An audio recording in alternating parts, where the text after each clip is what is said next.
They hate when you elevate. The second of losses, I'm handing them out, yeah, I had to go delegate. It feel like I'm floating, I'm lost in the moment, I swear I could levitate. They never believed that I would really fly, I had to go demonstrate. I had to set them straight. They hate when you elevate, elevate, elevate. They hate when you elevate, elevate, elevate. Yeah, they hate when you elevate, elevate, elevate. They hate when you elevate, yeah.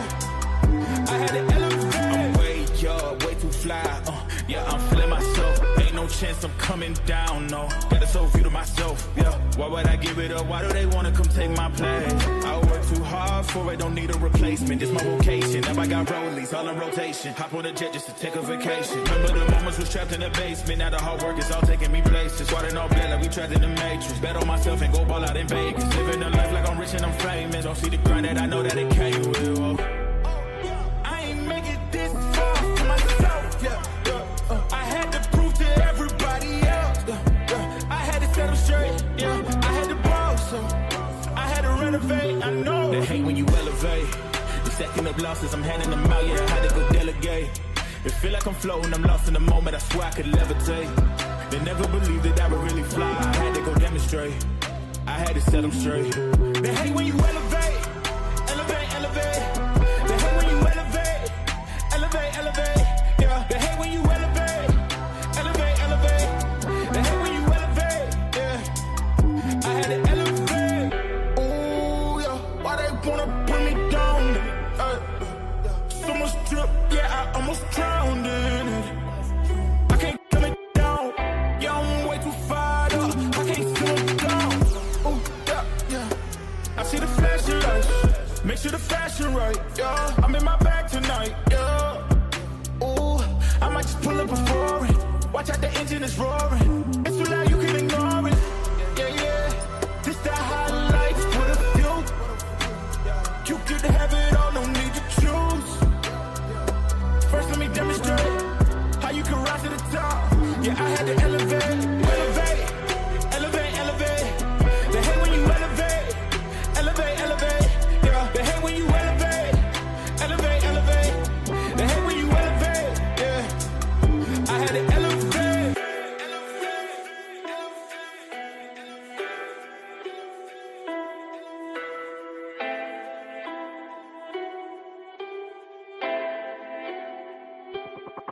They hate when you elevate. The second of losses, I'm handing them out, yeah, I had to go delegate. It feel like I'm floating, I'm lost in the moment, I swear I could levitate. They never believed that I would really fly, I had to go demonstrate. I had to set them straight. They hate when you elevate. The second of losses, I'm Handing them out, yeah, I had to go delegate. It feel like I'm floating, I'm lost in the moment, I swear I could levitate. They never believed that I would really fly, I had to go demonstrate. I had to set them straight. They hate when you elevate.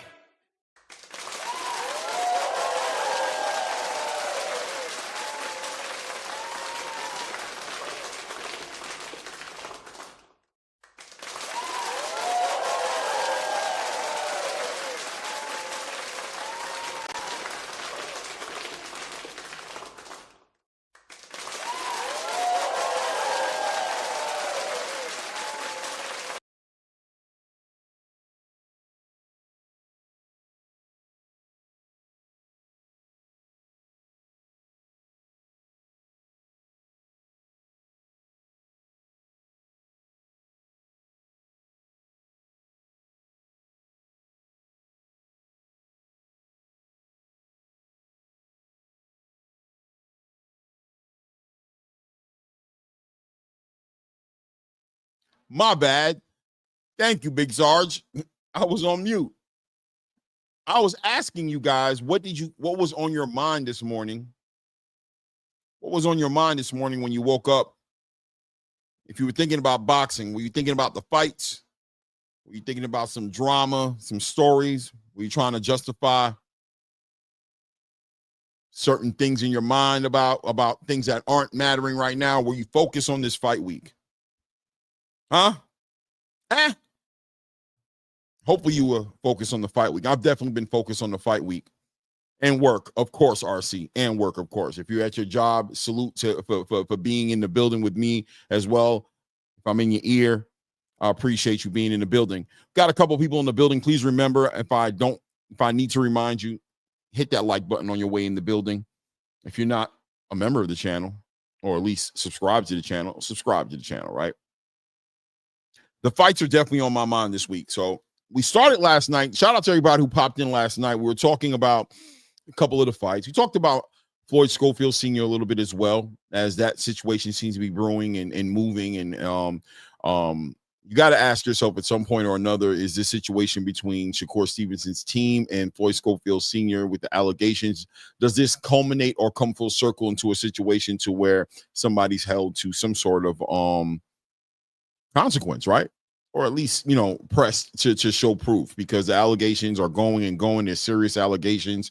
There's shots at people's integrity and reputations in conversations like that. And you have to ask yourself if that's going to come full circle. So we talked about that last night. We might tap into that a little bit today. By the way, guys, I was able, if you were here last night, I was able to actually locate the video that I wanted to put out there about Floyd Schofield, and a telling sign to me that there might have been some issues with the weight requirements of the WBC that Floyd Schofield Sr. wasn't comfortable with, right?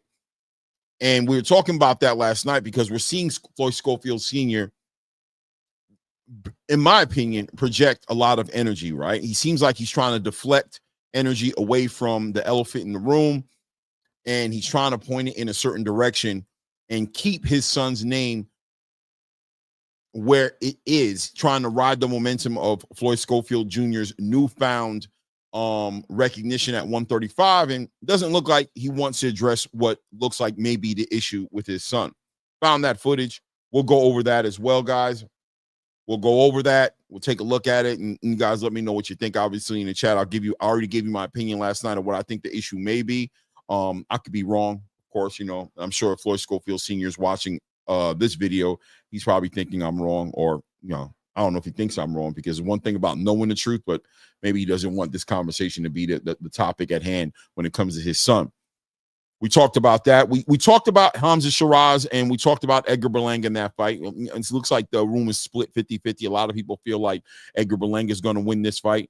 And look, why shouldn't you? He's a puncher. As far as knockouts are concerned, 17 first-round knockouts. This guy is going to be a very dangerous fighter for Hamza Shiraz, especially inside those first 3 or so rounds, 3 to 5 rounds. Hamza's going to have to use that poise. He's going to have to use that IQ, that pedigree, and he's going to have to separate himself from other opponents that Edgar Berlanga has been in the ring with, and let him know that very similar to how other fighters have done in the past. No, that's not going to work. You're definitely going to have to jump into your B plan. I want to test you.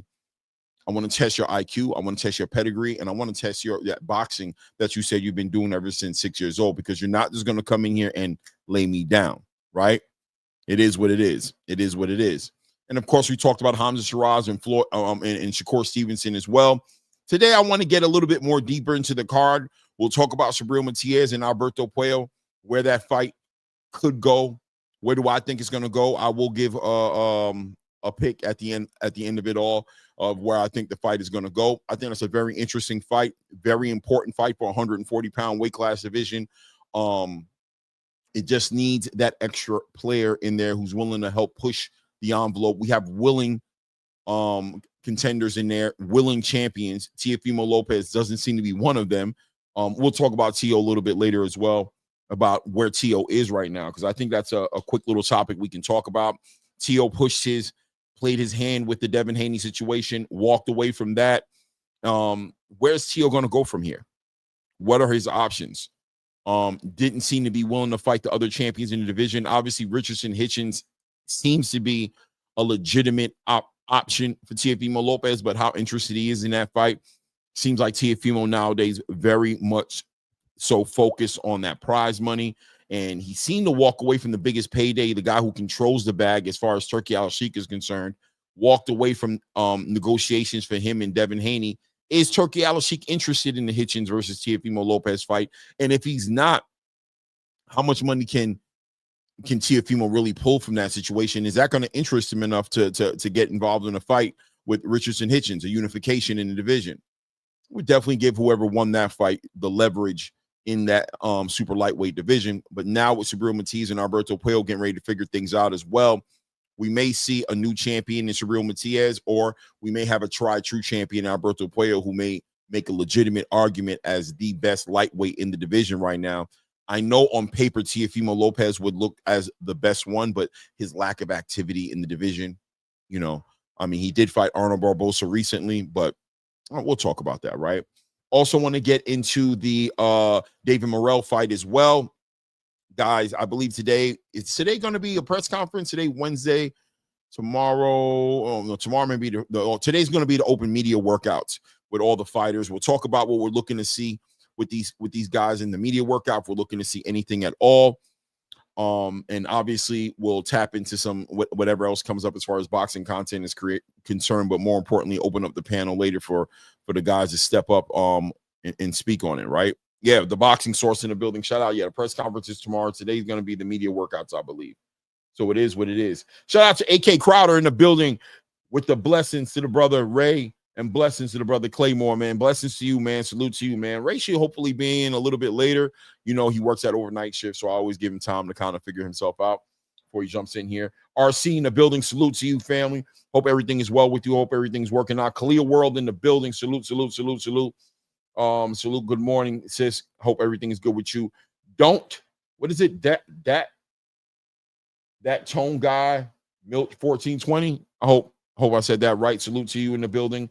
Big Sarge in the building said, what about the women's card this Friday? Of course. Thank you for reminding me. I almost forgot. Amanda Serrano versus Katie Taylor. We've got a full female card Netflix is putting on Friday. Great fights on that card. Jake Paul cornering the female boxing market, getting the best of the best outside of Clarissa Shields, of course, the best of the best on that. I believe Alicia Baumgardner will be fighting on that card as well. We'll talk about it. We could talk about Katie and Amanda Serrano. I'm not too familiar with all the female boxers. I know a lot of them, but I haven't really watched all of them fight, to be honest with you. Am I interested in seeing a couple of them who I've been hearing about for a long time? Interesting to see them fight. This card right here is going to be a big card for women's boxing, headed by Amanda Serrano and Katie Taylor. You know, some of the biggest stars in the female boxing space. It's going to open the door. Netflix, once again, doubling down, putting their feet inside of the boxing space and letting their presence be felt right now with Turki Al-Sheikh affiliating his brand and his boxing shows on Netflix, ushering in with Terrence Crawford and Canelo Alvarez, ushering in big boxing potentially on Netflix. This is a big opportunity, obviously, for the women to show out. We'll talk about Amanda Serrano and Katie Taylor as well, where I think that fight goes a trilogy. You know, it's 3 times the charm for Amanda Serrano, who a lot of people feel like has been sold short a little bit in these fights. The first fight was very competitive. Some people feel like Amanda Serrano won it, but the judges did go and give it to Katie Taylor. Katie Taylor, a top-level female fighter in her later years in her age. And I mean, both these females, right, got to be entertaining their last few fights before they start entertaining retirement.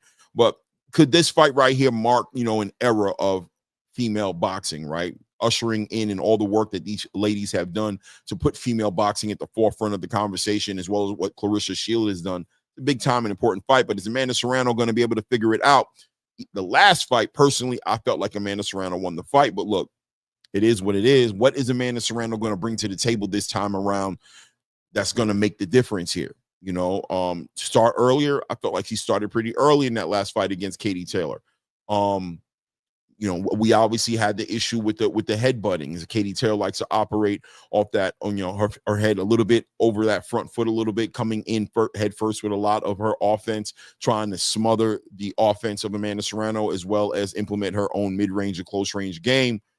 Amanda Serrano complaining a lot about the headbutts, right? We saw her, you know, suffer cuts and things of that nature. Well, Amanda's probably not going to get Katie Taylor to necessarily change her game plan. So what is Amanda Serrano going to do to adjust to this consistent issue, this common denominator of Katie Taylor's head coming forward? Does she box more? Does she stay and try to control the distance more? Does she try to outbox Katie Taylor?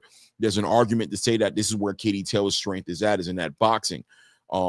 That, you know, Amanda Serrano has the power, buckled Katie Taylor in that last fight. Almost stopped her in the earlier second or third round. I can't remember where it happened at, but ultimately she found some success in it. So does she build on that, or does she leave that game plan and allow that headbutt to dominate her priorities, which could put her in a bad position in this fight, right? But this is going to be the final. The trilogy is it. Whoever wins this is probably going to walk away with the title of the better amongst both of them, right? Even though Katie arguably has won 2 of the fights already, but still going to be a big fight going into and prepping us for that big card that's going to be happening in Queens, New York, with Hamza Shiraz and Edgar Berlanga headlining it, right? So we'll talk about that for sure. Salute to Thor Hero in the building. Salute my guy. Hope everything is good with you, Thor. Shout out to Coach Eddie. Says Floyd Schofield is a cap artist. Yeah, Floyd Schofield, senior. Like I told you guys yesterday, and I'll play the clip. I'll cue it up and play the clip because I finally found it. It was on my mind. I couldn't find it last night. And thank you guys who was here last night for being patient with me. I was real tired. You know, I'm sure a lot of you guys saw it. A lot more bushy-tailed this morning. Got my sleep, feeling way better. Actually want to I actually want to attack some of the topics we talked about last night a little bit better as well. Now that I'm, clear-minded and feeling good.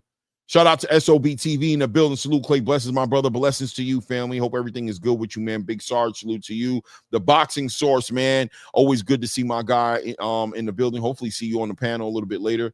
That would be awesome, man. A scholar in the building is the Boxing Source, gracing the space with his knowledge and everything he has to contribute to the conversation. Right? Let's see here. Kai Fly in the building. Salute to you, Kai Fly. RC and Dre Day, what's up? What's up, man? Hope everything is good. Got 23 people in the building. Slowly but surely, we're stacking in here. Please remember to hit that like button on your way in the building. Real important for the algorithm here. Subscribe to the channel if you haven't done it, man. Yeah, right? And guys, don't be scared to put some color in the chat as well. Any point in time you feel like in the day, right? Helps the channel, helps to put things together. You guys see the improvements. The man cave is improving. Other things I want to add to this situation, a phone line that I'm actually getting ready to put in as well.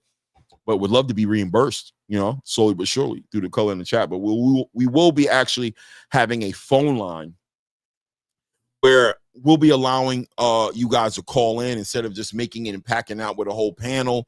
Having that phone line so we can talk to the world. Not everybody wants to be on television or on YouTube with their faces or their little emblems up. People sometimes just want to tap in, give their little 2 cents and keep it moving. So that phone line will be kicking in. Hopefully, within the next week or two. Hopefully the next week or two we can get that set up. Once I get it mastered and everything tapped in to the board here, we'll be having a phone line as well. So looking forward to speak to a lot of the boxing space when it comes to that as well. Salute to Ryan Frazier in the building. Boxing Talk Up North. If you guys don't know, subscribe to that man's channel. Definitely a great source of information in the boxing space. Gives you a nice perspective on what's going on in Canada. He's coming from out of Canada, and you guys might see the Ryan over there on the Boxing Voice building with Ness and them over there, man. So it's always good to see him in the building, man. Salute Ryan Frazier. AJ in the building says, salute Clay, first time subscriber, keep working. Thank you, AJ, man. I appreciate you, man. And look, community is growing, man. We are growing, and I appreciate everybody who finds something of value for them on this channel. I'm not necessarily trying to separate this channel from other channels, but one thing's for sure is we're going to cover boxing here. We're going to get an objective, unbiased perspective from me, and I'm always looking forward to hear from you guys or what you guys think. Don't really not onto the fanboy energy, the fanatic energy. You might hear me talk up about your favorite boxer on this channel, but at the same time, the following week, you might see me holding them accountable. Don't take it personal. Don't get in your feelings. This is boxing. We're here to push the sport forward, and we're going to do that, right?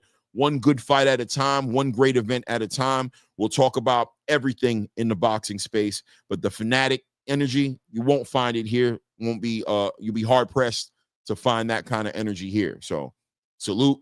Thank you for respecting my right to speak my mind. What you agree with me on, great. And what you disagree, let's try to just keep it respectful, right? At the end of the day, we can always agree to disagree. That's never a problem, man. Salute to my brother, my Aki, frequent flyer, man. Walaikum salam, King. Hope everything is going great for you, man. I know you're at the job too, so, man, I always appreciate seeing you guys in the building. You know what I mean? It is what it is. So what's going on in the space? What do you guys want to talk about? I mean, so much that I want to talk about. I got to get better at delivering a little bit better of a curriculum, right? Remember, I used to have the pictures on the screen and all those things. I got tired of it. I really need to hire an editor, somebody to handle that stuff. I don't feel like dealing with that, Ace, right? So it is what it is. So we talk about it as it comes to our mind. Shout out to who else is in the building, man? That's it. Eastside, easy in the building. Salute. Eastside said the good God, Claymore Rain. Great morning, great brother. Salute to the chat, no doubt. South Brooklyn. Salute, family. It's going to be the Puerto Rican weekend for all the wins. Amanda, Shakur, Edgar, Sabril, Xander. Yeah, Xander's not fighting this weekend, but I hear you. Though. Sabril, I mean, we're going to talk about it, man. That's going to be an interesting fight. Edgar Berlanga, this is definitely a fight that he can win, but it's going to be a hard one. I already told my thoughts last night that I am leaning towards Hamza, I think, to edge this one out. But, you know, without a doubt, this is very close to 50-50 fight. Maybe a 55-45 as I'm leaning towards Hamza Shiraz. But we could talk about that as well. South Brooklyn, feel free to tap in and hit the panel a little bit later. I'd love to hear your perspective on how you think Edgar Berlanga is going to run with this one. I could see him winning this for sure. But I think he's going to have to tap in. He's going to have to tap in on this one. It's not going to be a walk in the park for him. But a great weekend of great fights. And, of course, Amanda Serrano, I'm pushing for her too, rooting for her, hoping that she's able to edge this one out and get this win. Kind of feel like she's owed this. That last fight she had with Katie Taylor, I do think that she won that fight. I'm not going to lie to you. And, you know, arguably the first fight, which was a very competitive fight, we let, you know, Katie Taylor got the head nod on that one. I won't push back at that. It was a competitive fight. But I do think the last one, Amanda Serrano won that fight. And I also think that we're looking at Amanda Serrano improving as well. Katie Taylor seems to be a little bit more settled into who she is and how she fights. She got confronted with somebody who was able to adjust, give her some issues in that last fight, and she really had to dig deep to figure out how she was going to get through it. The headbutting seems like one of the weapons she decided to use to neutralize and smother that relentless offensive pressure that Amanda Serrano was putting on her. I'm going to be interested to see how Amanda Serrano makes her adjustments to get past that issue, get past that obstacle, but still build on the momentum of how effective she was offensively in that fight, right? Let's see here. The boxing source says, looking forward to going to those fights. No doubt, man. Drop them parlay picks for the fights in the chat. Hey, no doubt. Everybody trying to make a little money. I'm going to put my picks in there, so I don't know if you want to ride with it. Kyle Fly said, y'all was getting busy on Berlanga Shiraz fight last night. We could resume there. Okay, no doubt, Jonathan 97 in the building. Salute, no doubt, Kyle Fly. So let's finish tapping into Edgar Berlanga and Hamza Shiraz, right? So guys, we talked last night, and I told you guys how I felt about that fight. Told you that this was a fight where Edgar Berlanga's the intangibles are going to make the difference in this fight because what are the intangibles? One of them is Hamza Shiraz's. This is his first fight at 168, right? We don't know how Hamza Shiraz is going to look at this weight.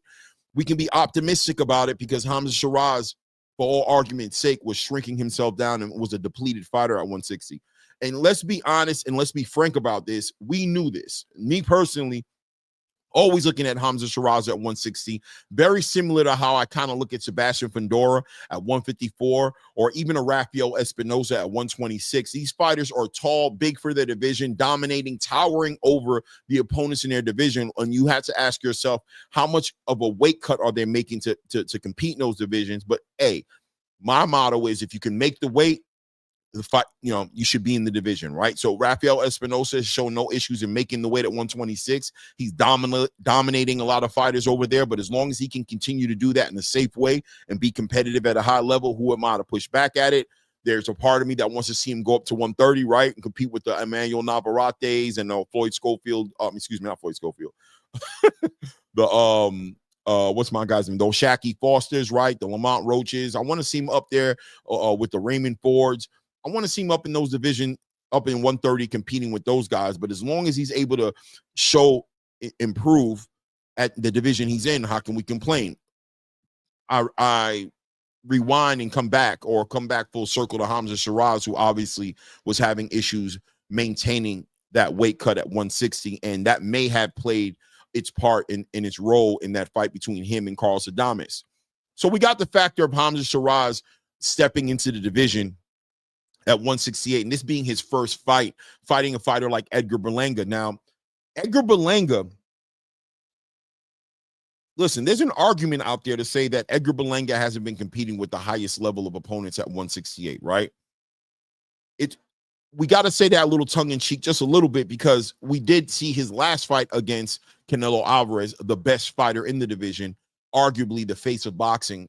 This was a big step up for Edgar Berlanga. And although Edgar Berlanga did not obviously win that fight, I don't even know how many rounds we can say he won in that fight, he did compete with Canelo Alvarez, right? Now, some people want to say he stayed on his bicycle a little bit, that he didn't fight to win.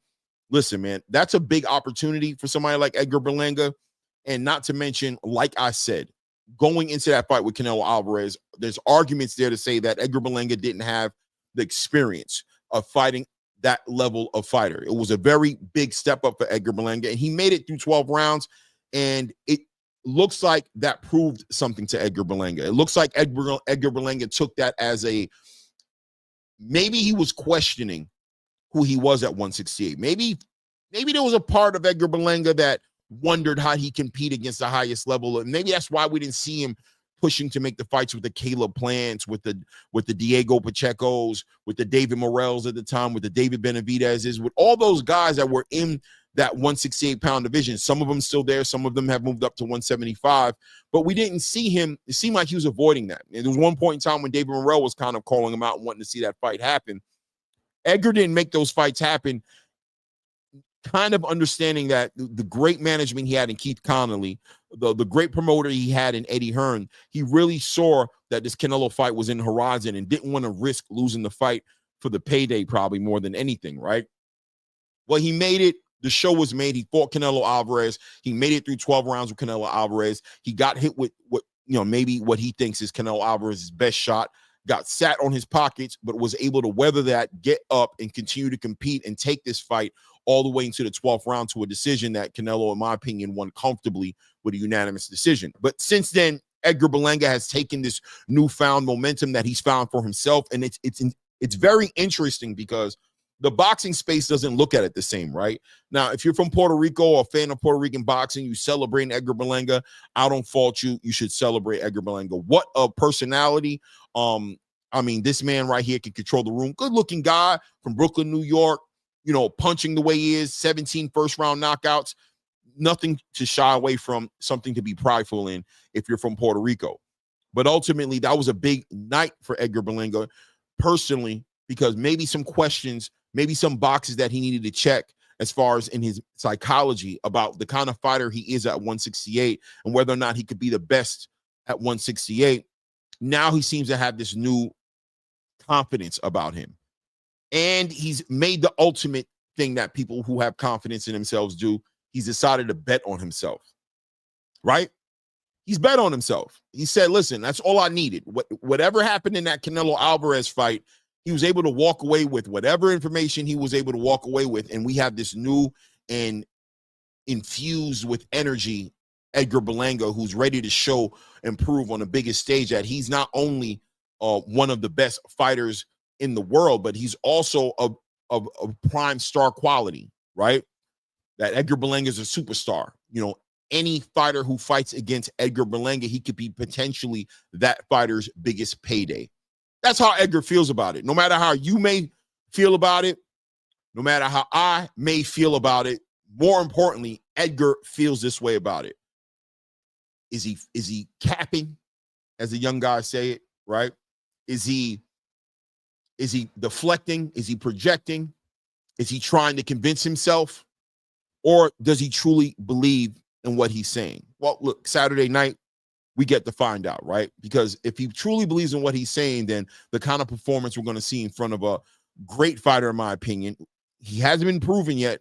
He's not tried true yet, but a fighter who's also having a lot of belief in himself, but also coming off of a performance that he's not so proud of, right? Edgar, on the other hand, very proud of his performance, but Hamza had an opportunity at his first title shot to become a WBC champion at 160 pounds, keeping in mind that Hamza Shiraz was in the conversations of fighting Janibek. We know what I know. Maybe we don't.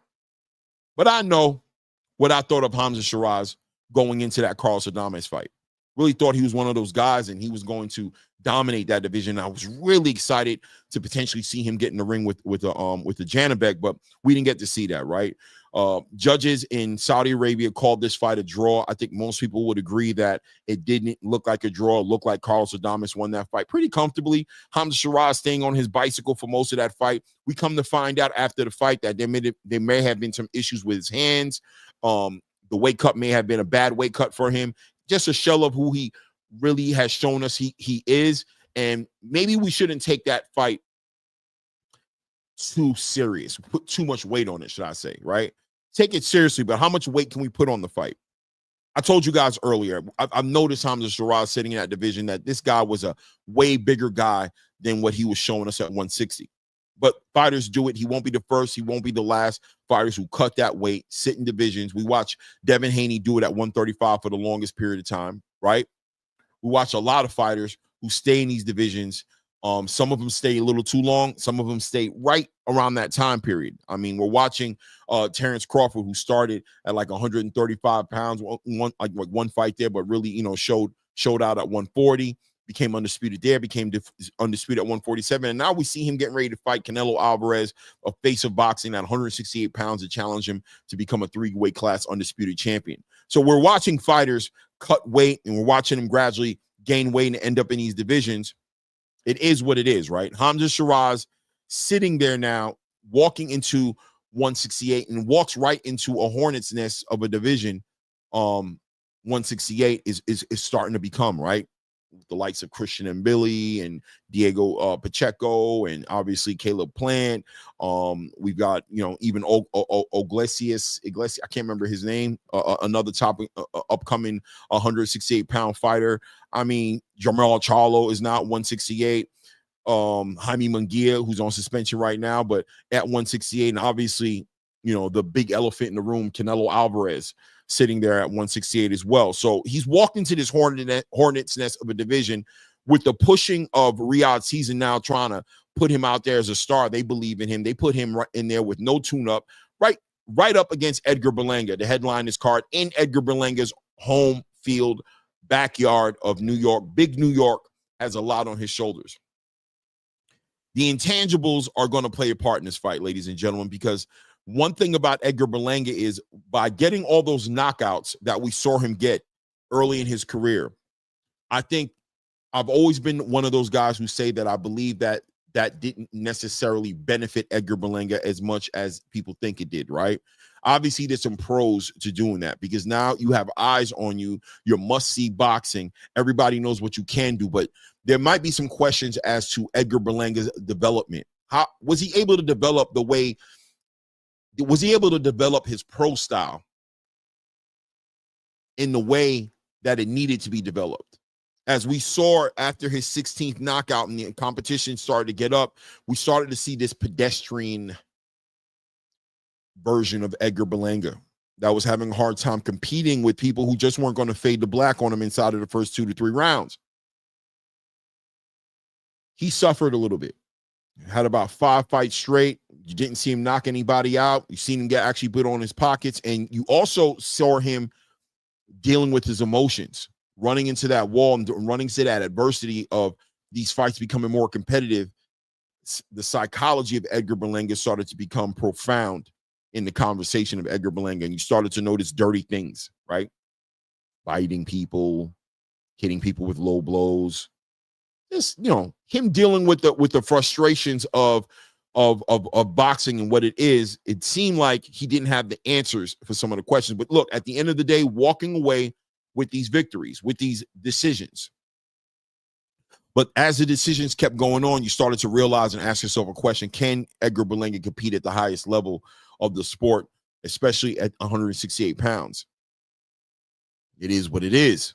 He jumps in the ring with Canelo Alvarez. We see what he does with Canelo Alvarez. There's an argument to say that Hamza Shiraz may be his first real test at 168 outside of fighting the best fighter at 168 in Canelo Alvarez. Canelo Alvarez has changed a little bit as well.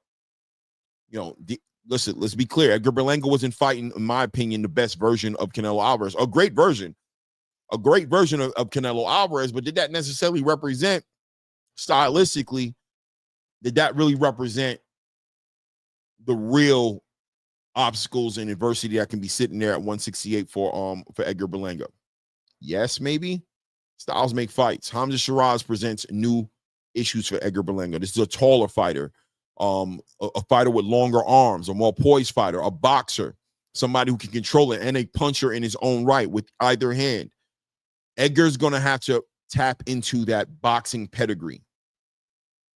Edgar Berlanga, the one who's been boxing since 7 years old, who wasn't necessarily knocking everybody out in the amateurs, who was boxing, moving, keeping his head off the line, catching angles.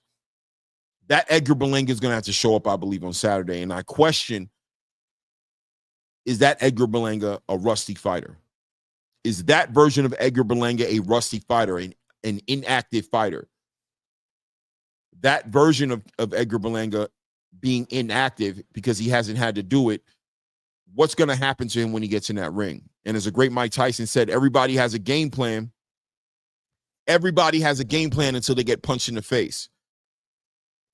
And when you get punched in the face, you might have went into the ring with a game plan, but 9 out of 10 times, you're going to resort to what your habits tell you to resort to. And if that saying that I'm saying holds true, then we may see an Edgar Berlanga who has to get real control of his emotions and stay real focused and poised, even in the face of frustration and in the face of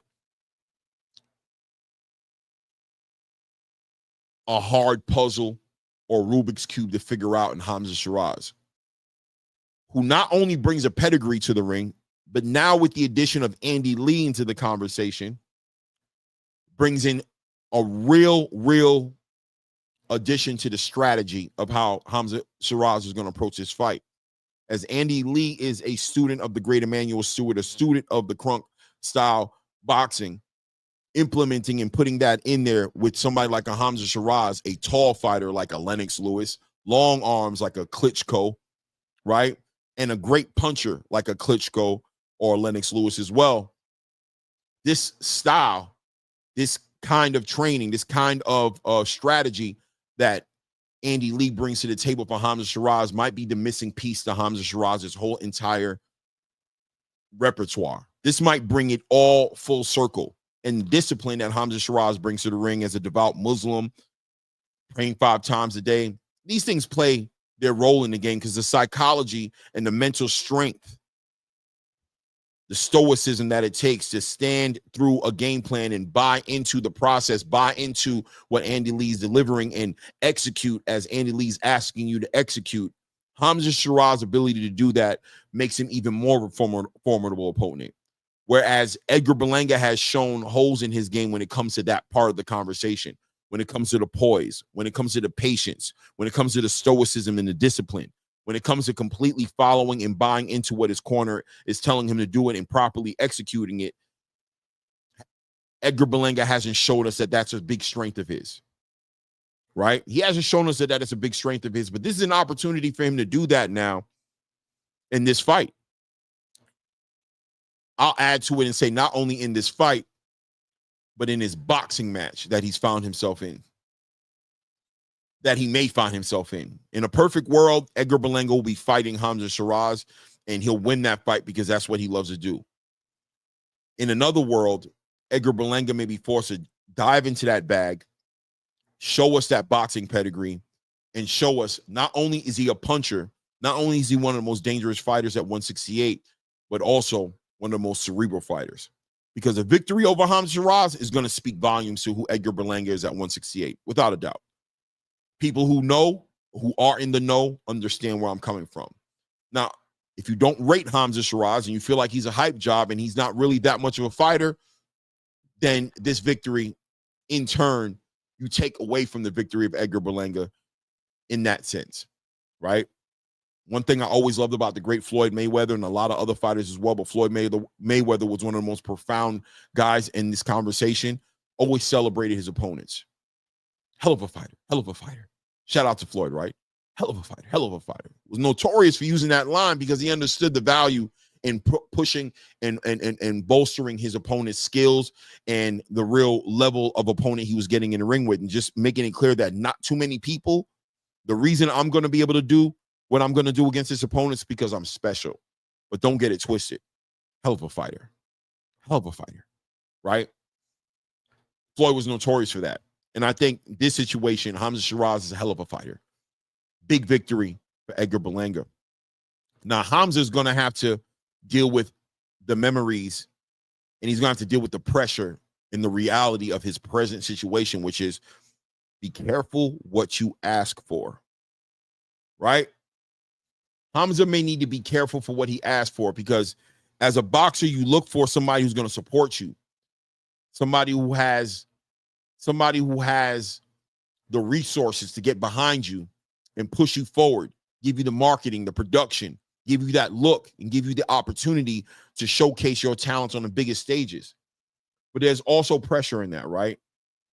There's also pressure in asking for something like that, because you have to be careful what you ask for. So Hamza Shiraz sitting at 21 wins, 17 knockouts.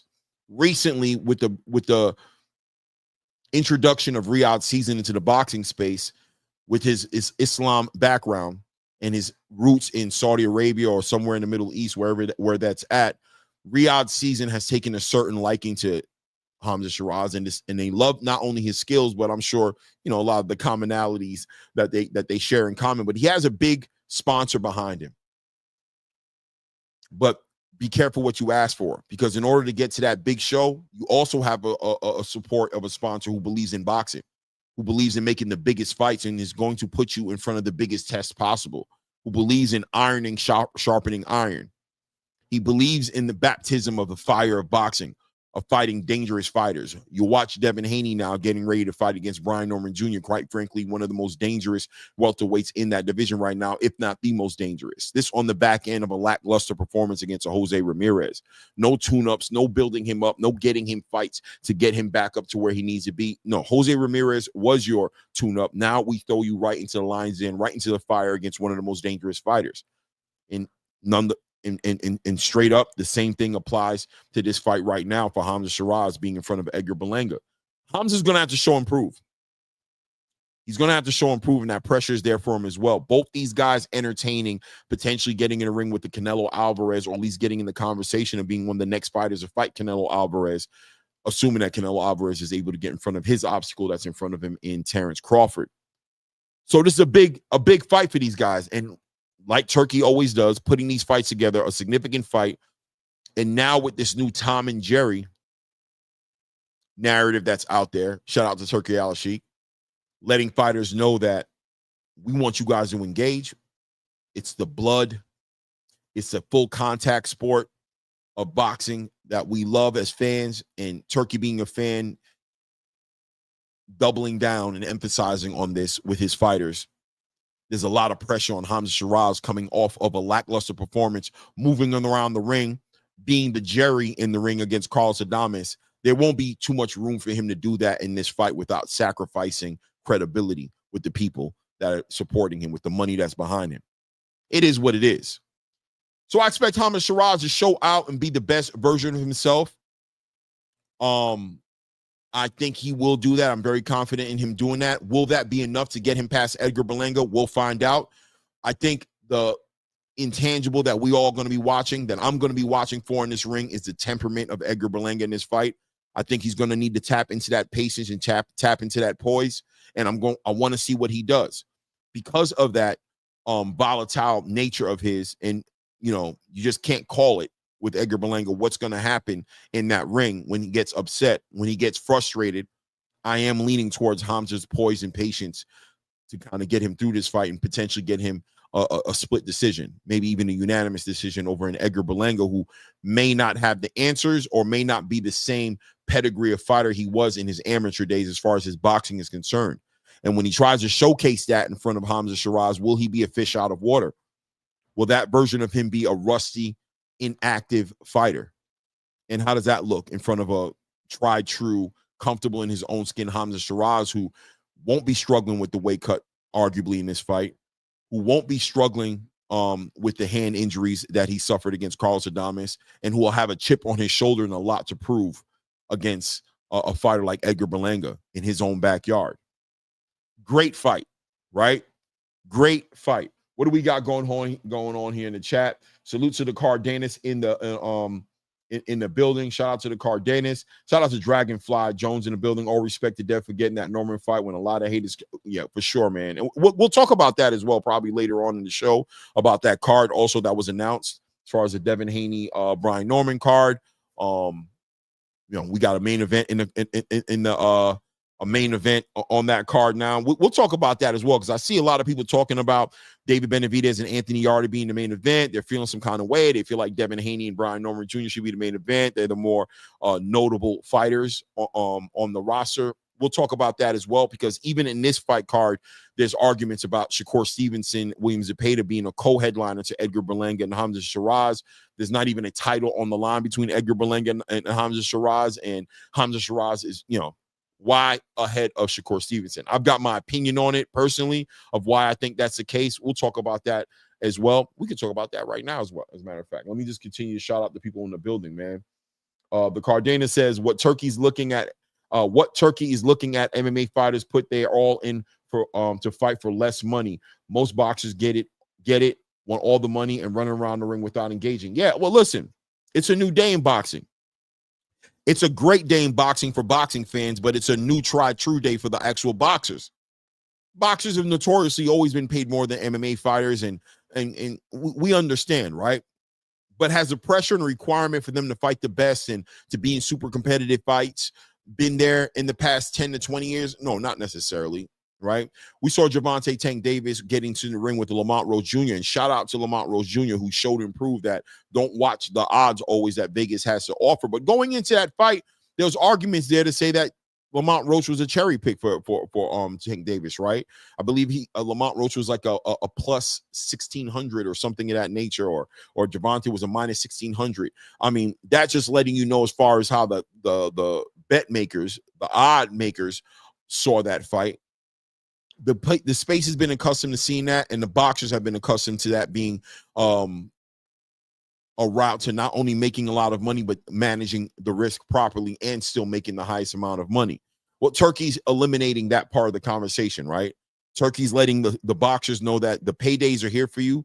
I understand when in Rome, and we'll talk about that as well as far as the current state of boxing, the current American state of boxing, and what Turkey and Riyadh sees in Saudi Arabia had to walk into and when in Rome.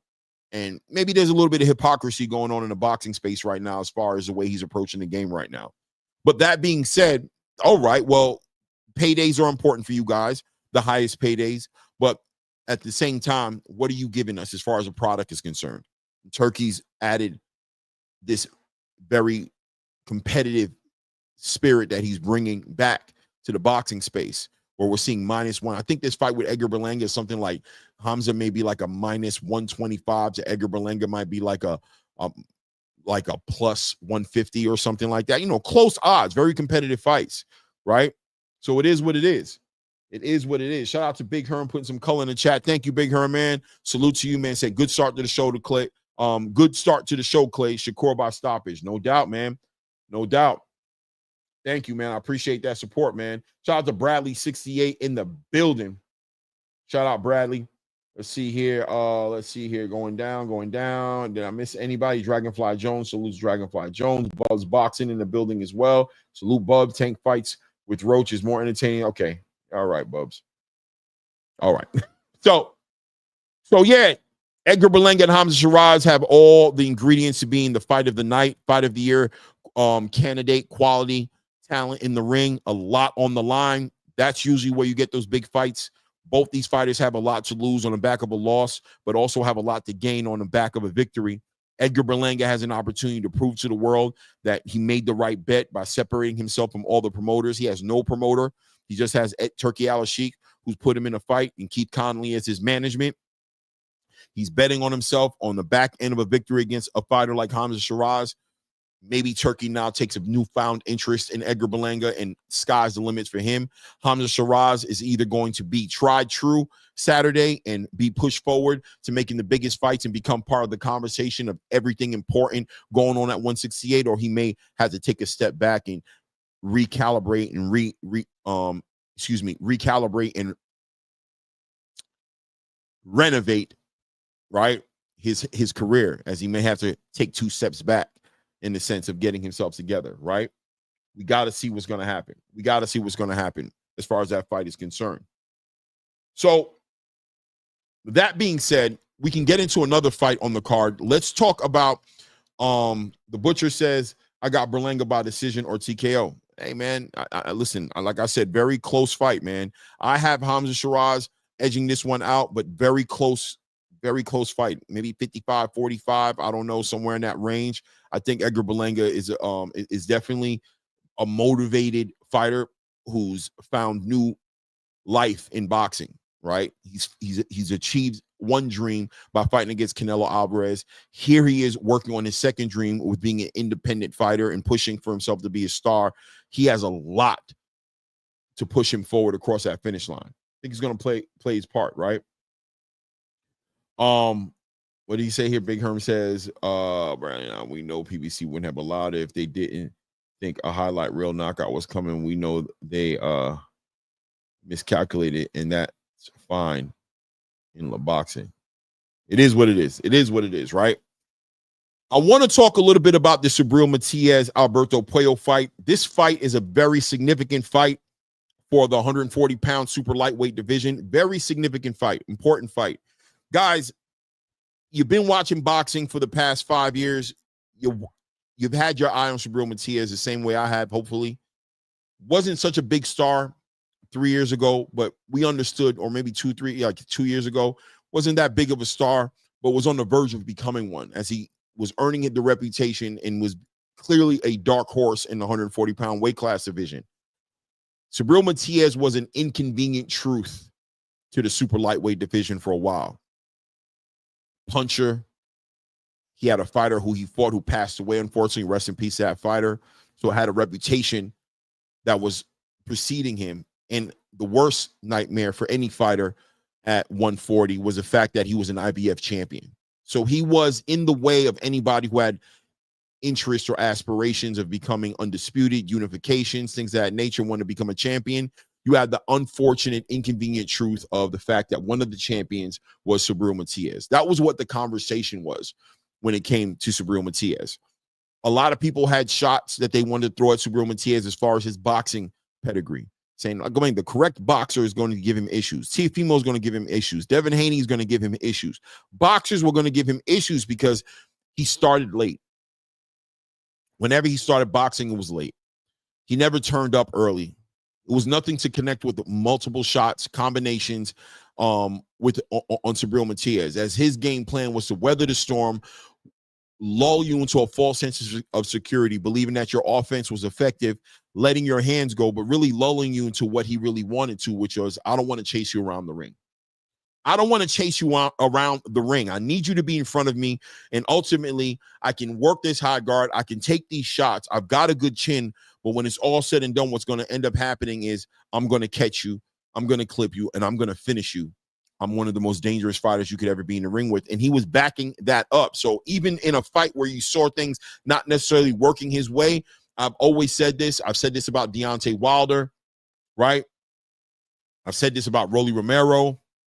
Said this about a lot of your favorite fighters who find a way to get the job done, but show a lot of holes in their game until the job is done. And I'll say it again. A victory puts perspective on how a fight was going and how it's gone. Subriel Matias being able to end those fights the way he did, really, you started to veer away from complaining or throwing shots at the holes that were in his game, the lack of boxing, the flat-foot nature of him as a fighter, and his inability to keep his head off the line and slip those shots and taking the punishment that he was taking in those fights. Well, he jumped into the ring and ended up in the ring with a Liam Paro from out of Australia, brought that boxing pedigree and was able to put a lot of rounds in early in the fight. And by the time Subriel Matias tried to get his foot off the brake and put his foot on the gas, it might have been too late for him, as he was able to show and prove what the fight could have been in the later rounds. But by the time it got to a decision, being that he wasn't able to get Liam Paro out the way, he suffered his second defeat in the game, lost his title. And a fighter like Subriel Matias needs his titles, guys. He needs his titles because he's a high-risk, low-reward fighter. high risk, low reward. A fighter like Subriel Matias needs to be able to bring something to the table that can incentivize the big fights to come his way. And he lost his little bit of leverage when he lost that IBF title and had to rebuild.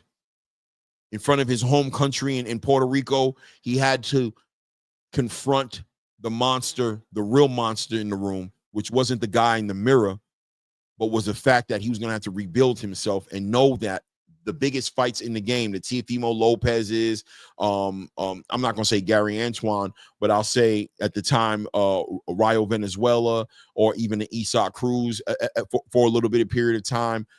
These champions at 140 weren't going to just give Subriel Matias an opportunity. And we saw how quickly the game moved on without him. As new champion, Liam Paro went ahead, moved forward, and fought against Richardson Hitchens, lost that fight. And Hitchens now becoming a new IBF champion, even though Subriel Matias worked his way back up into a mandatory position in the IBF title conversation, he still wasn't able to make that fight happen. But shout out to Turki Al-Sheikh, right?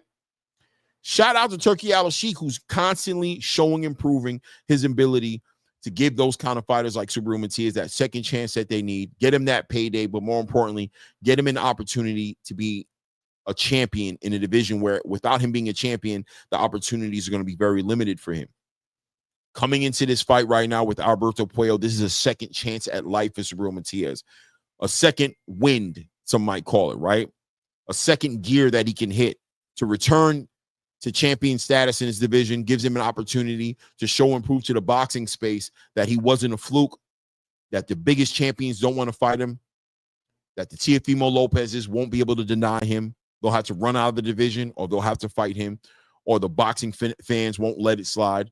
That the Gary Antoine Russell, the current WBA champion, one of the biggest fights that we want to see made in the division, is a fight that Gary always is looking to entertain, but maybe the powers that be, the handlers behind him, will see some interest now in putting Gary Antoine in the ring with a dangerous Subriel Matias now that there would be a unification on the line.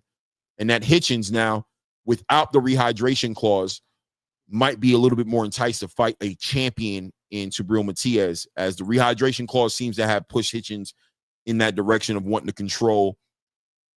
I'm not going to say cherry pick, but I'm going to say strategically pick the fights that he's going to fight, right? Well, now fighting another champion in the unification eliminates that rehydration clause. Maybe Hitchens will get in that fight as well. And Subriel Matias will get a chance to show and prove what he thinks he is, which is the best. He can show the world that he's the best champion and the best 140-pound fighter in the game. Get that out the way, and potentially even get 140 in his rearview mirror, and we can see him in the 147-pound conversation. But it starts with this fighter, Alberto Puello, who gets in front of him that night. Alberto Puello, a fighter who, I don't want to say he came out of nowhere, right? Guys, remember Alberto Puello this close to becoming a champion, of collecting himself that WBA title that Rolly Romero was able to collect when he defeated Ishmael Barroso's old man Barroso, but missed out on that as he came in and they found adverse findings in a performance enhancement drug test that he took, and ultimately was pulled out of that fight, lost his opportunity, suffered a bit of a little bit of a suspension, and also had to find a way to get himself in the conversation. And he did. As a fight between him and Gary Antoine Russell, I believe sometime last year, maybe early last year, if I'm correct, right? Yeah, on the Tank card, right? Was able to come out on the other side a winner in a very close competitive fight with Gary Antoine Russell, somebody who went into that fight with 100% knockout ratio. Talk about facing the odds. Alberto Puello was able to show and prove, walk away with an interim WBC title. That put him in the conversation of being the next fight for Devin Haney at the time that was a WBC champion. We saw what happened with Devin Haney in that fight against Ryan Garcia, and we saw Devin Haney take a hiatus from the sport, ultimately becoming a champion in recess at 140. And on the back end of a victory with Gary Antoine Russell and him holding that interim title, was able to be elevated to become full champion. Still, we didn't know who Alberto Puello was, but slowly but surely, as we're watching Alberto Puello fight these fights, his next fight against Sandor Martin, we're watching him put these rounds in, he's starting to convince the space that he may be the truth. Alberto Puello may be one of the best champions and best fighters in the 140-pound weight class division.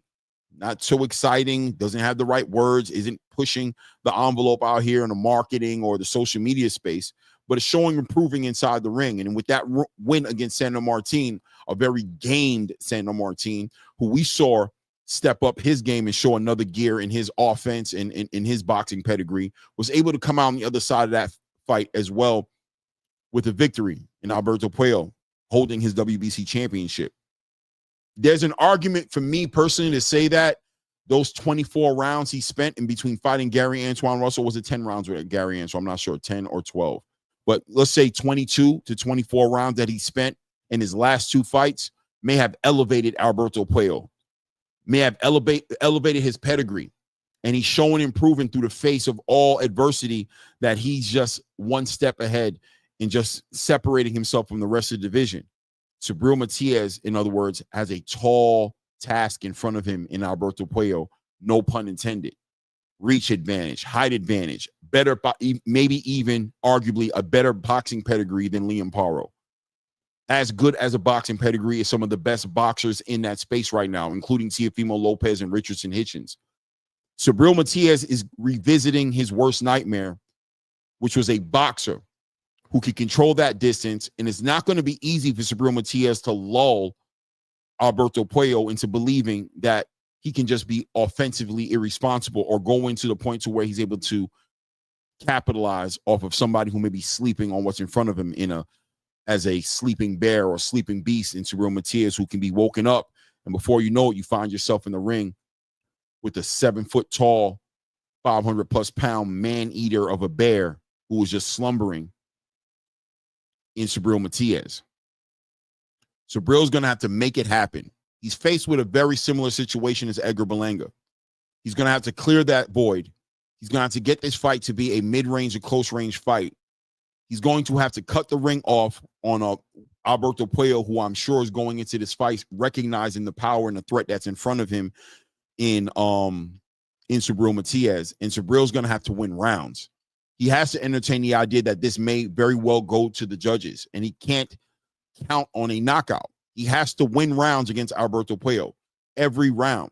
This is a fight where Subriel Matias is going to have to take one round at a time, getting the victories in where he can and being sure to get it back when he loses rounds, as I'm sure he will lose rounds in this fight.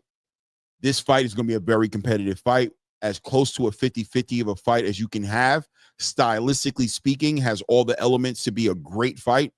When you have a boxer like Alberto Puello and a puncher like Subriel Matias, you have the elements of a great fight. I think a question for Alberto Puello is he going to be able to get Subriel Matias' respect? Because one thing Subriel Matias has been able to show as time has gone by, outside of the Liam Paro fight, is that eventually I'm going to get to you. And the only way to get a fighter like Subriel Matias, who brings the threats that he brings to the table, the only way to slow a fighter like that down from pushing his agenda is by getting his respect. So what can Alberto Puello generate the power needed to put a Subriel Matias in a space to where he becomes more of a calculated, cerebral fighter? And can Alberto Puello slow this fight down enough to where he's able to not only defend the pressure that Subriel Matias is going to be able to bring to the table, but also able to get his own offense going, an effective offense, to where he's winning rounds decisively and able to make it to the other side of this fight, a victory for himself, and maybe even a dominant victory over Subriel Matias.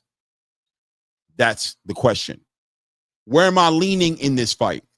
I can't lie to you. I'm probably leaning towards Alberto Puello to be able to walk away with this victory. I think he brings those intangibles that I'm not sure if the wrinkles in Subriel Matias' game is going to allow him to overcome.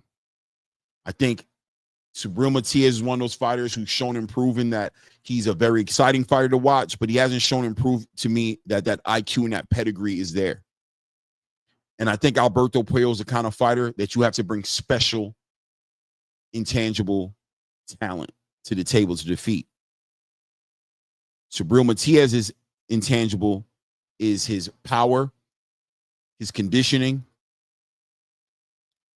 I don't know how that plays against a fighter who brings those intangibles of being able to control distance, be patient, fight his fight for 12 rounds, not be lulled, mentally strong fighter who does not going to let the crowd steer him or push him into a direction he doesn't want to be in. This is going to be a fight where Subriel Matias is going to have to break the will of an Alberto Puello. And if Alberto Puello is as mentally strong as I think he is, I don't know if he's going to be able to do that. I don't know if he's going to be able to do that. So I'm leaning towards Puello to walk away with this victory. But look, I'm more than willing and excited to see Subriel Matias prove me wrong, because I know in the back end of a fight with Alberto Puello, proving me wrong with Alberto Puello, stopping Alberto Puello, cutting the ring off, cutting that void, turning this into a mid-range, close-range fight, being the fighter that Subriel Matias needs to beat Alberto Puello will be a reintroduction to Subriel Matias into that super lightweight division that will have the whole division put on notice that not only am I a dangerous fighter, but I also have these tools in my bag, these wrinkles to my game that you guys haven't seen. And with that being said, a Teofimo Lopez fight takes a different look. A Richardson Hitchens fight takes a different look. And yes, even a Gary Antoine Russell fight takes on a different look for Subriel Matias, who's able to beat a high-level, high IQ fighter, high pedigree fighter like Alberto Puello. Puts the whole division into a different look. And we might see great things come off the back end of that. On a victory for Alberto Puello, he becomes a fighter, I'm going to be honest with you guys, who becomes a high-risk fighter if he's not already that. And where's the reward with Alberto Puello? This being Alberto Puello's second fight on a Riyadh season card. No, is it his second fight? No, it's not his first fight. Let me not lie. But what kind of money can the PBC put behind an Alberto Puello to raise the reward high enough for a fighter to jump in the ring with him? He's a complicated, hard-to-beat fighter because of how disciplined and how committed he is to his boxing. Without that reward behind him, I think that's going to make it hard for us to see an undisputed champion at 140 pounds, personally. And the likes of Richard Hitchens, who seems to be on his last legs at 140, as he's very focused on the rehydration clause, he might be heading up to 147 sooner rather than later, depending on what happens on the back end of a Devin Haney, Brian Norman Jr. Fight. He may be entertaining going up to 147 and make a big fight up there. Teofimo Lopez, without the right motivation at 140, has shown that he'd be willing to move on, as he was trying to recently challenge Jaron Ennis at 147. We might see him make a move up there. That being said, the division may open up. Maybe that's a good thing too as well. Maybe we need to see Teofimo Lopez move up to 147. Maybe we need to see Hitchens get out division as well. Two fighters who don't seem to be that willing to fight all of the best fights in their division, as they're trying to strategically pick the best fights. Maybe that is a good thing for Alberto Puello to become a champion. Maybe that'll motivate those guys out of there, and maybe the guys who come up behind those guys or replace those guys as champions will make the division that much more interesting. But this is a big fight, regardless of how you want to look at it, for both of those fighters. With Subriel Matias brings his intangibles, Alberto Puello brings his intangibles, and stylistically, those fights become very interesting because of the different space that these guys are in. Next fight on the card, David Morrell makes his return to the squared circle, coming off of a defeat against David Benavidez, one of the best fighters in the game today, maybe on your current pound-for-pound list. Maybe yes, maybe no, but regardless, nobody's been able to beat David Benavidez. And if David Morrell is going to take a loss, this would be the kind of fighter that he would take a loss to. But he had 12 rounds with David Benavidez, and on the back end of a loss, which is a con, right, for David Morrell, this is the bad part. Taking a loss is never a good thing. But the pro is the experience may be priceless for a fighter like David Morrell, who was able to get away with a lot of athleticism and get away with a lot of unorthodox approach to boxing at times. Coming from that Cuban amateur background, he had that discipline. He had that fighter IQ, but wasn't using it as much, as he became a crowd favorite, a crowd-pleasing fighter who was always showing excitement. It would be nothing to see him dance in the ring or things of that nature. Maybe he lacked a little bit of discipline, and maybe that was because of the experience he was lacking in the ring. Getting in a ring with a David Benavidez if anybody saw David Morrell losing this fight, it was going to be based on experience. And I think that experience, what fight is canceled? Whoa. Coach Eddie, talk to me. Really? Maybe a blessing in disguise for let me look this up, man. Shout out to my community, man, keeping me up to speed. Are you serious? Let me take a look here, man. Let me take a look here. What are we looking at here? Hold on a second. Give me a second, guys. Let me catch up here and see what's going on here.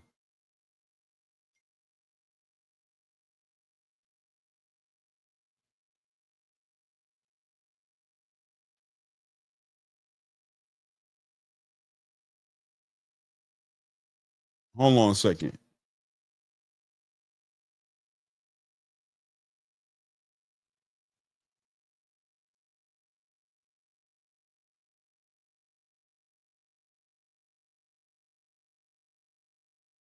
No, I know there's another fighter coming out of Eddie Reynoso's camp, pop positive as well.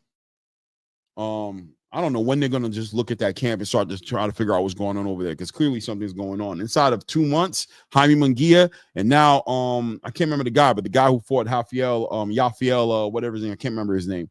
I'll find it in a second, but hold on, let me find out what's going on here, man. Hold on a second here.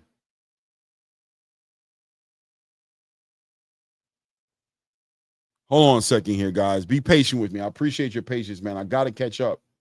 I know, man. I apologize for not being ready, man, but I did not know that. Here I come with my breakdown that I was ready to put in for this fight.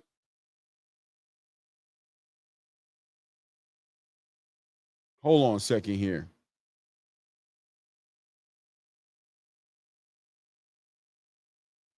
Yes, let's pull it up, man. Wow. Let's figure it out together, huh? Let's figure it out together, man. Wow. This was yesterday. I was working all day yesterday, man, so I was definitely out of the loop, but I did not even think. Let's share this real quick here. Here we are, guys. Here we are right here. The ITA. Hold on a second here. Accept, man. Let's see here. International Testing Agency, on behalf of the International Boxing Association, the IBA, reports that Russian boxer Imam Katiev has been sanctioned with a 2-year period of ineligibility for anti-doping rule violation. Russia. The ITA reports that the athlete Imam Katiev was sanctioned with a 2-year period of ineligibility after testing positive for clomiphene, big time problem, and its metabolites following an out of competition doping control. No, this is in April 2024. Hold on a second, bro. I think you guys might be, man, hold on a second here, man. No, this is July 8th, 2025. This was yesterday. Oh, let me continue to read here.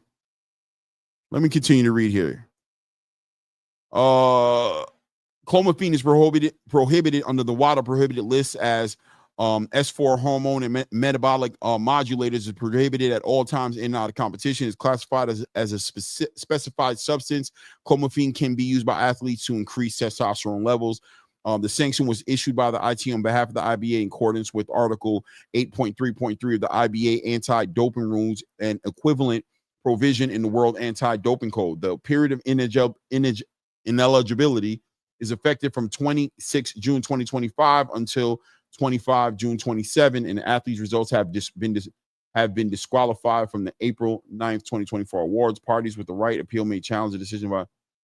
Okay, hold on. Let me continue to look into this, because according to this, he's been suspended since June of 2025. It was effective from the 26th of June 2025 and will put him ineligible to June 25th of 2027. So the fight was made with this being taken into consideration, not to mention the fact that, hold on a second here, man. Let's get to the bottom of this and make sure that we are hold on a second. Bear with me, guys. Bear with me, man. I just got to figure this out. Hold on a second here.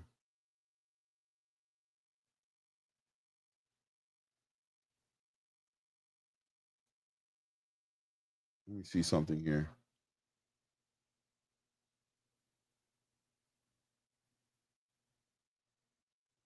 Nah, he's still on the schedule to fight David Morrell, man.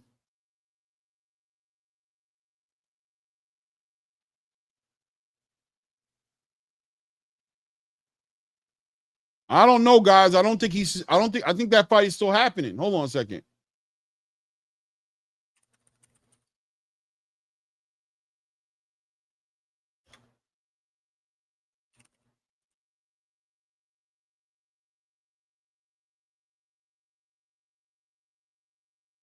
Yesterday morning, International Testing Association announced that undefeated light heavyweight Imam Khachev tested positive for advanced substance of comophene in our conference drug taken on 2020. As a result, they've issued a suspension until June 25th. Suspension from boxing or suspension from...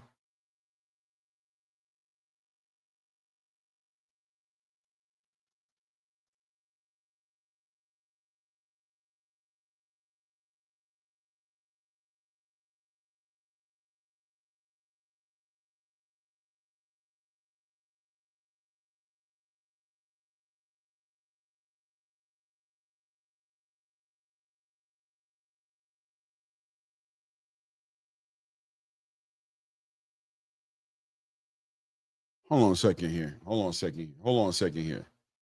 So is the fight, what does suspended mean? From boxing, can he not fight? Hold on.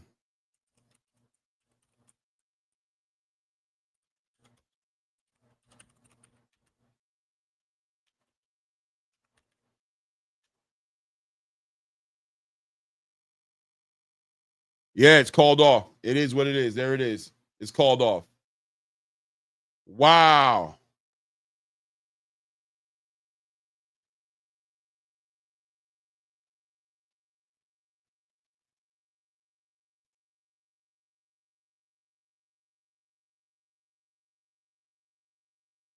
Wow.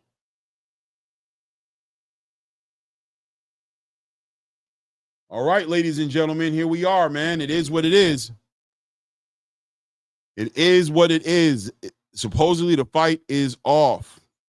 So the question is going to be, what's going to happen with David Morrell? Does he get another opponent? Can he get a last minute replacement, or is this fight just completely off the card?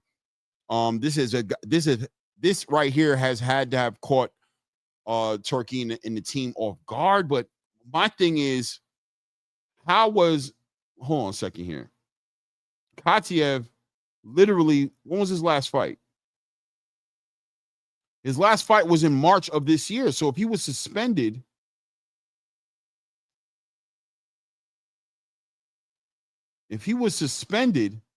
he's had 3 fights since that finding in June of 2024. He fought 3 fights, 2 knockouts, and a unanimous decision. Why? How did this end up happening at this point? How did this end up coming to the surface at this point to affect this fight? I don't know, man. That's real crazy. Shout out to B More, dude in the building, saying B More in the building. Salute Clay from Baltimore. Salute B More. Hope everything is good with you, fam. Tank got to prove he the best. I don't know. That's very, very interesting, man. Shout out to my co-host Ray Davis in the building.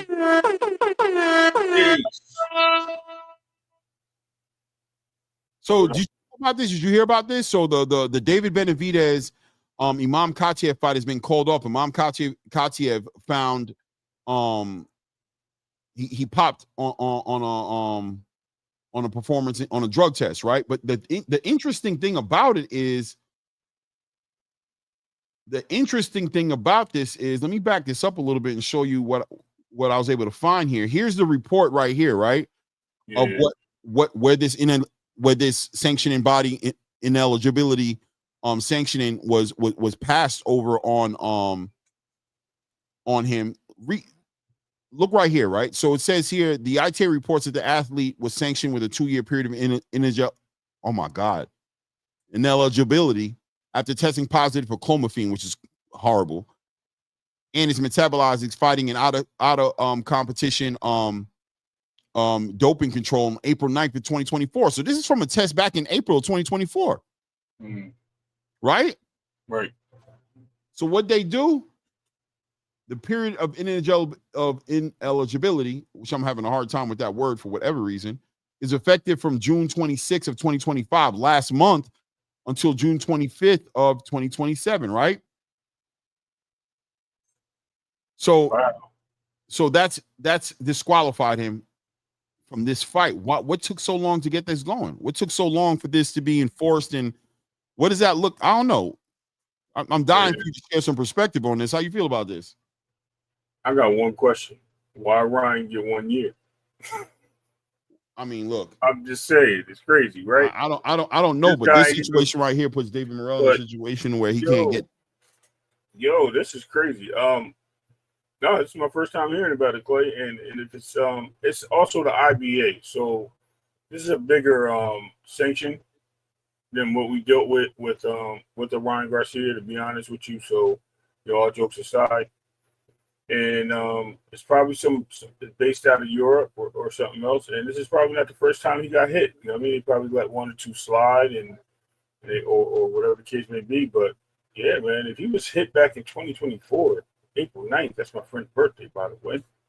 Salute to Chris Miller. You know what I mean? To his government out there. But yeah, man. That's something else. Ross Scott, I'm not surprised. First thing I said was he's Russian. You know how these Russians get down. But I'm just more surprised at the way they approached dealing with it, that he actually has had 3 fights. You know what I'm saying? Right. He's actually had 3 fights since that testing. You know what I mean? One of them being, hold on one second here. One of them being,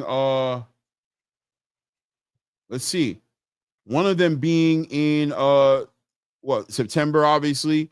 Right here, he fought right after that fight they're talking about, which was, right after that fight, he tested positive he tested positive in April.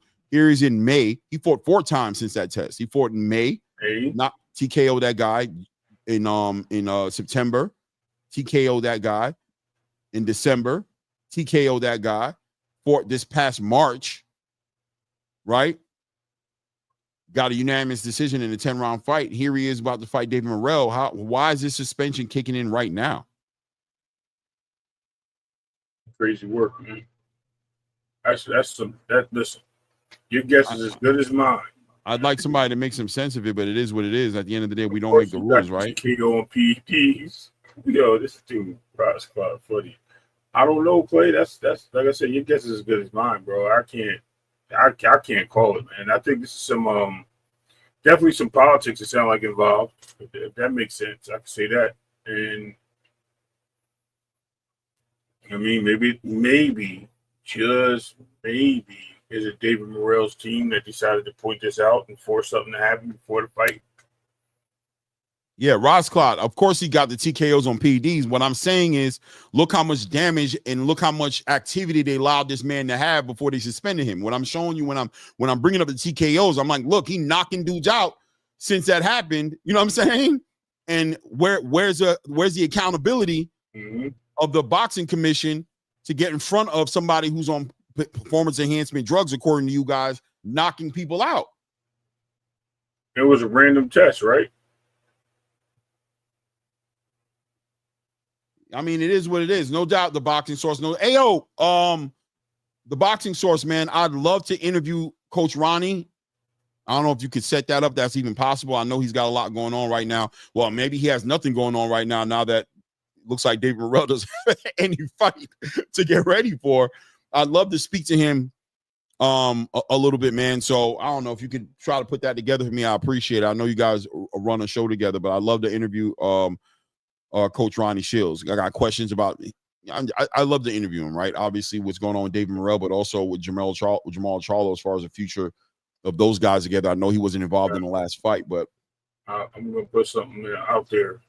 I'm gonna put something out there that may sound fishy, Clay.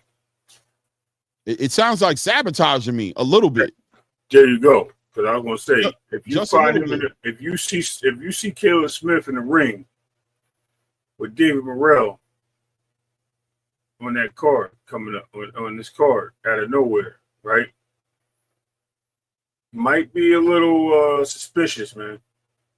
That would be a big. I don't see it because Caleb Smith is going to move accordingly. He's trying to lock in he's protecting his position that he's in right now, which is he's either going to get a mandatory called on his WBO title that he's holding against Dmitry Bivol, Artur Beterbiev's WBO full title, or B, he's going to get to fight, activate a mandatory, you know what I'm saying? Or not B, so A, really, right? I was going to say either A, vacate and become a full-blown WBO title holder, or activate a mandatory. I think he's working for that. He's not going to allow. What do we see of Ben Whitaker? It is what it is. So, look, that fight ain't going to happen. Maybe a Ben Whitaker. Andy Lee's on the card. Andy Lee's already bringing in Hamza Shiraz. Maybe Ben Whitaker may stay ready, so he ain't got to get ready. Maybe he could take the opportunity. I think David Morrell's a dangerous fighter. How many people are going to last minute try to jump in the ring with a David Morrell that are at that level? Ben Whitaker is finally catching some steam behind him, being able to avenge that last loss he had, and which is interesting. I didn't even think about it. No, Ben Whitaker's at 175. Yeah, I'm thinking 168. Man, I'm tripping. Yeah, maybe a Ben Whitaker if he takes the opportunity. I don't know. He's all the way in England. This information just coming out yesterday. This looks like a chance that we might be one fight short on that card as far as David Morrell's concerned. You know what I mean? Wow, man. Man, it is what it is. Can't do nothing about it now, man. Right? I mean, it is what it is, man. Of course, we have Jesse Hart. You don't really have many people you just pull out of anywhere, man. I guess, yeah. Jesse's right there in Philly. Maybe that is a fight for him. There's an opportunity for Jesse Hart to do something. I mean, look, Jesse Hart doesn't have a lot of options. He was supposed to be fighting against David Benavidez, missed out on that. But, are they going to set up a fight for Jesse Hart that's as great as an opportunity not only to fight David Morrell, but also to fight on a turkey card, collect a decent payday? This is probably about the best payday you're going to get as far as being a last-minute replacement. Not too many other cards can offer you that kind of payday. And obviously, a victory in a fight against David Morrell puts you right into the top of the conversation of 168. I mean, 175, sorry. You know what I mean? So. Yeah, I think this is nuts. Now, what I'm going to do is I'm going to search some of the boxing sources. Shout out to Boxing Source for you saying that. Let me see what comes up, man, because this is crazy work. Hold on. I want to also highlight something else real quick here. Went through VADA for this fight. They are on the way to the public workout. Yeah. Just talked to Coach. The fight is still on from what he said. Boom. That's what I'm thinking. That's what I was about to say. Let me. That's why I said let me check. I said shout out to the Boxing Source. At the same time, let me check the a certain page that get you information right away. Shout out to the Boxing Source. Shout out to my community, the ATP Combat Media community, bro. I got access to information all over the place to the people who pay, who come to this channel. I appreciate it. We don't have 200, 300 people in here, but the quality of information and the quality of scholarship that comes from this channel. Listen, I put it up against any other channel's scholarship. You know what I mean? I appreciate you. Thank you. No, man. Thank you to Boxing Source, man. I appreciate that information. So yeah. Look, this fight is there. Let's recalibrate. I want to talk about this fight. Bro, this is crazy. I wanted to break down this fight and give my opinion on it. I got derailed a little bit. Man. And what was crazy is I was looking at the timeline of the sources and stuff, man, and I'm like, yo, he got something for me up here. Yeah, can you open that up and put that in the private chat? Because I can't access it. Hold on, let me see. Hold on. Let me see something. I could probably present it. Hold on a second. I was able to open it up. Hold on. Here we go. Okay. Oh, you got it. So I can present it. It's just Oh, it's Instagram posting. Yeah, it's Instagram. Official statement on my behalf of Katiev.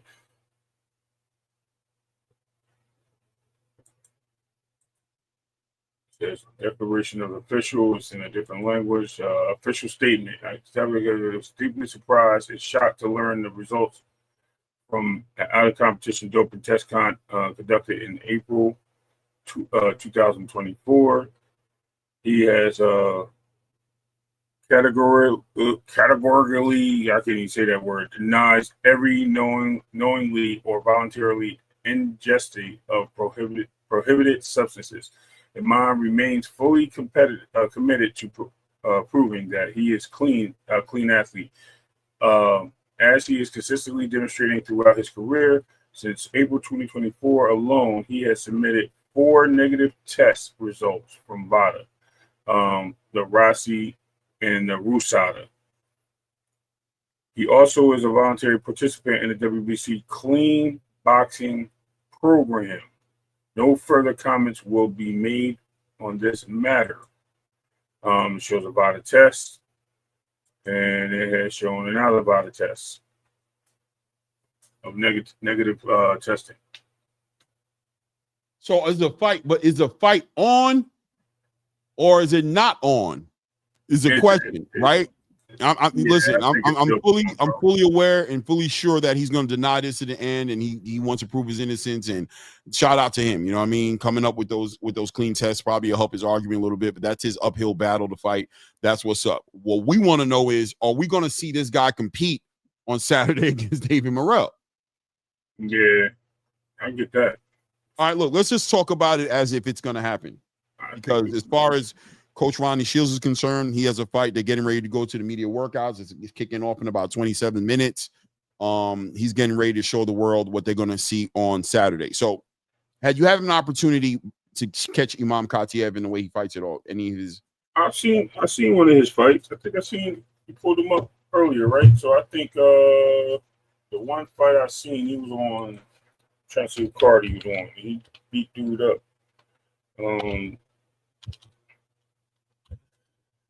Let's see here. It's definitely not the same person.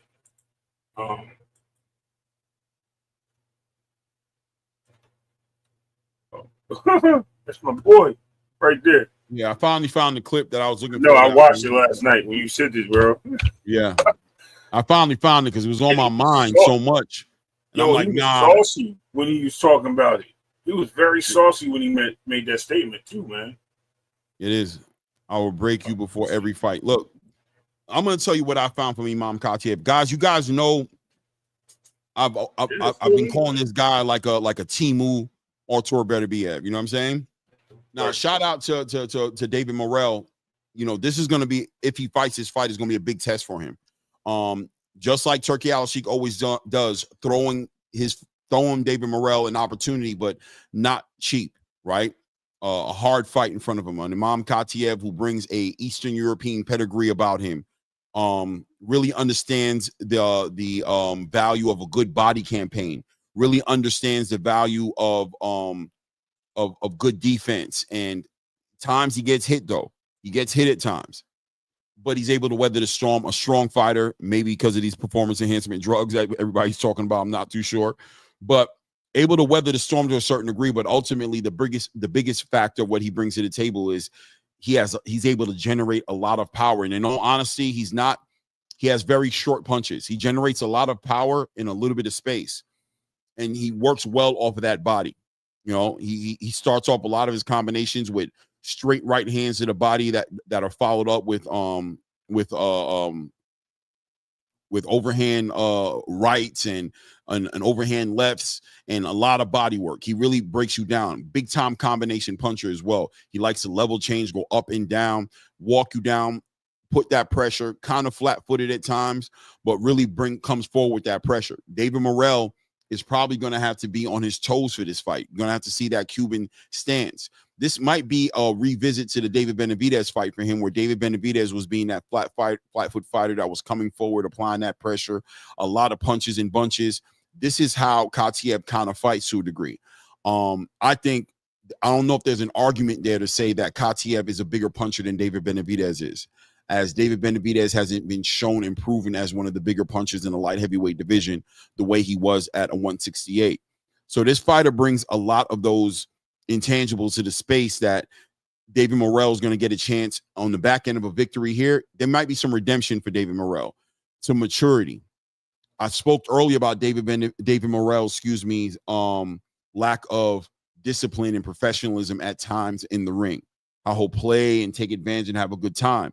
Ronnie Shields seems to be a serious coach. So there's an argument there to say that this could be a blessing not only for David Morrell as far as his temperament in boxing, but might also be an easier fighter to now train for Ronnie Shields now, who now can, be like, listen, do I have your attention now? Things that David Morrell was doing in that fight with David Benavidez, Ronnie Shields, I believe, has gone on record to say, like, listen, man, the immaturity, it made it hard to kind of reel him in at times. But this experience right here might dial David Morrell in, and him and Ronnie Shields may be able to build an even stronger relationship on the back end of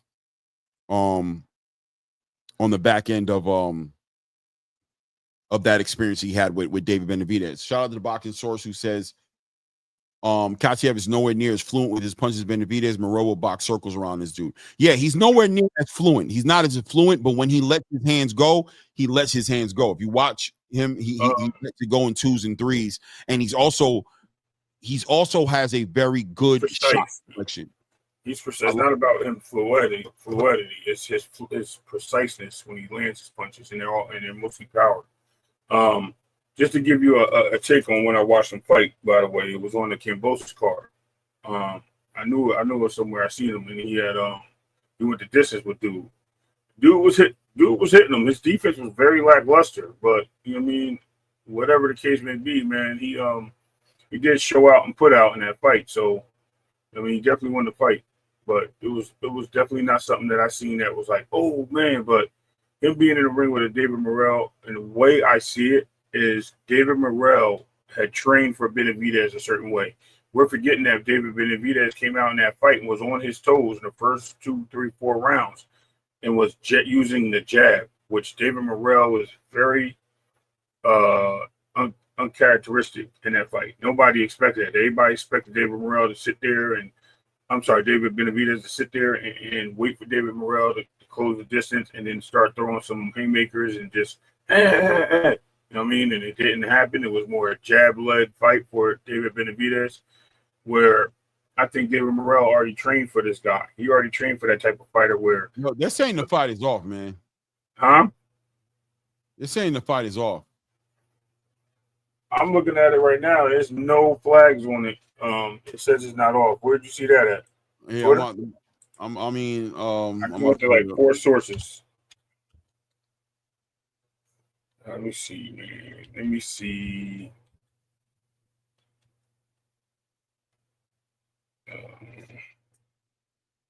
Russian boxer has been sanctioned with a 2-year period of ineligibility of anti-doping rule violation. Here's a summary of the situation. Katiev tested positive for clomiphene and metabolized in and out of the competition sample collected in April 2024. Blah, blah, blah, blah. Sanctioning body, the international agency, ITA, acting on behalf of the International Boxing Association, imposed a ban. Period of ineligibility, June 26th to June 25th, 27. Consequences, all of Katiev's results from April 9th onwards have been disqualified. So his last 4 fights have been disqualified, or 3 fights. And his scheduled fight against David Morrell right here, off July 12th. You know what? 3 hours ago, they just announced it. That's why. Yeah, both Katiev and ITA have the right to challenge the decision before the appeals, blah, blah, blah. But yeah, this fight is off. Yeah, 3 hours ago, they announced it.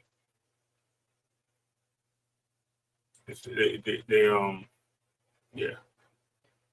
He's suspended, bro. Trying to see if they didn't announce it to Ronnie Shields, man. I don't think. That's why I'm confused as well. Ronnie Shields is not aware of it. Oh wow, man! It looks like. Hold on. I got here. I can present this. you want to take a look at this, but it says here, yesterday morning, the International Boxing Testing Association announced the undefeated light heavyweight Alan Katiev tested positive for a banned substance, clomifene, in all out-of-competition drug testing taken April 9, 2024. As a result, he's issued a suspension until June 25th of 2027. We already know that. What makes this a bit difficult to face is to the press release claims they imposed the suspension on behalf of the IBA. According to Article 8.3.3, the IBA Anti-Doping Agency rules, the IBA is primarily an amateur outfit. It's an amateur outfit. Though it does host regular pro events like the one we saw with Jazza Dickens, Rek Albert, I don't know how to say his name, I'm not going to say it, but I'll give it a try. Bakter Gaziev, I got it. So it's unclear that Katiev 10-0 can compete in the IBA events like Saturday Showdown with David Morrell. So they're not sure. Canada reporter Jeff Jeffrey, who really should be considered going by Jeffrey, claims that Morrell fight is I didn't see that part. Morrell fight is off. So there's a claim, nothing substantial. Okay. Wow. Okay. So, well, when you keep reading, you start finding stuff. Gems. Yeah. So, Wow.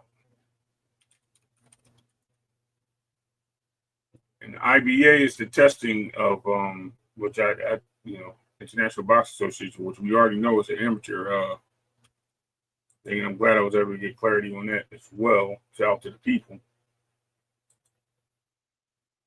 But it is what it is. So who do they put in the ring? That's the crazy part. I'm trying to find stuff on online, but it's kind of, I can't find nowhere that I consider reputable per se. You know what I mean? Let me send this to you. YouTube has nothing.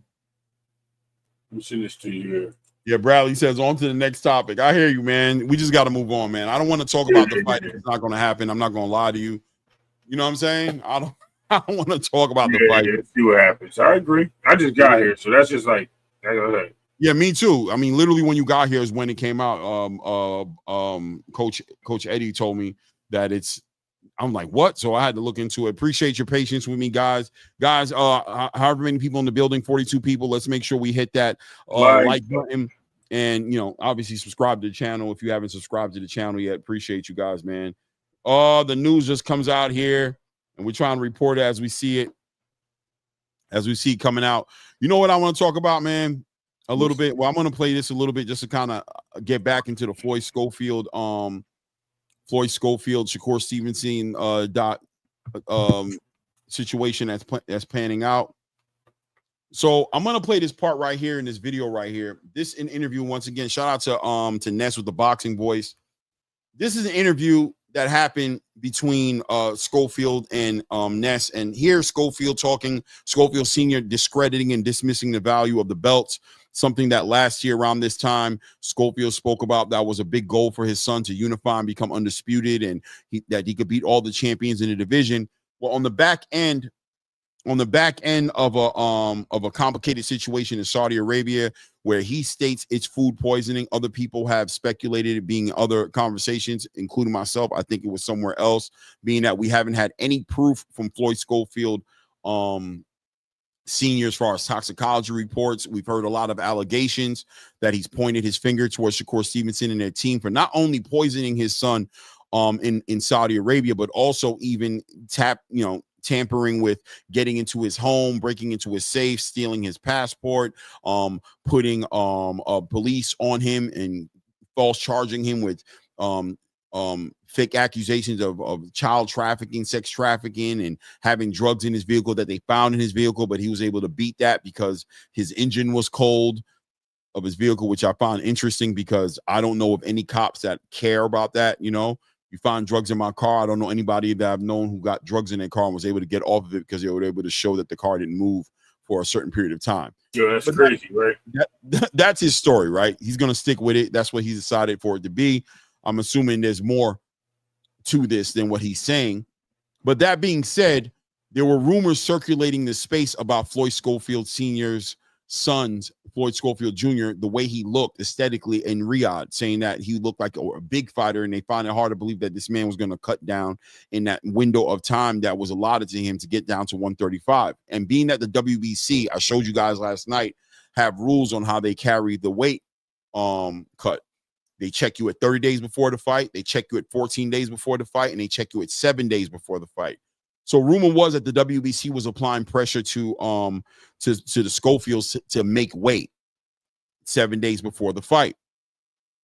And that indeed, while in the midst of making that weight, a conversation where Senior says he was comfortably at weight, okay, whatever it was, but this was around the same time the weight had to be cut.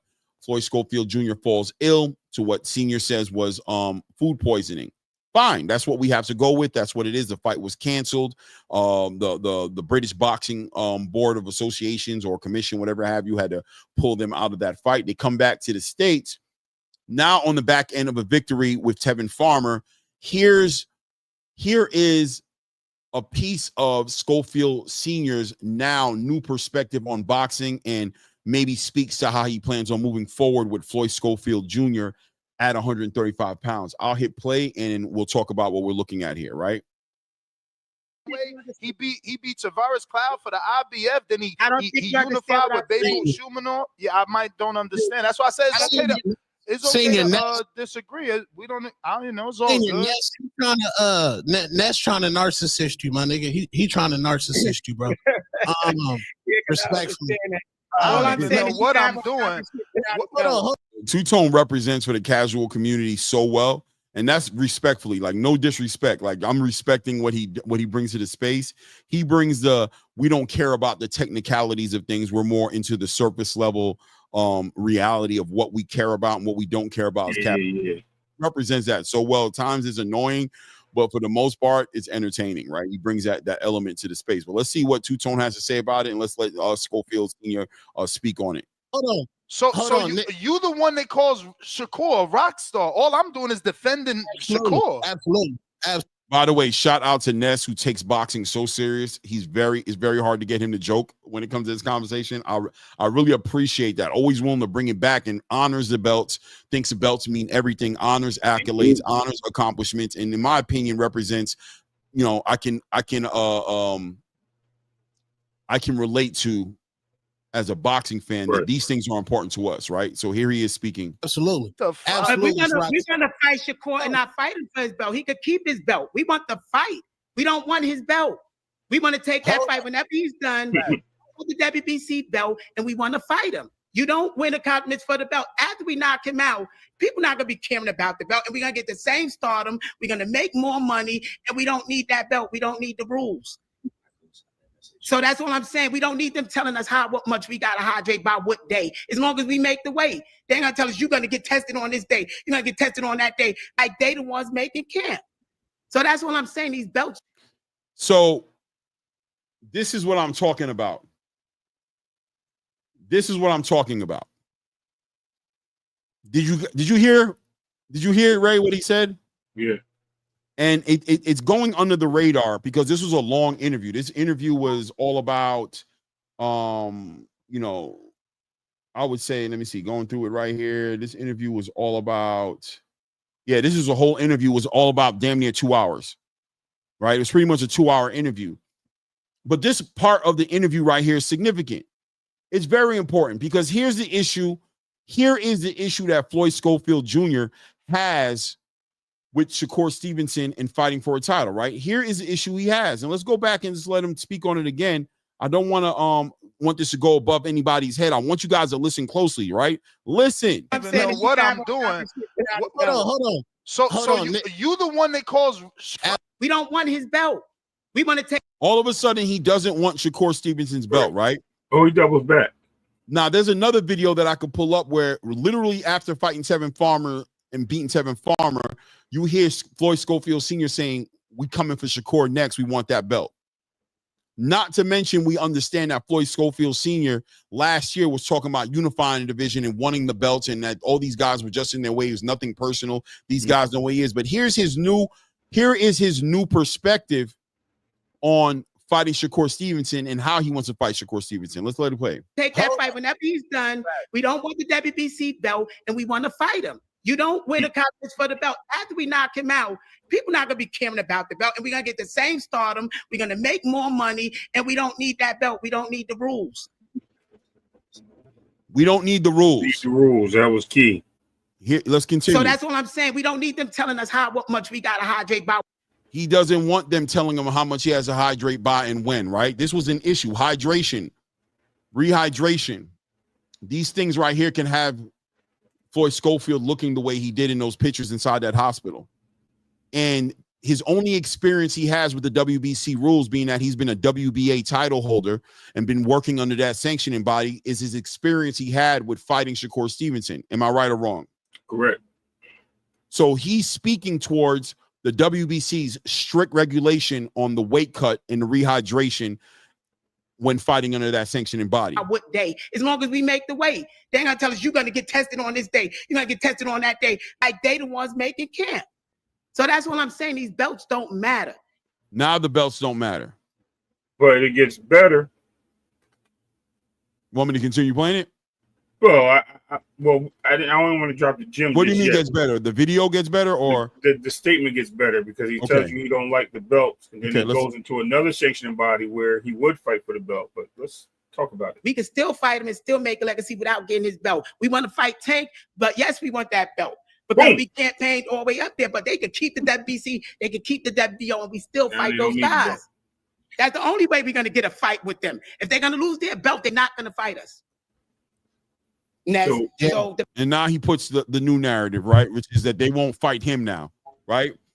Right. That the fact that so somehow Abdullah Mason, if he wins this fight, will be scared to fight Floyd Schofield and won't want to fight him because they don't want to lose his belt, and somehow Shakur Stevenson doesn't want to fight Floyd Schofield because his belt is involved. Yeah, go ahead. What do you think about that? So the ironic part is the only person they want to fight for the belt is Tank, right? But then they don't want to fight for the WBA. But the problem they don't want to fight for Shakur's belt. He's very specific in this conversation with Shakur and the WBC title. And then when it came to Tank, it kind of like he went off source there and said he wanted to fight Tank. And yes, he'll fight Tank for his belt. Then he goes, but I don't need the belt. I don't want to fight for the WBA or the WBC, which is also ironic because you just said you will fight Tank for his belt, but you're clearly making a statement against the WBC and Shakur Stevenson, and you're talking about weight and coming in on rehydration for scheduling. So you're making it clear that the WBC is the problem. 100%. And you make more than you're making it clear that the WBC is a problem. You're making it clear that the weight cut is a problem. Facts. You're making it clear that the weight cut is a problem. Shout out to the boxing source. And like I said, guys, I've been talking about this for a while. I mean, even before he fought Tevin, I said, what do you think about him going to 140? Me and Ray, we have had plenty of conversations here. But here, the boxing source is to confirm what the reality of the situation is. Somebody who's a journalist in the space and has his integrity that he puts on the line whenever he speaks. And he says it right here. To be honest, Schofield Jr. had issues with weight the week of the Shakur fight. That is why he ended up in the hospital, because he tried to cut all that weight at one time. Yep. There it is. Right? So the question is, like I said last night, you're sitting here trying to keep your son inside of a division that you're having a hard time. He's having a hard time cutting the weight in. The way that you're approaching cutting the weight for him, the WBC has set protocols in there to protect the fighters, right? That's why they've done it. And let's pull that up as well real quick here. Let's not hold on a second. Let's go ahead and WBC weight rules. I want to put this up here just to be clear as to what and why those rules are there, right?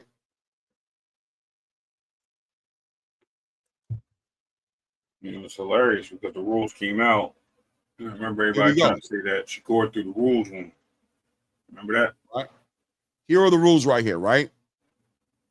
WBC weight rules. All right. The weight limit's 30 days out. Boxer cannot be more than 10% over the division limit, right? Which 10% of 135 pounds is 143. I'm sorry, 148. 148. It's like 150. Hold on. 148.5. You said 10%, right? 10% is 13.5. Right? Yeah, 148.5, whatever. About 150 is what I'm saying. I'm saying about that, right? 14 days out, the boxer cannot be more than 5% of the division limit. 7 days out, the boxer cannot be more than 3% of the division limit. So here's where it became sensitive to them, right around here, right? Right around here is where it became sensitive for Floyd Schofield. Now, hold on a second. I want to show you why. Ensure the fight. Boom. The World Boxing Council has specific rules regarding weight and weigh-ins to ensure the fighter's safety and fair competition, right? So they're doing this because they don't want the Schofields to do what they did, which is cut all that weight in the last minute. It's unhealthy for the fighter. And also, it gives them an opportunity for that big rehydration that we're talking about happening. Everybody tried to have Devin Haney hold Devin Haney under the Regis Prograis fight. And I want this to be also made clear as well, as far as the Devin Haney situation is concerned and him gaining all that weight. This right here shows that the WBC has a protocol on that, and that Devin Haney clearly was in compliance with the WBC's rules, which says that more than likely the whole entire rumor spreading around about Devin Haney weighing in, coming in 25 pounds, weighing in 165 on the day of the fight, more than likely those rumors are false. Right? Right. Because here is the day of the fight weigh-in protocol right here for people who want to use this, right? Now, I know what a lot of people and detractors will want to do is they want to say, yeah, exactly, he broke the rules. No, you guys are making up that he broke the rules through rumors and through what speculation is saying, right? But here it is, just for whatever it's worth, says the day of the fight weigh-in right here, the promoter must arrange for a scale at the venue for a weigh-in upon arrival on fight day, which is what Devin Haney did. Boxers cannot exceed the official weigh-in weight by more than 10%. Right? So 10% means that Devin Haney can't come into the ring, can't show up and be on that scale for more than 150 pounds. And let's be clear, Clay, just highlight one part of that. So highlight the part where it says arrange for a scale at the venue upon arrival. Please put that a fight date. Yeah, it's right there. Like that. Not that part. Right here, where it says arrange a scale. Click arrange, and then drag it from arrange. No, I don't want to see the promoter part, but if you see it right there, it says it on the fight date. So arrange for a scale at the venue for weighing upon arrival of fight day. So, you know what I mean? Like, so whenever they arrive at the building, they have to meet the requirements. So clearly, this has been blown out of the water, right? I don't want to say just blown out of proportion, but at the end of the day, there's facts and then there's speculation. And facts is that the WBC regulates this, closely monitors it. Clearly, according to Floyd Schofield, who has an issue with it. So as far as Devin's concerned, there's a good chance that he didn't come in at no damn 165 on the day of the fight, right? That people are just saying he looked like he was 165 because the way he was looking, and he got to be at least 165. He got to be, I don't know, right? But clearly the WBC has rules in place to address the situation, and clearly Devin Haney was in compliance with those rules, being that he became a champion and it was never contested. It was never brought up in conversation again. The only reason we heard about it was months later, where Regis Prograis himself had to be made aware of it and was like, damn, I didn't know that. Maybe I should do something about it. And I have a feeling that his team let him know, like, yeah, nah, bro, that's not true. Debunk. No, keep moving. Debunk. It is what it is, right? It is what it is. But that being said, Floyd Schofield Jr. now fighting in a weight class where he's clearly showing signs of somebody who's outgrown the weight class. His last weigh-in specifically he made to fight against Tevin Farmer, he had to strip butt naked in order to make the weight. We saw it. He stripped butt naked to make the weight to fight against Tevin Farmer. Butt naked, right? To make that fight happen. Where is the father in Senior who says that he's here to check for the health of his son? says that and he speaks on Floyd Schofield as a father, talking about a parent and kids doing suicide, and you know what I'm saying, not that his son would do that, but he still refers to Floyd Schofield as a child. He speaks of him in a child manner, the tonality he speaks him as a child, which I think is toxic. Overbearing. Definitely overbearing. And I can pull up another interview here where Floyd Schofield Jr. speaks on his aspirations of what he wants to do with his boxing career at 135, how he wants to unify and do those things in boxing, right? But at the end of the day, the WBC has their regulations and the way they carry it. And I wonder if the WBA has anything, because the WBA was rumored to be getting ready to do something as well, right? Wasn't the WBA? Yes. I think it was WBA was doing a 15-pound rehydration or 15% rehydration, something like that. They had put out there. I think it's 15 pounds, but it's a little bit more lenient. And 3% is not bad, man.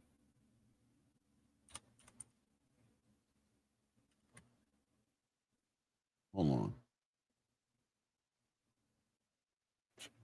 Oh, there's nothing really. Let the record show, Clay. Let the record show.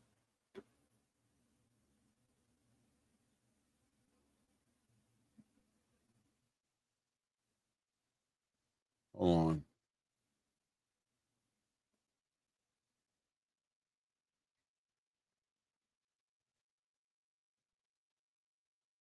Oh, let me see here. And by the way, let me apologize in advance that they working on my these wires outside my house, man. Every day I might cut in, who knows? So let me apologize in advance. I got the message that they're gonna be working with the Wi-Fi and all that for the cable connections. Bubs Boxing, what's up, my homie? My G? What's going on now? That's old. Hold on, I gotta get with the program. What's up, homeboy? The closest thing I see here is no rapid dehydration. It says if a boxer is more than 5% overweight 5 days before the fight, he should not be allowed to dehydrate himself and should not be permitted to fight. If he presents signs of dehydration or excessive loss of weight on the day of the fight, he should not be permitted to fight. It doesn't really get too deep into the weight. I'd have to look deeper into it. I'd have to look deeper into it. Yeah, hold on. There was an announcement made.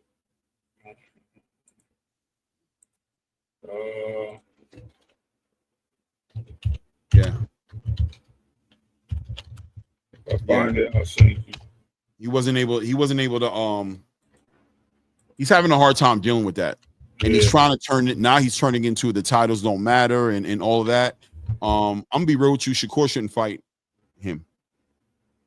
Shakur shouldn't even offer him a fight because he's not trying to fight Shakur, a champion. He's trying to clout chase Shakur and knock Shakur out in a fight to where Shakur would be operating underneath the WBC regulations and keeping himself in weight and doing all those things. And his son would be coming in a big 140-pounder, finding loopholes in the system to get his son down to 135 and have him rehydrate in an unhealthy way. My thing is this concerned father who's all concerned about his son's safety and his son's health. If you're really that concerned, then why don't you encourage Junior to move up to 140? Why are you keeping him there? Mm-hmm.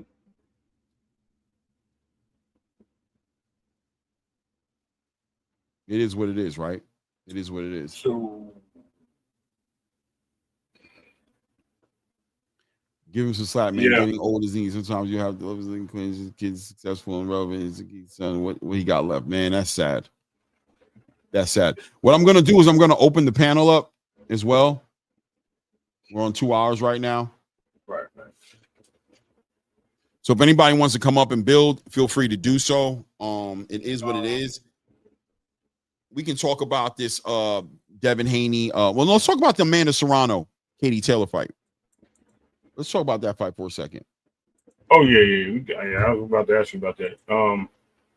By the way, some information for you. It's probably the same thing you read. I didn't really read it, but it shows. This is when it happened. This is actually when the WBA released the rule. By the way, right. It was June 5th. It was effective June 15th. And I remember a lot of people complaining about it because it involved a lot of the favorite fighters. So, yeah. Salute Boxing Source. What's good with your family? Yo, what's going on, yo? Peace, my brother. Peace, brother. Peace. Assalamu alaikum, man. Was doing good. I don't think he's Muslim, fam. But yeah, I'm not. Yeah. Oh, okay. Well, hey, no problem, man. It's the same thing. Greetings and good health, man. You know what I mean? Yeah, What's up? salutations. Yep. Yes, sir. Yes, sir. No doubt. But what's good? What's good with you, family? Any opinion on? Did you get any information on that? So is it pretty much officially off? No, I mean they have the thing just starting right now, and they still have it on the schedule. Yeah, it's on the schedule, and there's a lot of stuff up there, man. Yeah, it's crazy because that one, I don't know if you guys looked at the link, the first link I sent.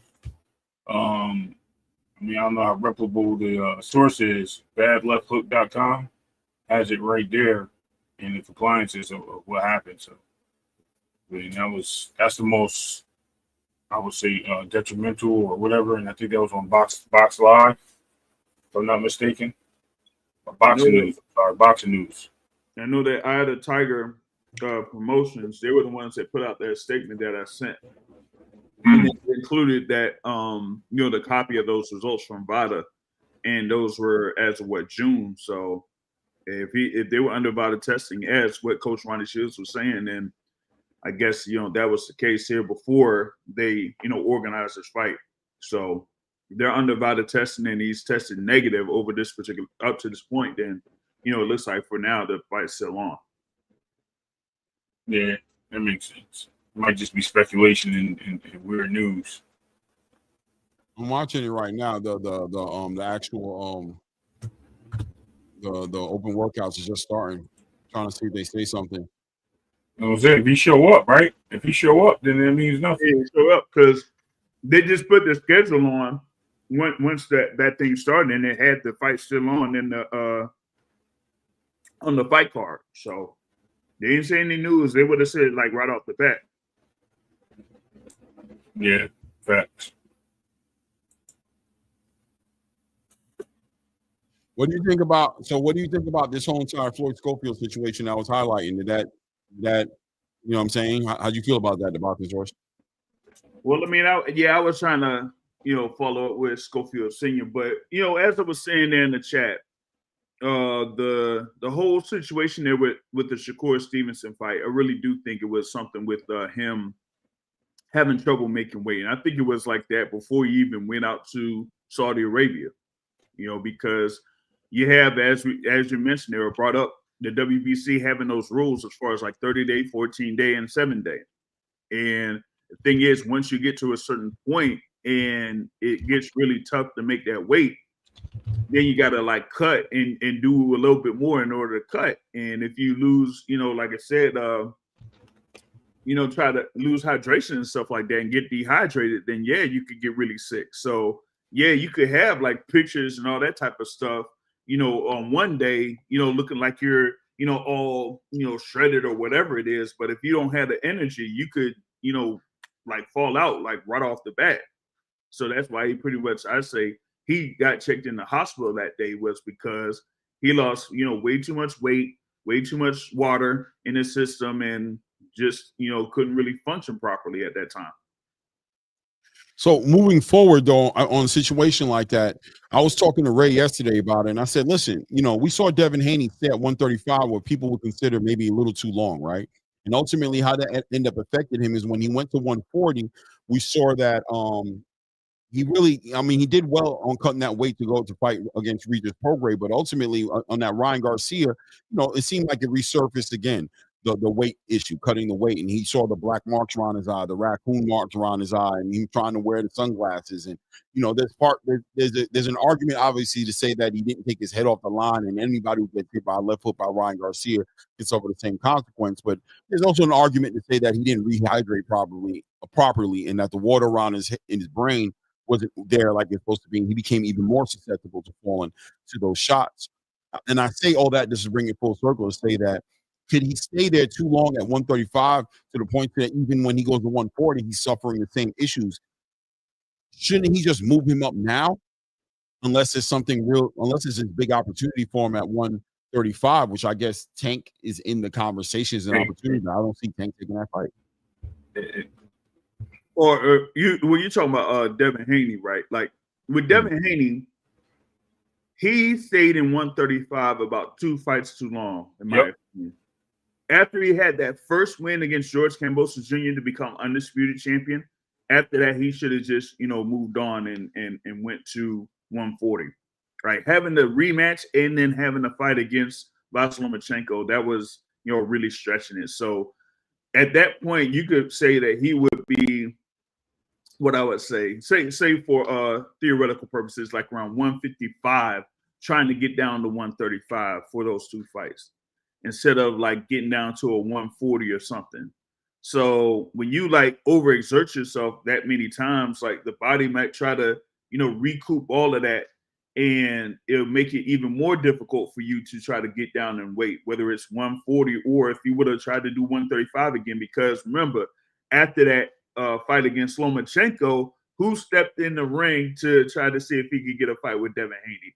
Shakur Stevenson. So they wanted to see if they could get another bout out of Haney at 135, but nah, he couldn't do that. So and just to touch base on that too, don't forget, and this is going against Devin Haney on this one, because he clearly was in ballpark of saying he could do 135, and he was going to stay down. And a lot of people confused what he said.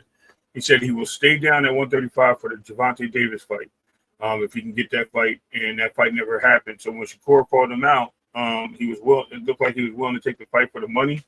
But Shakur, obviously, we know how that went, and he decided to move up because, like you said, he was there too long, and he just couldn't do it. And we realized he couldn't do something. We had to move on. Yo, salute. What up, though? What's up, Clay? What up, Ray? What's going on? What's going on? I think you're on mute. I'm on mute? Oh, hold on. There you go. No. No.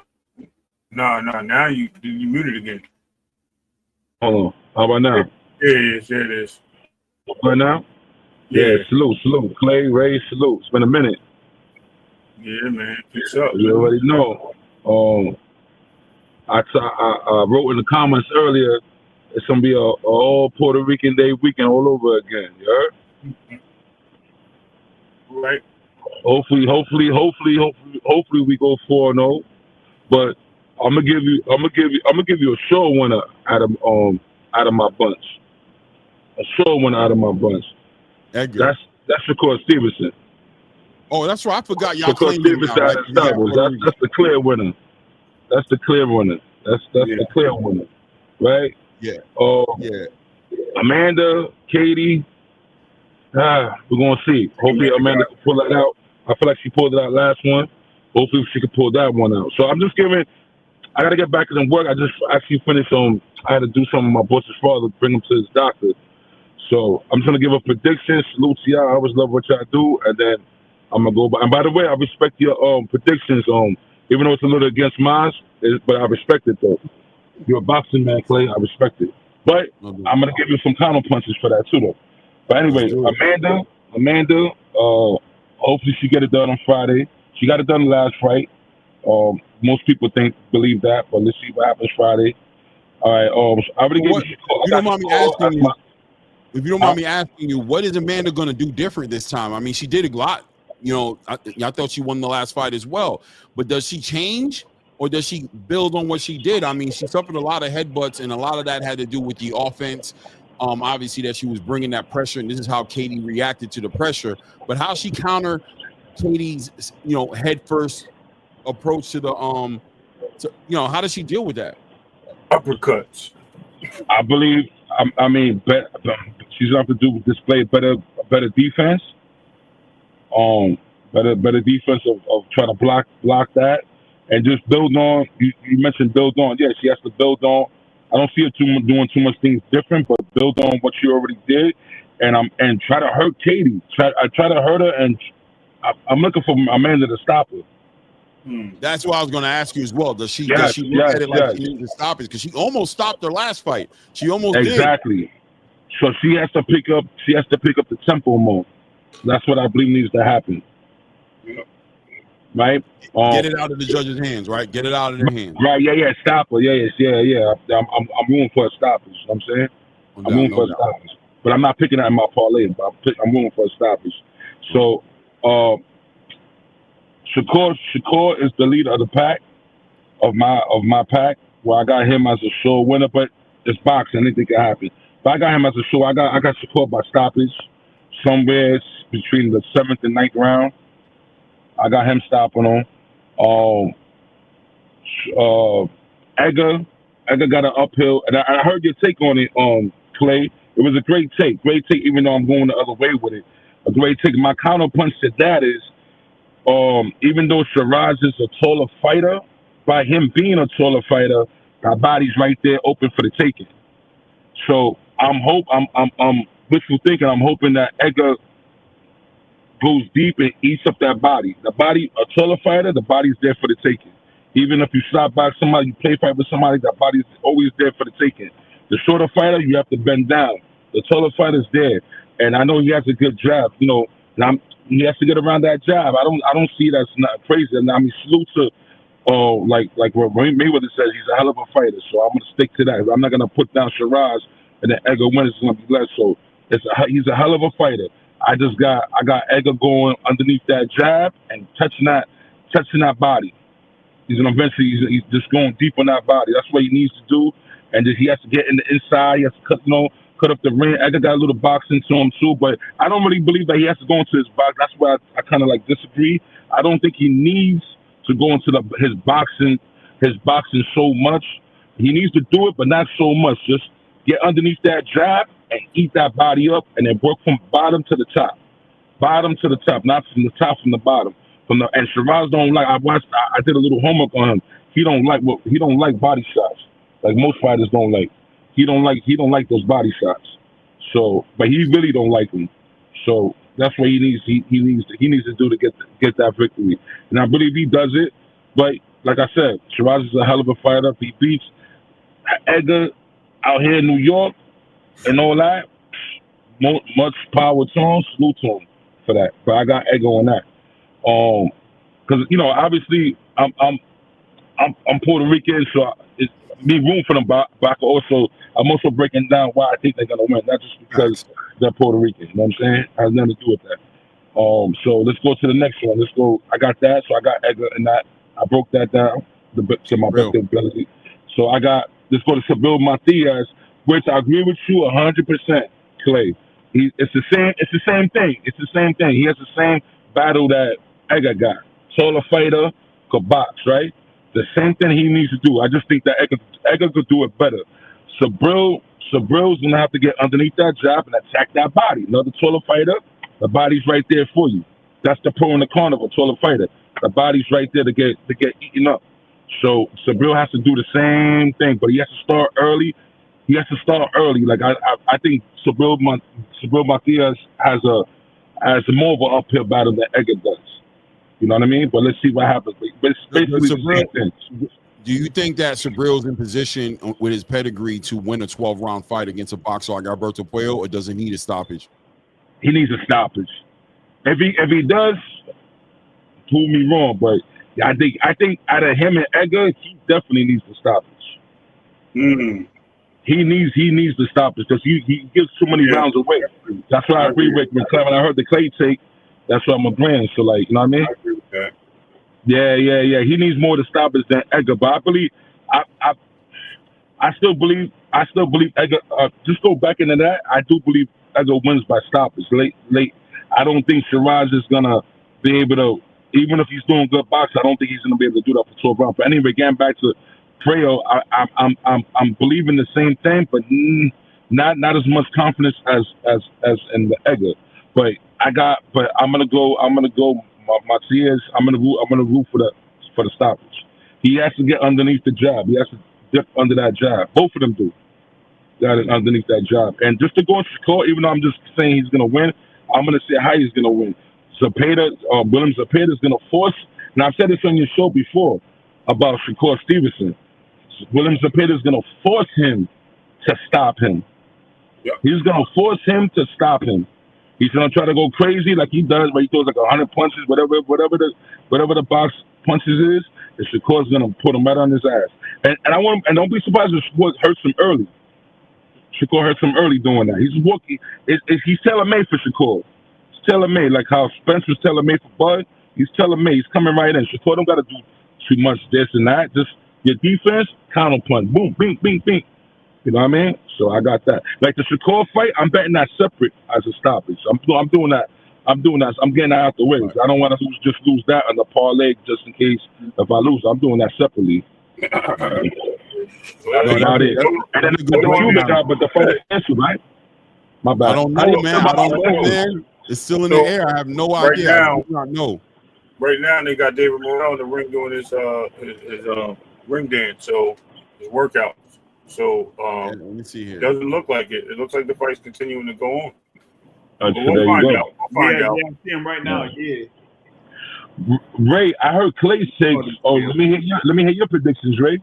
Oh, you got to watch last night's show. I'm going to go ahead and share with Shakur. I think he stops him with a body shot. I think between round 7 and 10, I think he's going to work that body. I think that mid-range inside boxing game is super underrated with Shakur Stevenson. Because they got about him being a runner. They keep coming with his Tom and Jerry energy, and I just don't feel like they're either watching his fights or I don't know. But I think we're about to see. I think it's going to be a stoppage, body attack, between 7 and 10. Body attack. Yep, I forgot to mention that. Body attack. All right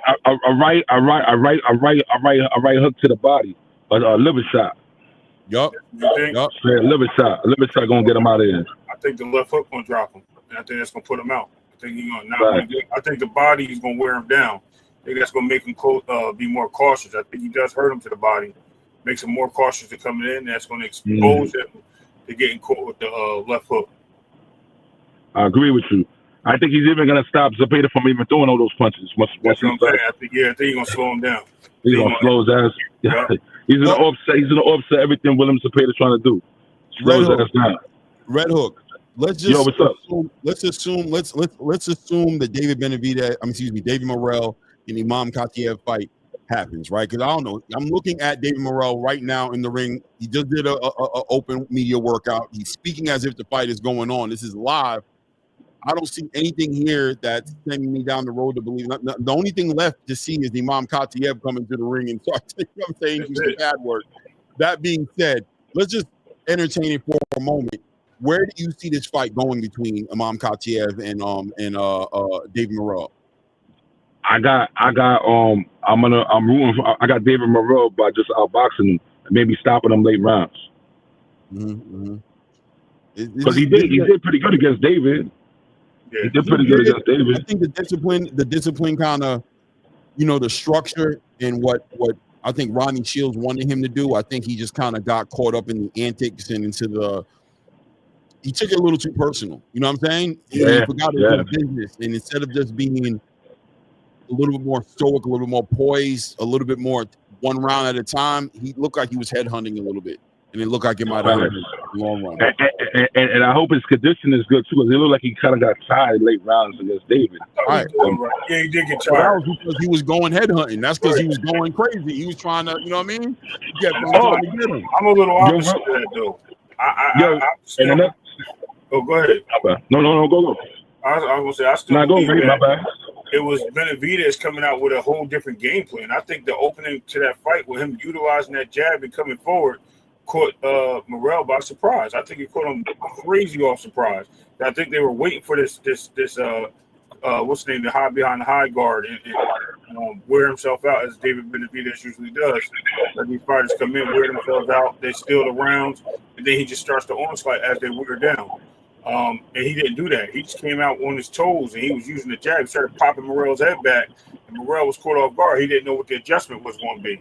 So once he figured it out, you started seeing a little bit more competition. But then, like Clay said, it was more of like, I need to get my get back. And I think a lot of boxers go through this get back thing in their head where they feel that they got to get in there and they got to, they feel embarrassed and they got to get back against their opponent.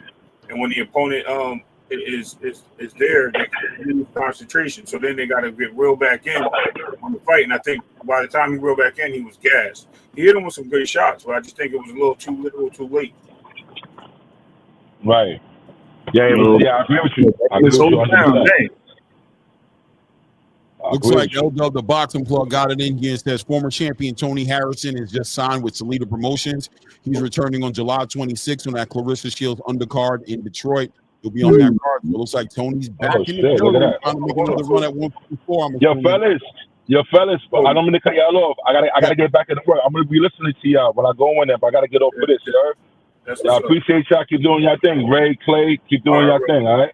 No doubt. Thank you for popping up, man. Later too. Y'all know y'all boxing. Y'all know it. Later.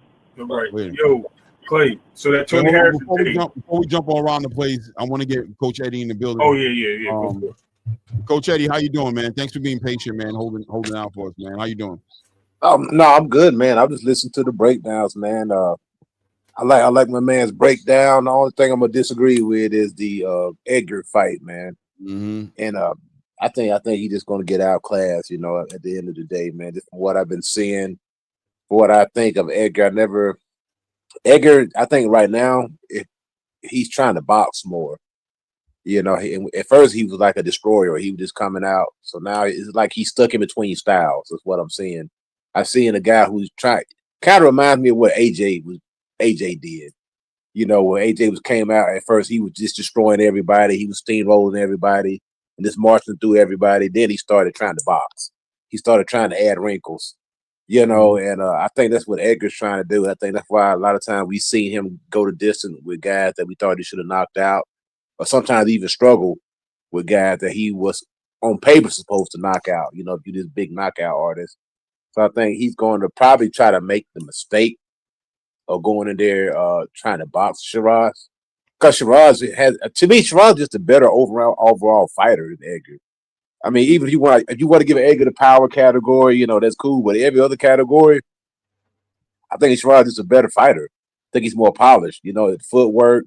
I think he's a smarter fighter. The jab is better. And Shiraz has good power also. So you're not like you walking in there with a guy who's pillow fisted. You walking there with a guy who potentially hurt you and get you out of there also. And I just think, like I say, everything y'all said earlier with Andy Lee, just that whole Crunk school of training and just the thought process. I think that's going to be in the back of Edgar's mind also. Not only that, I think Shiraz has the better corner also. I wasn't a fan of what. What do you think about his ability to execute a Crunk style of boxing? In other words, when you think about Crunk style, for the people in the building who might not understand when we say that, when we're talking about the great legendary Emanuel Stewart, rest in peace, we're talking about you think about Lennox Lewis, you think about the Klitschko's, right? You think about tall fighters, good stiff jabs, good right hands, offensive fighters at times, but patient fighters, poised fighters who take their time and believe in their jab. That being said, the jab I think is going to play a big part of this game. What do you think about Hamza Shiraz's ability to not only use that jab efficiently, but also work on the front foot and stop Edgar Berlanga, or even, God forbid, push Edgar Berlanga back? And how effective does Edgar Berlanga on his back foot look against a fighter like Hamza Shiraz? I mean, it's definitely a strong possibility. And, they keep, one thing I want to bring up, they keep saying that Edgar Berlanga 6'1". That dude's not 6'1". That dude's more like 5'11 and a half. Not 6'1". That 6'1" on paper. So he had he definitely has a height disadvantage of whatever. But Shiraz is kind of like a fighter who already had a lot of the attributes that a lot of Crunk fighters has already. Mm-hmm. So it's kind of like taking a car into like a tuner shop and just changing out a freaking microchip or two. And just getting an upgrade, like what I'm saying? Right? You just tuning them up, just sharpening up. It's still a muscle car coming in, right? Yeah, exactly. Just tweaking it a little bit, just changing that CPU out. You know what I'm saying? Putting a different chip in it. You know what I'm saying? My mind is right now. Yeah, and just get the job done. Do you guys know if this will be their second fight together, him and Andy Lee, or the first one? This is his first fight in the ring with Andy Lee? This was an adjustment from the Carlos Adames fight. He got rid of a trainer and right? So this is going to be their first fight together in the ring. So there's a chemistry there that we got to see if it's there. Hamza seems to believe that he's very, like, when you see Hamza speak on this Andy Lee situation, he's completely bought into the process and bought into Andy Lee's approach to fighting. He says he's never gotten along with the trainer the way he has with Andy Lee. And I think one thing that Andy Lee brings to the table is not only that experience with Emmanuel Stewart as far as training, but also he's a fighter as well, right? So he understands the dynamic of not only the game plan, but applying and executing the game plan in the ring. And Andy Lee himself fought tall, fought off the jab, fought with that crunk style. So there's a relationship that might be there. That chemistry is going to make a big difference on Hamza's confidence on taking that advice, taking that coaching, but also applying it and executing it inside the ring. Right. What do you think about Edgar Berlanga's emotions in this fight? Is that going to play a part in this fight? His ability to be poised and deal with the adversity that might show up in this fight, where the Hamza Shiraz is going to stay behind that jab. People keep talking about the jab of Edgar Berlanga. We know, I think we have faith in Hamza Shiraz's jab. If he loses that jab game against Hamza Shiraz, how does Edgar Berlanga react to that? I think he's going to be sitting on the canvas, pounding his gloves again. That's what he's going to be doing, man.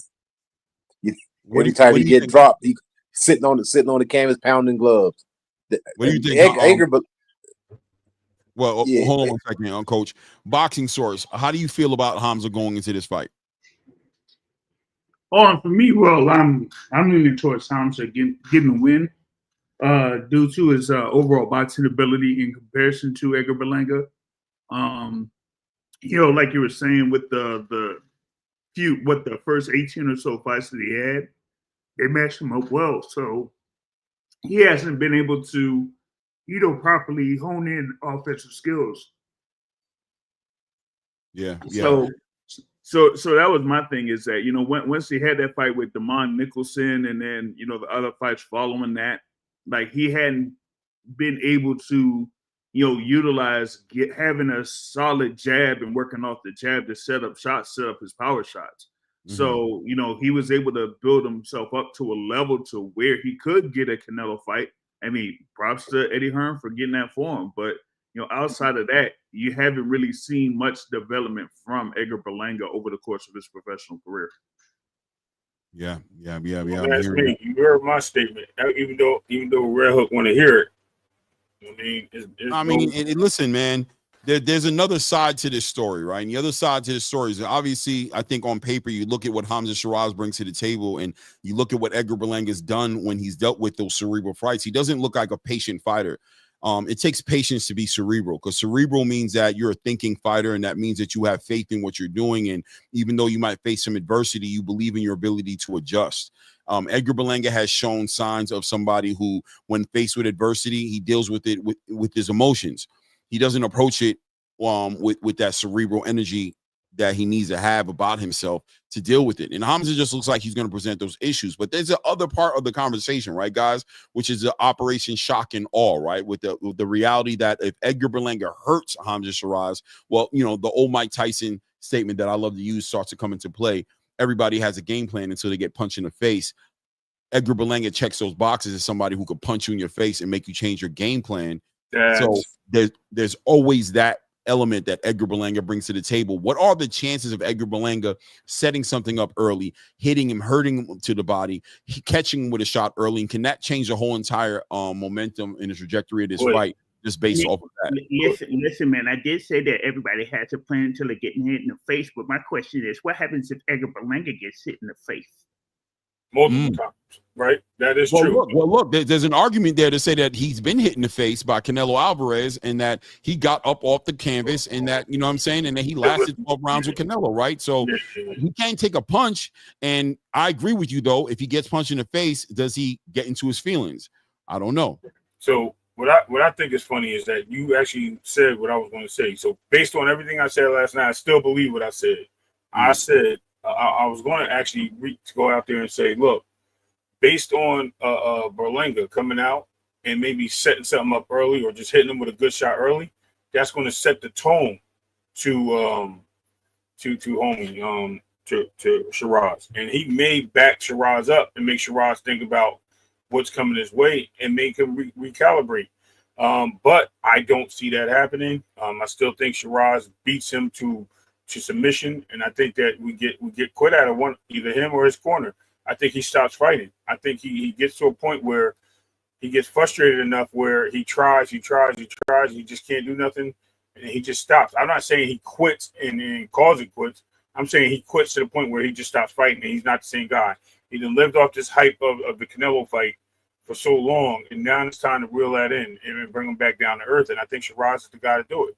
I think the weight's going to play an issue. He's definitely going to come in a bigger guy, but I think that even though he comes in a bigger guy, does he come in with the with the mindset of a guy that came up that also is probably around the same size as him, but has pop on those punches, and those pop is going to set the tone of the fight. The distance is going to be hard to break down and get through unless he gets around that jab and able to attack the body or get a nice clean hook in. And I think it's going to be hard for him to do that. And the frustration is going to start settling in around the third or fourth round. And then you're going to start seeing like wild shots and things of that nature. And then by the seventh or eighth round, he's just going to be out. He's going to be like, yo, there's nothing I can do. I got to knock this guy out. And he's going to be living on the hope dream. He's probably going to be like I said, he's just going to get battered rather. Sorry. Until he just don't want to fight no more, man. What the hell? Yeah, bro. He's just one of those guys, bro. Yo, I looked down for a second, looked up, and I'm like, damn, bro, people really playing with dildos. So that's cool though, right? So from now on, you show your face in the background. You know what I'm saying? We got to play those rules. I know who I know, and if I don't know you, it is what it is, right? So shout out to the perverts out there with dildos. That was a grown ass man with a dildo. Yeah, you can right. only imagine why he had one of those. So that being said, right? Might be from Chester, PA. Well, speaking still on this fight right here, and I'm interested in Coach Eddie's perspective on this part right here because we see what Hamza can do, and we know you want to believe in the pedigree, and you can't look past that. But Edgar Berlanga does bring his intangibles. And listen, man, 17 first-round knockouts. We don't need to ask if this guy has a punching power to change the direction of fight at any given Sunday. I'm expecting Edgar Berlanga to come in and hit what's available to be hit. And like shout out to Red Rock to Red Hook, who said, listen, man, that body's there. And he expects Edgar Berlanga to work that body. I think I expect it too. I think Edgar Berlanga is going to stick hard jabs at that body, stab him, punch him to that body, move. And listen, Carlos Adames was able to get to Hamza Shiraz. Now, Hamza Shiraz was able to survive 12 rounds, but he had a hard time. Granted, conditioning might have been an issue because of a weight cut, and maybe the hands weren't good, so he couldn't stick that jab out there and make them as stiff as he could have made them. Pause. Right, but at the end of the day, Edgar Berlanga has that intangible he brings to the table. My question for Coach Eddie and for the rest of the panel as well is, how does Hamza deal with that situation? How do you deal with a fighter coming forward? And I think it's a relevant question because I think Shakur Stevenson is also going to run into that dealing with William Zepeda. We talk about Shakur Stevenson's body campaign. We talk about his ability to work on the inside. Well, William Zepeda also brings a very effective body campaign that he's done to plenty of fighters. He works it, and that's how he probably plans on taking the legs away from Shakur Stevenson, as he may expect Shakur Stevenson to move around the ring.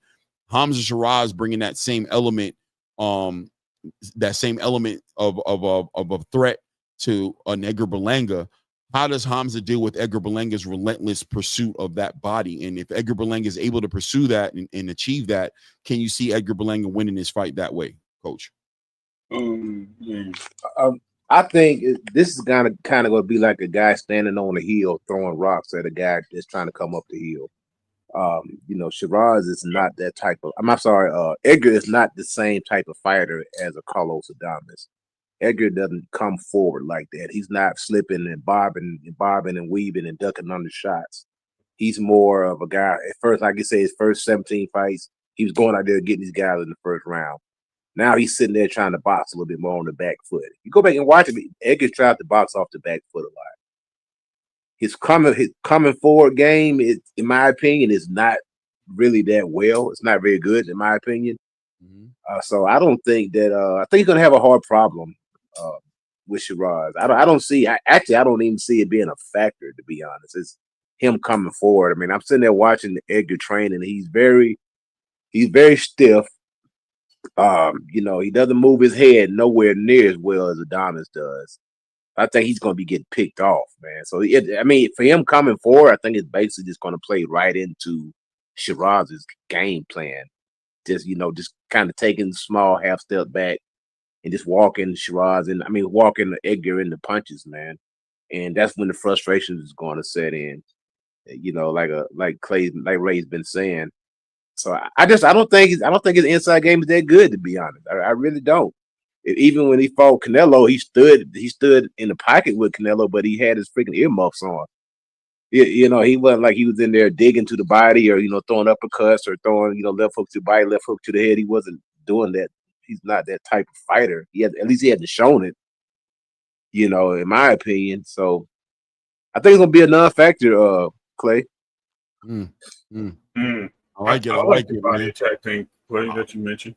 I think that is something that we never even seen. And if anybody tell me if they've seen it, Edgar attacking the body of a fighter before, pause. I've never seen him really. He's always a headhunter. He's always a guy that goes for the knockouts and things of that nature. So if he goes in there with that game plan, maybe to attack the body, keeping his head down, high guard with his front hand, and looking to will the body with the right or the left. I think he's orthodox, so with the right, and then backing out with a strong stiff jab to the body, and then covering up, coming out. He may have an opportunity. Opportunity is always there. It's two fights, and two fighters in the ring, so it can go either way. I just think what most people are seeing is that we're seeing how tall and in comparison to Berlanga, and the size difference is not that much, right? And then we're seeing that the because even in the shoulders, I think Coach Eddie talks about the shoulders all the time in the boxer. Shiraz's shoulders are bigger than Edgar's, even though he's a taller fighter. So, I'm sorry, it was Echo. Excuse me. Shout out to Echo. But he's got boxing shoulders. He's got them long, lanky arms. So the jab's going to be stiff and it's going to get right there to the place it needs to find. If Edgar stands there and just tries to walk forward, it's going to be a long night for him. I think that's what everyone is seeing, and that's why I'm seeing that he just gets worn out to the point of frustration and calling it quits in the ring. Like he literally just turns off all his lights upstairs and just says, you know what, I can't do this. But we'll see. No doubt. Now, listen, man, I'm looking right now. Williams Zepeda inside the ring. He just did his work. He looked good. He looked sharp, and he looked focused. I expect Williams Zepeda to be focused. He's a disciplined, stoic person. Doesn't get caught in his emotions, but he's a one-dimensional fighter, in my opinion. He does what he does. He does it well, but that's pretty much what he does. Shakur brings the wrinkles to the game. He brings a pedigree. He brings the options. He has the options in his bag. So if it gets complicated with Williams Zepeda in one way, he could fight another way. But that being said, Shakur Stevenson has shown body issues against Oscar Valdez. That's where he's been hurt before, is in the body. And Williams Zepeda may be one of the most committed to the body fighters outside of maybe Shakur as of late in the lightweight division. He's very, very successful at doing that. And that's how he normally deals with these fighters that want to move around a lot. Now, fighting against Tevin Farmer, Tevin was able to neutralize a lot of that. I feel like Tevin was able to smother. And I think that's the energy that Shakur is probably going to bring to this. He's probably going to try to smother Williams Zepeda's offense. I think he will. I don't think he won't play the game of trying to stay away from something that won't stop coming. He'll walk him into things, but ultimately getting his offense going, attacking that body, tying him up, working on the inside effectively gives him an opportunity to pull the gas away and take the strength of Williams Zepeda's legs from under him. But that being said, I'm interested in the panel's perspective on how does Shakur Stevenson deal with the relentless pressure that Williams Zepeda undoubtedly plans on bringing to the table on Saturday night. I'm going to start off real quick. I wanted the panelists to really jump in, but nobody said nothing. So I'm going to jump in. Here's what Shakur's game plan has to be with a Williams Zepeda. And I'm going to say this clear, and I'm going to be straight up. He has to play the game of Gervonta Tank Davis, and he has to set traps for Williams Zepeda. He has to be able to punch through those punches and those counters. He has to set the trap, and he has to lead him into a false sense of security, believing that he's going to have opportunities to land good, tough shots on him and time those shots and counter him. If Shakur can do that, he's going to be very successful, and he's going to leave Zepeda on the ground. If Shakur sits there and he goes to me toe-to-toe or smother the punches of Williams Zepeda, unless he backs Williams Zepeda down as a bigger fighter or a stronger fighter, which I don't see Shakur really doing that. Not saying he can't do it because anything's possible, But if he can't do that, man, it's going to be a long night because whatever he comes out there to throw, he's going to have 6 more for every one coming back his direction, and that could be a rough night for Shakur trying to play from a standpoint of what the judges are looking for, right? Because we don't want to leave in the judges' hands. If somebody's throwing 6 to my 1, even if they're not connecting, it makes it very questionable. So I think that right there can be a big opportunity for Shakur to build some confidence. If he fights, I'm not really going to say off the back foot, but if he just leads him to a false security to believe that he can take advantage and overwhelm Shakur, and Shakur just catches him with counters and leads coming back, walking backwards. Okay. How do you feel? How's anybody else on the panel feeling? How does Shakur deal with that pressure, man? What's he going to do? I want to follow up with what Ray Davis said. That was a good point in reference to like how Williams Zepeda throws the amount of punches that he throws on average. It could be 6 punches to Shakur's 1, but the activity of Zepeda's 6 will give an impression on the judges, because the judges view it much different than a lot of people do on TV. Like being someone that has taken photos from ringside and actually been next to a judge, then you kind of see the angles of how they view the fighters when they're in combat, so to speak. In particular, they could be in a corner that's over on the end, like for example, a judge will have to look all the way to the right towards a neutral corner to see what's going on with the action there. And if you got me or a few other people that's there, trying to take photos, you're gonna have to get out of the way, so to speak, in order for them to get a proper view of what's going on, so they could properly assess what's happening in that particular round. So, having that activity is very key there for Williams Zepeda if he's able to do that over the course of 12 rounds against Shakur Stevenson. But it also goes to what Showtime Sean Porter said sometime back a few days ago when he talked about Shakur Stevenson and how he prepares for fights, and that he nullifies what an opponent does. And that he said in training they had somebody that was having all that activity like Williams Zepeda does, but then after a couple of rounds, Shakur was able to nullify that. So I want to see how Shakur does that. If it's using distance, because he does that very well as far as his foot movement is concerned, or using time in between the punches that Williams Zepeda throws to kind of discourage them in the later rounds. I want to see if that happens here. Okay, man. Okay, Yeah, well, Coach, man, how you gonna follow that up, Coach? That's what I'm saying. Both gentlemen made compelling arguments on both sides, man. Me personally, I'm gonna last, huh? yeah, that's all right though. It's okay. It seems like, in my opinion, man, that this has all the makings of an interesting fight. I think it could definitely be an interesting fight. I definitely for winning the fight. Now, I'm not gonna go out on a limb and say he's gonna wash him, because you gotta also remember a lot of times when you fighting guys, when people fight Shakur, you're getting guys that are coming with their A game. I mean, they're coming to put their best foot forward. So I expect to see a highly motivated Williams Zepeda in this fight, and a guy who's probably gonna be willing to go out on the shield to try to do, to put this victory, secure the victory. Even in a loss, if you still look good or very, very competitive in a loss, it's going to raise his profile anyway, because most people are not giving him a chance anyway in this fight. Potential banana peel, but I highly doubt it. I can say Shakur, I think he's going to find a way to either put it like this, if the kitchen is too hot, I think that Shakur has plan A, B, C, D all the way through Z. Yep. He'll do whatever to secure the victory, even at the expense of entertainment. If that makes sense.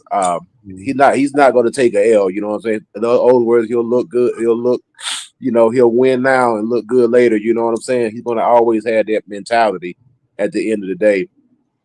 But also, to the other point that the gentleman made, is that the optics. A lot of people like to point at the the hit miss ratio that Shakur has, but people always think they always score. They talk about the scoring blows. Well, even if you're hitting the guy in the shoulders, the elbows, or the forearm, yeah, they're not scoring blows, but they're having an effect on the fighter. You know what I'm saying? So as long as Zepeda is willing to hit something, you know, that's going to make it an interesting fight. And hopefully, if he can land enough, well, not hopefully, but if he can land enough shots where he's hitting some body part, whether it be a shoulder or elbow, you know, or side or anything, it's going to have an effect on Shakur. And it could have an effect on the judges because, like, with all this controversy about the Tom and Jerry and guys running around and moving around now, I think the judges are you know, got their antennas up and they're looking for that. And they're going to be penalizing. They're going to have their red pens out, so to speak. And they're going to be penalizing guys if they feel like they're not engaging. You know, That's just my opinion. Yeah. Where I stand on it, I'm gonna be honest with you. Where I stand on it is, and I've made a very bold claim, I believe, in the fact that I believe Shakur is going to walk away, taking what happened with Tevin Farmer. He's going to say, okay, well, look, William Zepeda is an unstoppable force of nature if you allow him, if you wait on the opportunity for William Zepeda, or shout out, you know, to my co-host Ray, who said, you know, set him up and lull him to a false sense of security. I don't think that's going to be an issue. I think Zepeda already has that sense of security. He believes that he's dealing with a fighter who has bad hands. He's dealing with a fighter who's movement and who's already kind of scared of his offense. He's going to pursue, and I don't believe he believes that Shakur can hurt him. Now, granted, he has Panda over there, and I'm sure Panda's giving him a reality check. Panda's seeing Shakur operate in the amateurs and the Olympics, and he watches Shakur and celebrated Shakur in front of the world and made his opinion clear about how he feels about Shakur Stevenson. So he's going to communicate that to Zepeda, which I think also is going to play a part in this fight for William Zepeda, because we might be dealing with a fighter who's coming into this fight a little intimidated by Shakur Stevenson, just based on Panda's fanaticism of Shakur Stevenson, already gone on record calling Shakur Stevenson the greatest fighter in boxing today, the best fighter in boxing today. Well, what about your fighter, right? So that being said, I digress to say that he's going to deal with a fighter who he's going to have to discourage from allowing him to punch on him like that, to throwing punches and drowning out his offense with a volume of punching that I don't think Shakur wants to participate in. In other words, I don't think Shakur is trying to out-punch William Zepeda. You know, if William Zepeda throws 100 punches in a round, I don't think Shakur Stevenson wants to throw 101, right? But he wants to discourage him because at the same exact time, the downfall of letting your hands go that way is your hands can't be in two places at the same time, right? So we can't have your hands leaving your face trying to punch on me and there not be opportunities for me to land on you. Tevin Farmer was able to make William Zepeda look pedestrian. He made him look regular. He made him look like, okay, he has this thing about him, but he's not as special as we think he is. He likes to be offensive and he doesn't care where the punches land. Shoulder, body, head. It doesn't necessarily motivate or take away the motivation from this guy to continue going for the shoulders, body, head. He's going to continue to do that. Shakur has to discourage that. And shout out to the Boxing Source, who said something significant as well, as far as the perception and the aesthetics of what it's going to look like from the outside looking in from the judges, who have to make a decision on who winning these rounds. Farmer put Zepeda down, but was able to walk away with a victory in that first fight that they had. A lot of people thought Farmer won the fight because they felt like he was more his quality of punches were better than Zepeda's quantity of punches. So Shakur has to battle that as well. I think that there's an argument there, like I said earlier, where we'll see Shakur Stevenson smothering a lot of that offense that William Zepeda brings to the table, but I think that he's going to have a way more effective. He has the ability of making William Zepeda miss a lot of those shots. I don't think he's that impressed with the volume of punching he does, but also he has an opportunity to make Zepeda pay a lot, and that's not going to be on the outside, right? Standing on the outside and standing behind that jab and sitting there trying to pick Zepeda apart might be easier said than done. It might be easier said than done on the mid-range or close range of this fight. I do expect Shakur Stevenson inside those first 2 to 3 rounds to use that distance, to process the data, to get the timing and the rhythm of William Zepeda down as much as he can. But I think when you see this fight be exciting and you see Shakur Stevenson shine, it's going to be in that mid-range, close-range game. I think that's when you're going to start seeing him rip into that body, hitting him with uppercuts, hitting him to the solar plexus, moving Zepeda around. And I think he's going to show a masterclass on shot selection. And Zepeda is going to become discouraged. You're going to start seeing him have less of a punch output, very similar like a Manny Pacquiao Floyd Mayweather situation. Damn, you stole my next comment. Where Manny tried, I was going to say it. I was going to say, yo, I see this fight come. I don't know. Yeah, go ahead. we saw Manny try to do that, and we saw Floyd take that away from him. And you saw Manny throw less punches against Floyd than he ever threw against anybody else. And I think Shakur's special that way. We want those hands to be on point. And if those hands are on point, I think you're going to see him do something special tonight, not just win or Saturday night, not just win, but he's going to show, because we're so used to seeing William Zepeda fight a certain way. We're going to see William Zepeda fight a complete different way, because we're going to see William Zepeda hurt in this fight for the first time. And we're also going to see that offense is not the way to fight Shakur. And I think this puts perspective on how Shakur Tank looks, and also how Shakur against the best fights in boxing look, against Devin, against Hitchinson, against a Gary Antoine Russell.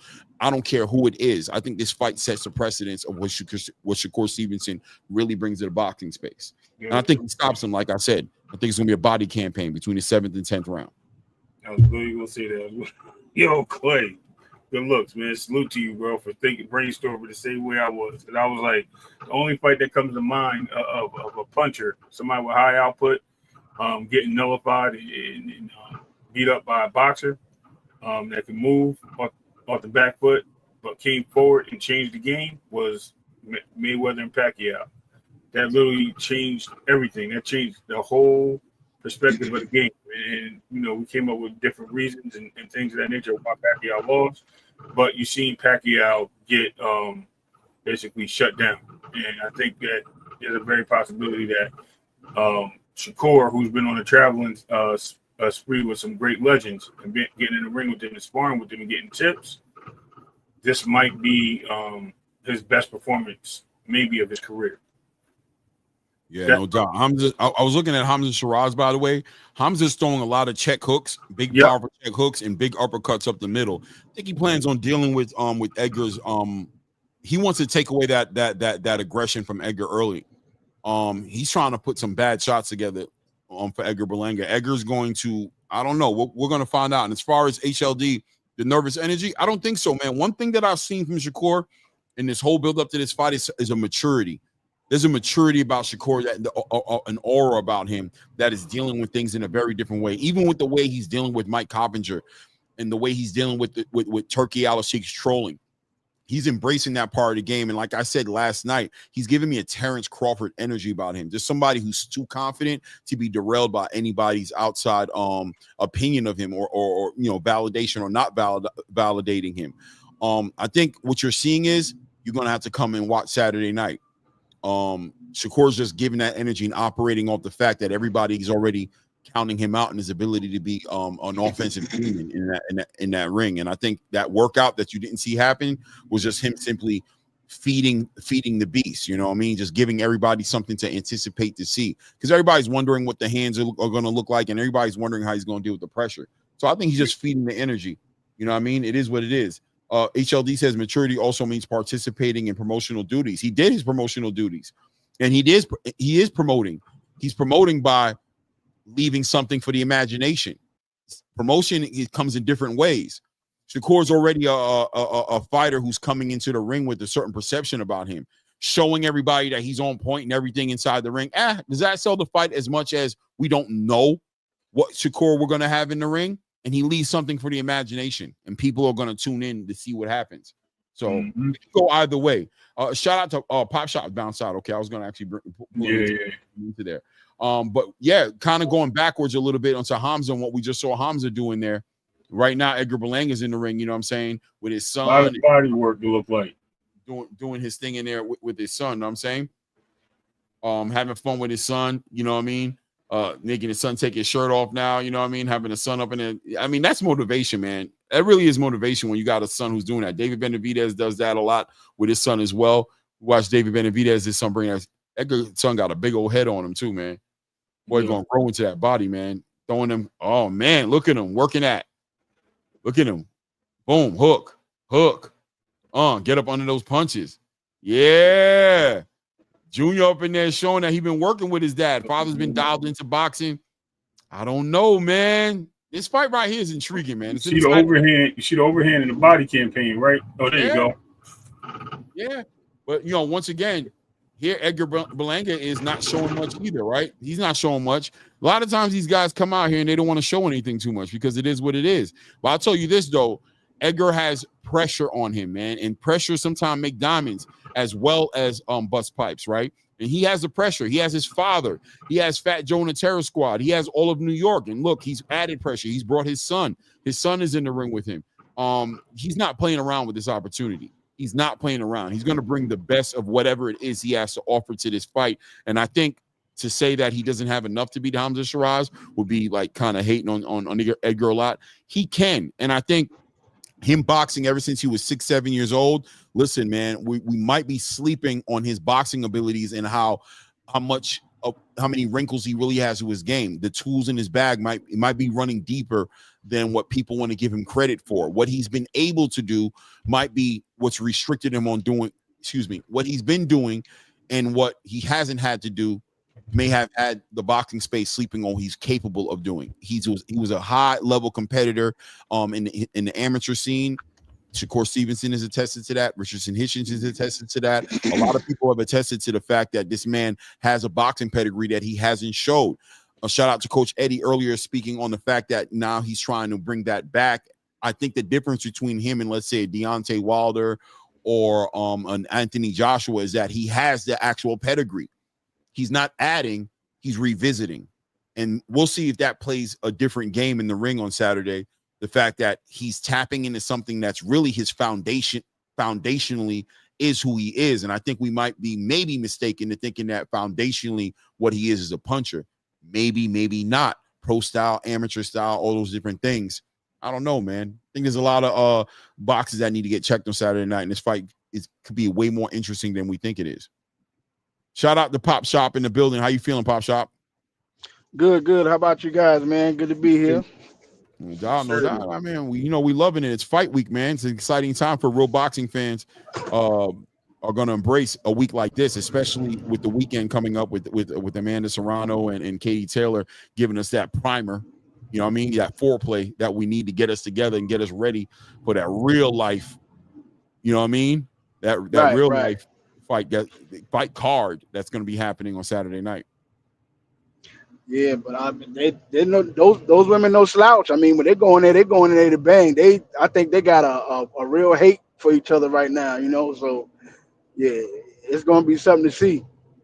Yeah, definitely a competitive spirit that we can't sleep on, man. They've already shown us. So to sleep on them at this point would be us just hating, right? They've already showed us 2 times that they're going to leave it all in the ring. So I'm expecting something very similar the third time around. I ain't going to lie to you. I'm rooting for Amanda Serrano, man. Kind of feels like she got robbed the last time. I want to see her down and get her just due, man. So let's see what happens. Absolutely. Real quick to just turn it back to these to the zone card, right? On the Ring Magazine card. Can I just ask the panel? Does Turkey put the right fighters to build the fights up better than anybody else? Like, when have you seen excitement like this in anticipation for a bunch of fights on one card? You know what I mean? Where you can say, wow, you know what I mean? Like, this is even if it doesn't come out, you know what I mean? We may be upset or maybe this, maybe that. But even the New York card had a lot of build up, I thought, in my own right. A lot of people were thinking that, why would they do this? Why would they do that? When I say New York, I mean the Manhattan card, right, over in Times Square. But can we just say, like, they were talking about Shakur and Zepeda's not being talked about enough, or Shiraz and Berlanga, almost said Hamza, but like them going out to the streets, Shiraz out there interviewing people, who the King of New York is, this and that, and Shakur doing his interviews from left to right. I mean, it's just timing is everything. And I think this right here shows, as fans of me being a fan of boxing and to other fans, I think this shows like great fights can be put together and it's exciting regardless. You know what I mean? If it disappoints us, it disappoints us, but it's the build up to the fights that make fights great. And I think this is what we miss in boxing. And I think these are great build up. So anybody agree or disagree? Wait, revisit it again. Can you say it again real quick? I'm sorry. So, like, when I grew up, the anticipation of a big fight was You know what I mean? They would sell you these little commercials only on pay-per-view, whatever, on Saturday on HBO, whatever the case may be. But now it's like you always had the anticipation of these fights happening. Like you would hear the little trash talking in the interviews that they had. Now you have like Turkey putting these fights together, and the way they putting these fights together, I'm saying that the fight itself, it's like the build up to these fights are great. I think even the last minute, because a lot of the fan base, right, in boxing was like, oh, they're not even talking about this fight. They're not. It's almost here, and it's only giving credit to Canelo and Crawford, whatever the case may be. But let's focus on this right here. Do you not think that this fight, being that it has great combatants on both sides, you know what I mean, just the thrill of the fight, does that not like bring excitement? You know what I mean? Let's not look at what the results are, but just the build up. You know what I mean? Because I think that's what boxing is. It's the build up. We want to see the great fight, but the build up to the fight is what gets us souped up and all ready for the fight. So do you think that this fight right here, this card right here, has done that job? Listen, it hasn't done it yet. It's going to do it Saturday night. The reality of the situation is that the casual fan needs to see it. You know what I mean? They need to see it before they can believe it. They're not drinking from the Kool-Aid of what it's supposed to be. They want to see what it is. And because the reality is, especially coming off of the last two events that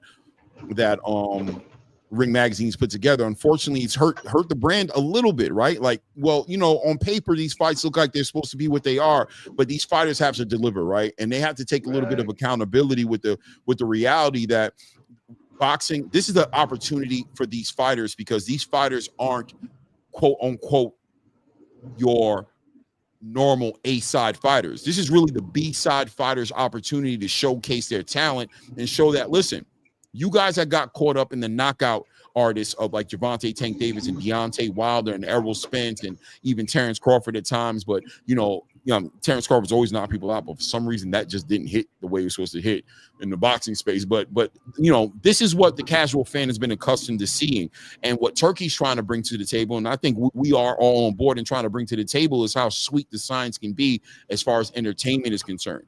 But when you see a card that just passed recently in Times Square and you watch the way Devin Haney performed against Jose Ramirez, and I know people want to get upset and feel like I'm pointing him out in a negative way, but I'm just keeping it real to say that in order to attract those casual fans, you need to show the entertainment value of the sweet science. So without a doubt, I think fans are approaching this a little tentatively, right?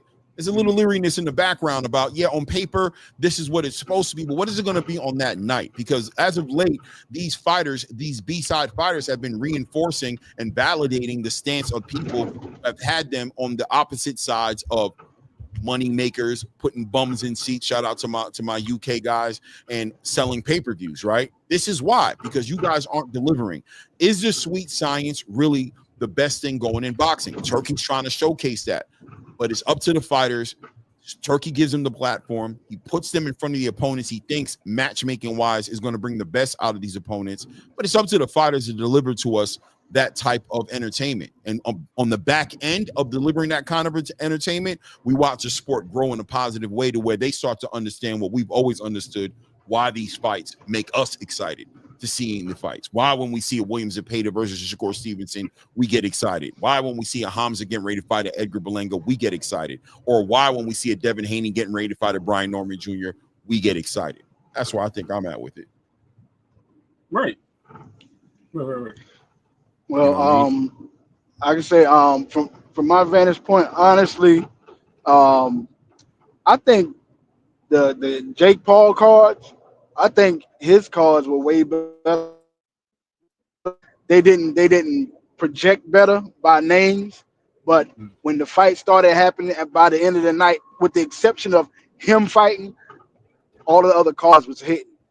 I mean, the first time that we got to see Gary Antoine, on the big screen, he lost. You know what I'm saying? He was undefeated, but he had all this momentum behind him as a big heavy puncher and all.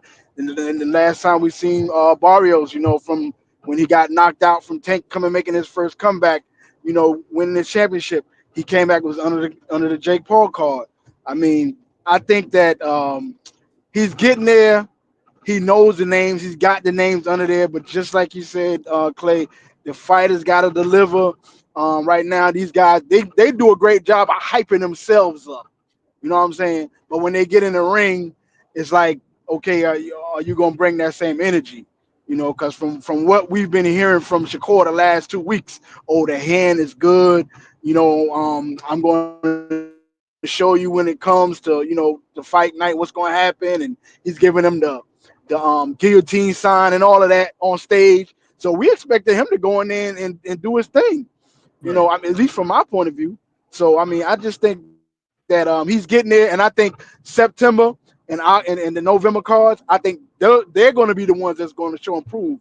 But right now, we're probably going to get a little bit of what we had the last, you know, from Madison Square Garden. I hope not, man, because I'm gonna tell you, just to add on to what you said, man, and you brought it to my brain for me to say this.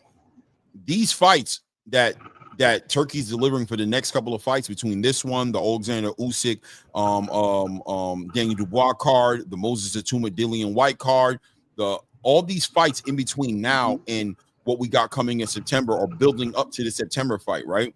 This is part of the. This is also part of the package deal. We're building up to this big extravagant era-marking historical fight between Terence Crawford and Canelo Alvarez.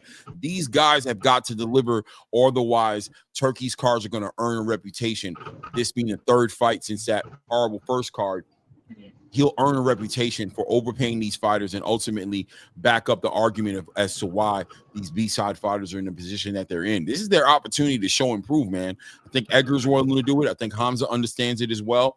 I think Shakur understands it. William Zepeda is going to do what he normally does. Subriel, I think Turkey can't do much more than what he just did with this card. He put punchers against boxers. These guys have got to make something happen with this opportunity. And that's where I was getting at. So the anticipation is what I'm really getting at with the question here is like us getting ready for this, to see the quintessential boxer versus puncher, or, you know what I mean, things of that nature. Does that create the excitement? And that's where I was getting at with the whole question, because I think that's where we're coming down to is who's the better fighter, right, in the ring? Is it the puncher or is it the boxer? Everyone is looking for the excitement of the fight, right? And the excitement is going to come. It may be a boring fight till the excitement happens, and it may not. It may be a action-packed fight. Obviously, we like action-packed because that keeps us alive, right? That keeps us going. That keeps our heads into the screens. But when it's boring, you know, you kind of go get your popcorn, go refill up on your drinks, go to the store, get some beer, come back, is the fight still going? And then it moves like that. So my point is, when you're bringing these fights full circle, right, and you start seeing the build up to these fights, and we know they're great fighters, in their opinions, B-side, A-side, whatever the case may be, right? You know they're great fighters. Does the matchups, like, does it give you that feeling? Because it gives me that feeling like when I was a kid, like, yo, this fight is going to be a good fight. Like, as soon as they announced it, I'm like, yo, he's announcing another great fight. And I think a lot of people are on board with that because they talk about it so much. Now, the thing that I think people really kind of criticize is when the fights happen, as Clay is alluding to, and we see it happens. But I was talking about the whole build-up part. Like, how does that, you know what I mean, what does that bring as a fight feeling? Like when you had Hearns and Hagler, or Hagler and Ray Leonard, or, you know what I mean, when you got those Manny Pacquiao Floyd, when you knew the fight was coming, you was like, yo, I can't wait. Nobody was happy with the results of the Floyd Pacquiao fight because they wanted a better fight. But the build up to it was great. So I'm saying, does that the vibes of that bring boxing back? Because that cultivated the mindset of the fans. And I get what you're saying, Clay, but that's what I'm thinking. Salute. So we got about almost 40 people in the building. Please remember to hit that like button if you haven't done it yet, and as well as subscribe to the channel if you haven't done it. Ray, I see exactly where you're going into it. I mean, we can go a little bit deeper into it and say, like, listen, look at what we're looking at as far as Shakur Stevenson and William Zepeda being the co-headliners of this, not being the headliners. A lot of people feel like this should be a headline fight. It's a championship fight. Shakur Stevenson is an Olympic medalist, right? Silver medalist, Olympian. Edgar Berlanga has no title. Hamza Shiraz has no title. They have nothing to bring to the table. So these guys, you know, are playing the background. We're watching the same thing happen with Devin Haney and Brian Norman. There's an argument there as far as whether or not David Benavidez and Anthony should be the headline of this card. that being said, I'd like to ask the panel to just speak on that. How do you guys feel about where these guys landed up? Do you guys believe that they're headliners, that they should be headliners, or do you believe that, it is what it is? It's who sells the tickets. And these guys, the best that these guys could get is co-headliners. How do you guys feel about it? I think that's a great question, Clay. I'm just really touch on this quick. So I think what that does is that's the it's like you got a concert and you watch all these opening acts and then you get to the main point and then they have an act after the concert. And you're like, yo, I ain't staying for this. I don't watch what I wanted to watch. So it shows the characteristics and the buildup of the fights. Now, I think we have some part with this fight, with the Shiraz and Berlanga fight, because I think they want to put Shiraz, they want to get his name built up, and I think that's why he's probably the main card. Plus, I think Turkey is obsessed with the bigger fighters in the ring. Because remember, when he started doing Riyadh seasons, they were all heavyweights, and then it went to light heavyweights and cruiserweights, and they started adding smaller fighters as it came along. We thought it was going to be all heavyweight showdown, but he likes the bigger fighters. So I think that's why you're starting to see a lot of these guys as headliners. But you see he's putting the faster, more athletic lightweight fighters and middleweight fighters in the ring, on the title with the heavyweights, because it helps sell the fight. And it will, and just, and it's just due time. So I think he has no choice but to put these fighters on. Yeah, I agree. Any opinions on that? Boxing Source coach, Pop Shop, as far as the order of these events, how do you guys feel about Turkey putting these guys as co-headliners? Do you believe that they're good there? That's where they should be, or do you think there's a little bit of misappropriation, a little bit of the accolades that these guys have earned? Well, I don't know. In reference to this particular card, I think it's more towards Edgar Berlanga being from New York City, that they kind of like had him as a headliner. But yeah, with Shakur Stevenson and William Cepeda, that should be a main event, given that it's for the WBC lightweight title and it's a top 5 matchup in the lightweight division.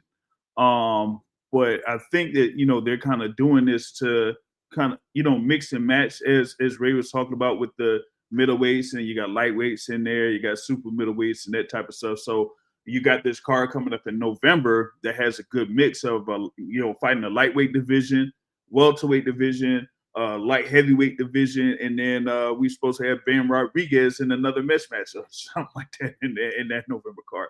But I think it's something to, as you were saying there with the last topic, bringing that interest back as far as like having these intriguing fights that give boxing fans something to look forward to, right? But it's one thing for boxing fans to look forward to it, but it's another thing to, as they say, get the casuals to be interested in it. So it's like, do you have a fight that could, as they say, either in the clean version, have the casuals show up, or as they say in the rated R version, bring the hose out? All right. So is it something, like for example, you talk about Canelo Crawford. Is that a fight that's going to be bringing the hose out? We got to find that out sooner or later. But, this here with this fight card on Saturday, I'm not all too sure about all that, but we'll see as it comes closer to that date. Yeah, man. Without doubt, they got to deliver. They have to deliver. Coach Eddie, how do you feel about the lineup as far as David Benavidez and Anthony Yarde headlining over Devin Haney and Brian Norman Jr., or even on this card here having Edgar Berlanga and Hamza headlining over Shakur and William Cepeda? Do you think this is an earned spot by them, that they haven't done the work to become headliners, or is this a misappropriation of on the side of Turkey, Ring Magazine, and whoever's putting these cards together? Coach Eddie ain't there. What about you, Pop? Well, I think that Bill and Brian Norman Sr. put in the work to get those guys up at the top. Shit, we really hadn't heard anything much from David. It's like Turkey had to do all the work to get them together. But it's like he presented a fight to Bill and Brian Norman Sr. and with the latest I guess you could say win or knockout from Brian Norman Sr. creating this this wave. I thought those guys really earned the right to be at the top of the card, because it seemed like they made their fight before Benavidez made his fight, so I thought that they would definitely be the headliner. So I don't know. Yeah, shout out to Bub Boxing, always coming in with those lines. Says people walked out of Shakur's last fight. So what should they? So that should be their main event. The fighter that got booed off his performance, bruh, Clay, Ray. That don't sound fanboyish. Shakur main event. Well, that's what the conversation is about, right? And it's more of a question to everybody, the panel, and even the people in the chat. Feel free to communicate how you feel about it. But I understand where you're coming from. And I think that's the whole point of this situation, right? Is that when we're talking about these cards being put together, when we talk about these events being put together, that we're talking about money being invested into these things. It's money in, money out. And yes, excuse me, Clay, could you say that part again, please? Which part? About the money. Right. Well, it's money in, money out, right? And I think that's where these fighters have to take some accountability for themselves and understand that there's one part of the conversation, which is the accolades, the belts, the jewelry. This is definitely a big part of it and why you should be respected. And I think as boxing fans, we do respect you guys. But when we're talking about the PBC, Top Rank, Matchroom, when we're talking about Golden Boy, and yes, even Turki Al-Sheikh, as much as he's putting money into these situations and willing to take these losses and, you know, more so interested in the spirit of the sweet science of boxing, but even him is going to take into consideration the bigger picture. And what's the bigger picture? The bigger picture is not only the money, but the money also represents what? The popularity, the eyes on the sport, the growth of the sport, because the money just doesn't come in off the strength of your accolades. It comes in off the strength of viewership. It comes in off the strength of people coming into the building. So, yes, we want Shakur Stevenson and William Zepeda on paper to be the headliners because they're the more accomplished fighters in comparison to Edgar Berlanga and Hamza Shiraz. Yes, you want Devin Haney and Brian Norman Jr. to be the headliner because shout out to David Benavidez becoming a WBC elevated champion. But Devin Haney, an undisputed two-weight class champion, an undisputed champion in one weight class heading to his third championship. Brian Norman Jr. coming off knockout of the year and defended his WBO title twice. You kind of feel like those guys should be the headliners. But the reality is what moves the needle in the decision on making a card and putting it together as far as headliner, co-headliner, and whatever have you is popularity. So it's up to these fighters when they get an opportunity like this to be on these big stages to show out, man. They got to deliver on the performances. They got to take into consideration that it's not only about winning this fight, but it's also about their future in boxing and how they're going to get paid in the future and where they're going to end up on these cards. I think it's fair. I think Shakur Stevenson can be a co-headliner on this card, and he should understand why. I think Devin Haney, coming off of a performance against Jose Ramirez, should understand why. And not to mention, Turki Al-Sheikh has always leaned to the bigger weight class divisions. He just loves the heavyweights. He loves the bigger divisions. He thinks those are more exciting boxing fights. So these guys, I don't think there's any coincidence that Hamza Shiraz and Edgar Berlanga, both these guys, punchers in their own right, especially Edgar Berlanga. Both these guys having a lot on the table are probably going to leave it all in the ring, and that's what a main event is supposed to look like. Same thing with David Benavidez and Anthony Yarde, two punchers. I think that's what you're looking at. I think it's fair. That's pretty much what this boils down to, because when you bring up Shakur Stevenson, he's had his fights, like I said, against Artem Harutyunyan, and his last fight, you know, that was a replacement opponent there. You know, when he was supposed to fight Floyd Schofield Jr. February 22nd, but didn't end up fighting him. So he's had those two fights. And then on the flip side with Edgar Berlanga, he had his fight against Canelo Alvarez, but he also had a fight over at Orlando, Florida, at that resort in Orlando against Jonathan Gonzalez-Ortiz, who had been in prison for 10 years. And that was like a co-feature bout to Ammo Williams versus who's the dude from Canada? Patrice Volney, right? Yeah, Volney, yes.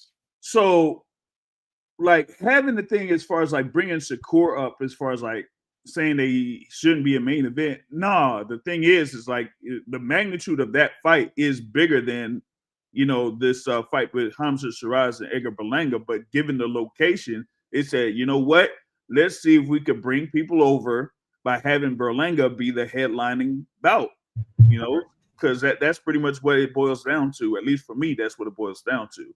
But as far as that other fight card on November 22nd, that's something there, I guess, for what they want to do over in Riyadh, because yes, of course, the Haney versus Norman is a bigger fight, much bigger fight than Benavidez versus Anthony Yarde. But hey, I mean, I guess this is what it boils down to for Turki Al-Sheikh and the people there in Saudi Arabia. They just want to see, I guess, guys in the higher weight classes fight there in the main events. Yeah, they seem to always celebrate that. They like the bigger guys on pause. You know what I'm saying? They like those guys fighting each other. They locked in. They think the knockouts are more locked in with stuff like that. It just seems to be consistent with Turki at this point. Go ahead, Coach. I'm sorry, man. No, my bad. But yeah, everything y'all was saying is spot on. I kind of liken this to this new era of basketball players and these top players not wanting to participate in the slam dunk contest. These guys need to show up. They need to compete, man. That's part of the that was part of the entertainment and anticipation when you knew that Dominique and Michael Jordan were going head to head. You know what I'm saying? Two premier guys, superstars, scoring leaders in the league, and they were the two most entertaining guys, at the league at the time. And you have a duty to be an ambassador for the sport, and you can't get mad, and you can't you can't put batters in your fan bases back and pay YouTube channels, to promote, your fighter when he's not doing anything, and just attack the public, basically saying they don't know anything about boxing because they don't find your guy entertaining or something like that. At the end of the day, we are in the entertainment business, and that's why September, Canelo and Terence Crawford, they have to deliver like Michael Jordan and Dominique Wilkins did. If they're not, it's going to be Manny Pacquiao, Floyd Mayweather 2.0, and that will definitely hurt the sport of boxing going forward. The Yard fight, November, that fight's going to deliver. It can't help but to deliver. I think both guys had that same type of mentality.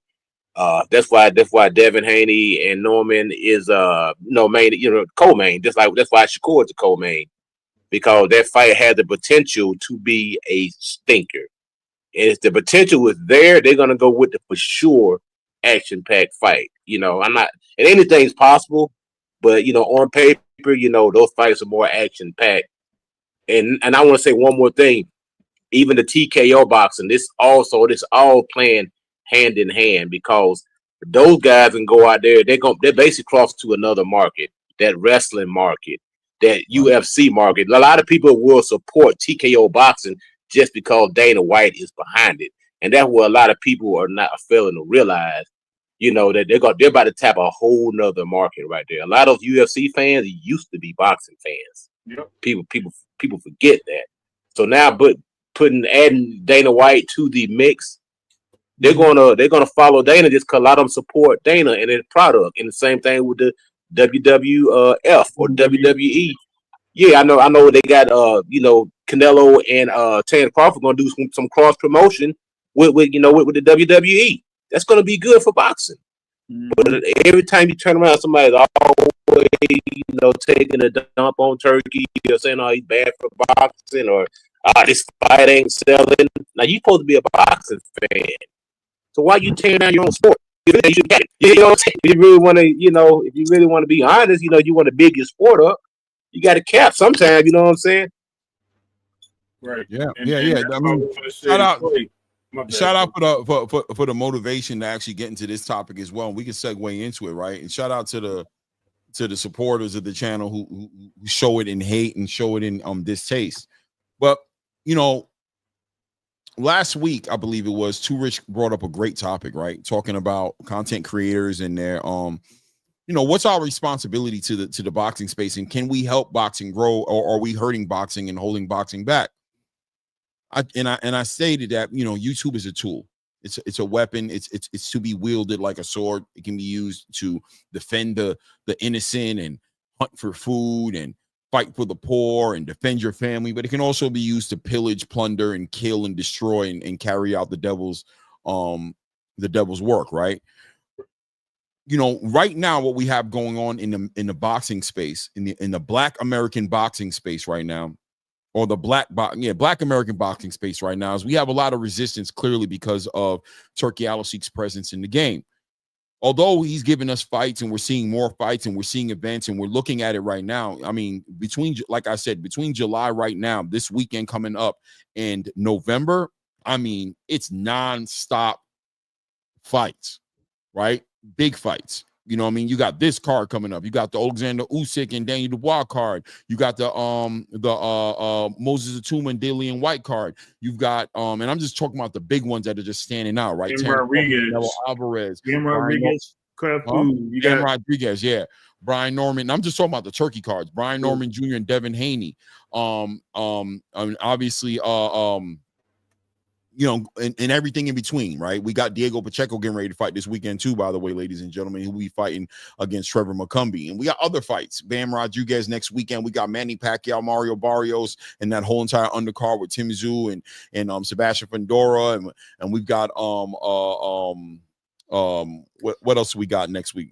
Next week we're stacked. We got about the Usyk fight. The Usyk Dubois fight card, right. the Bam Rodriguez Fumlele Cafu fight card, got that thing there with Diego Pacheco, and then the Manny Pacquiao Mario Barrios cards. So all of that's on July 19th. Right, and there's more as well, right? Yeah, so with all that, salute G-Tad. I hope everything's good with you, man. With all that's happening, we still have a boxing community over here, a Black American boxing community who's very resistant and very upset, right? A lot of them upset because the announcement of this Tank Davis Lamont Rose 2 hasn't happened yet. They've all been waiting on this announcement. This is what they want to build content on, and what they want to build content on isn't available for them because there's no cooperation or communication happening from their favorite promoters to deliver the information they need to be able to feed the masses, the hundreds of people that stack up on these channels to hear news on their favorite fighter, right? Or their favorite promotional company dropping events. So here we are right now trying to figure out what the issue is. What's the problem, and who's the one to be held accountable in this situation? Because now Turkey's quote unquote stealing fights from us in America to put them and stage them in Riyadh season or stage them overseas. And he's taking these fights from us. These fights should be over here. So Turkey is being held accountable for this. And for me, it's like, well, at what point do you hold your promoter accountable, right? Isn't it their job to facilitate these fights for you, to deliver these fights, to keep these fights in America? But here you go where your promoter is actually feeding the machine. He's giving David Benavidez is part of the PBC, but he's getting ready to fight on a Riyadh season card, right? Abdullah Mason's getting ready to fight on a Riyadh season card. Devin Haney and Brian Norman are getting ready to fight on a Riyadh season card. Bam Rodriguez is going. Where are the Golden Boys? Where are the PBC? Where is Top Rank? Where are them giving you these fights? Is there a fake argument being made here? A whole entire propaganda campaign getting put out here that the reason we're not getting these fights in America is because of what Turkey is doing, versus what their favorite promoters aren't doing. Exactly. At the end of the day, it boils down to money. And sometimes a lot of these promoters, they don't want to necessarily handle the financials for some of the fighters that they have promotional contracts with. So, like, for example, with like the previous year, what we had August 2nd of last year, where you had the fight card in California with Terrence Crawford and Israel Madrimov. You had a whole bunch of fighters that came from different promotional companies that were involved in that card. Why? Because Turkey Al-Sheikh in Riyadh season or whatever it is said, hey, we'll be able to pay your fighter this amount of money. And in many cases, a lot of those fighters got, purses that they never seen before, that they didn't give them from their promoters. So the promoters are like, hey, if you want to go ahead and pay them, cool. You can go out there, especially if they have a stipulation in contract where the promoters get 20 or 30% off of that contract for the fighters. So yeah, a lot of the times the promoters have no issues giving their fighters up to Turkey Al-Sheikh for it. But in the same token, if they end up having fights under that promotional company, are they willing to pay their fighters that amount of money after that, as they say, the well ones dry, so to speak, or if they're not going to be fighting under those Riyadh season involved events anymore? That's what it boils down to. And the whole thing with the Tank joint, it ain't just a lot of content creators that rely on that, but a number of fighters also rely on the decision too, because we ain't hearing much from a number of fighters that could be involved in that card yet until we get that announcement. So just a lot of things tied into that. Just a little comic relief. Should Tank be the main event on that card when his fans booed him in that arena? I'm just asking. You know what I mean? Should he be the main event of that card when he didn't get a performance and let fought to a draw? That's a great question. Sorry, shots fired. Go ahead. My bad. Yeah, that's definitely. I don't think it's a good question. I ain't gonna lie. Of course, he should get the main event. He's sold. I know. I'm just having fun. But I do think it's an interesting stance that a lot of content creators are taking on this game right now, being that boxing needs, as a total, the game needs to be recalibrated, and it needs to be. It's getting a facelift right now, and your promoter can't afford to give it the facelift it needs. Keeping in mind, of course, that boxing has been on a trajectory in the wrong direction for years now, well before Turki Al-Sheikh got involved in the game. And people have always had these complaints about the across the street politics, about fight the best, not fighting the best, and all these things happening. Boxing was heading in this direction a long time ago, hence why you see Showtime getting out of it, hence why you hear rumors of Amazon renegotiating or talking about getting out of it, hence why you see Top Rank looking for a new home, as ESPN is also getting out of it. This has been happening well before Turki Al-Sheikh, but now you have an investor who's willing to jump into the game and infuse the game with the resources and the capital needed to keep this going. Now, I want to add something else to it and say that, all right, well, where did this come from, right? How did Turki Al-Sheikh even get an opportunity to jump in this game outside of the fact that your favorite promoters aren't able to facilitate these big fights for you guys?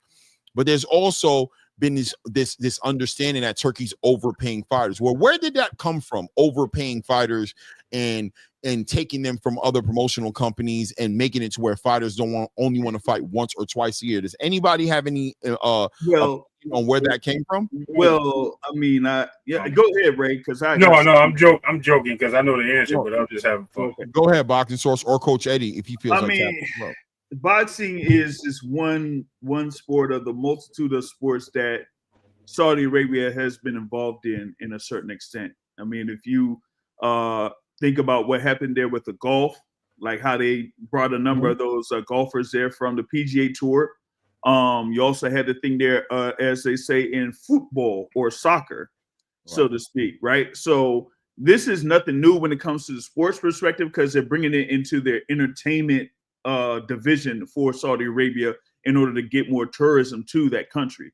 But when you're part of a country that has oil money, you're going to have a whole bunch of money that you could just go ahead and spend on just about anything in comparison to a lot of the other countries. And if you have like that type of investment towards your sports division, like these promoters here in the US and in the UK can't compete with that. So it's more like they're saying, hey, I can't compete with this. If y'all, feel like y'all could fight under these Riyadh season hosted cards, then yeah, go right ahead. You could do that, because at the same token, if y'all notice, a number of these Matchroom cards, Top Rank cards, and others, they're also sponsored by Riyadh season. That's why you see their, logo on the ring. You know what I mean? On the ring when they have those fights. So they're putting a lot of money towards these boxing events, whether they host it or not. But it's something there where it's more of like, hey, we're putting this money towards sports to see if more people could go over to Saudi Arabia as far as like tourism is concerned. So that's the backdrop of it. Is there an argument there? Well, Coach Eddie, do you want to add anything to that? Everything that everybody said is spot on. I remember a time and space where we was complaining about not getting enough fights. About when they're gonna put cards on, just sitting there trying, scouring the internet, trying to see when the next fight was. Then these same people are now complaining that it's too many fights. Well, I mean, which one is it? Are you a boxing fan or not? And then we got our pro-black, our pro-black revolutionary talking about Al Heyman, the black man. Last time I checked, Al Heyman had to accept white money his whole freaking life. So what are we talking about here? There ain't such no so you know what I'm saying? Now all of a sudden everybody concerned about the black man, the black dollar. I mean, what's really going on here? It's just at the end of the day, it's just people just want to have something to talk about, and I think they make like I mean, I just one time I think yesterday, like 2 days ago, I just sat there, I just listened for just a whole 2 hours. All I heard was complaint after complaint after complaint. Turkey ain't no good for boxing. He ruining American fighters. He's doing this. He's doing that. I'm like, yo, didn't Don King do the same thing? Don't all of them do the same thing? At the end of the day, Kurt Flood said there's a thin line between an athlete and slave. None of these fighters, you have a handler for a reason. The handler tell you who to fight, where to fight, when to fight, and sometimes how to fight. And, you know, and that's just the reality of the situation. So right now, so you let these guys, you know, go over there and make as much money as you can because, like, at the end of the day, you got I have gloves, I will travel. You're an independent contractor. You have to go where the work is. If you're working in construction, when that job dries up, you may have to travel a little bit to go get some work because there's no work in your town. You know, I used to work in the union hall, and we used to move around all the time because, hey, this job is over with. We got to go to the next one. And that's the same thing with these boxers. That's why you see guys who were fighting on Showtime and HBO or on Pro Box. And shout out to Pro Box. These guys are fighting on Team Combat League because there's not enough work to go around for the boxers. Thank you. That's actually where I was going on exactly. My point. When I was going to say is to build off of the boxing source and Clay, what they were talking about is that what are you going to do?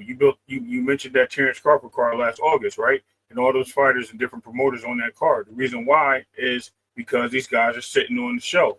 These guys need activity. And then they're putting them in these fights. And then they go from there. And the same fighter that was on there was on Pro Box. The same fighter that was on there was on another Turkey card or Ring Magazine card or whatever the case may be. They've been moving around because because when's the last time David Morrell fought on a PBC card?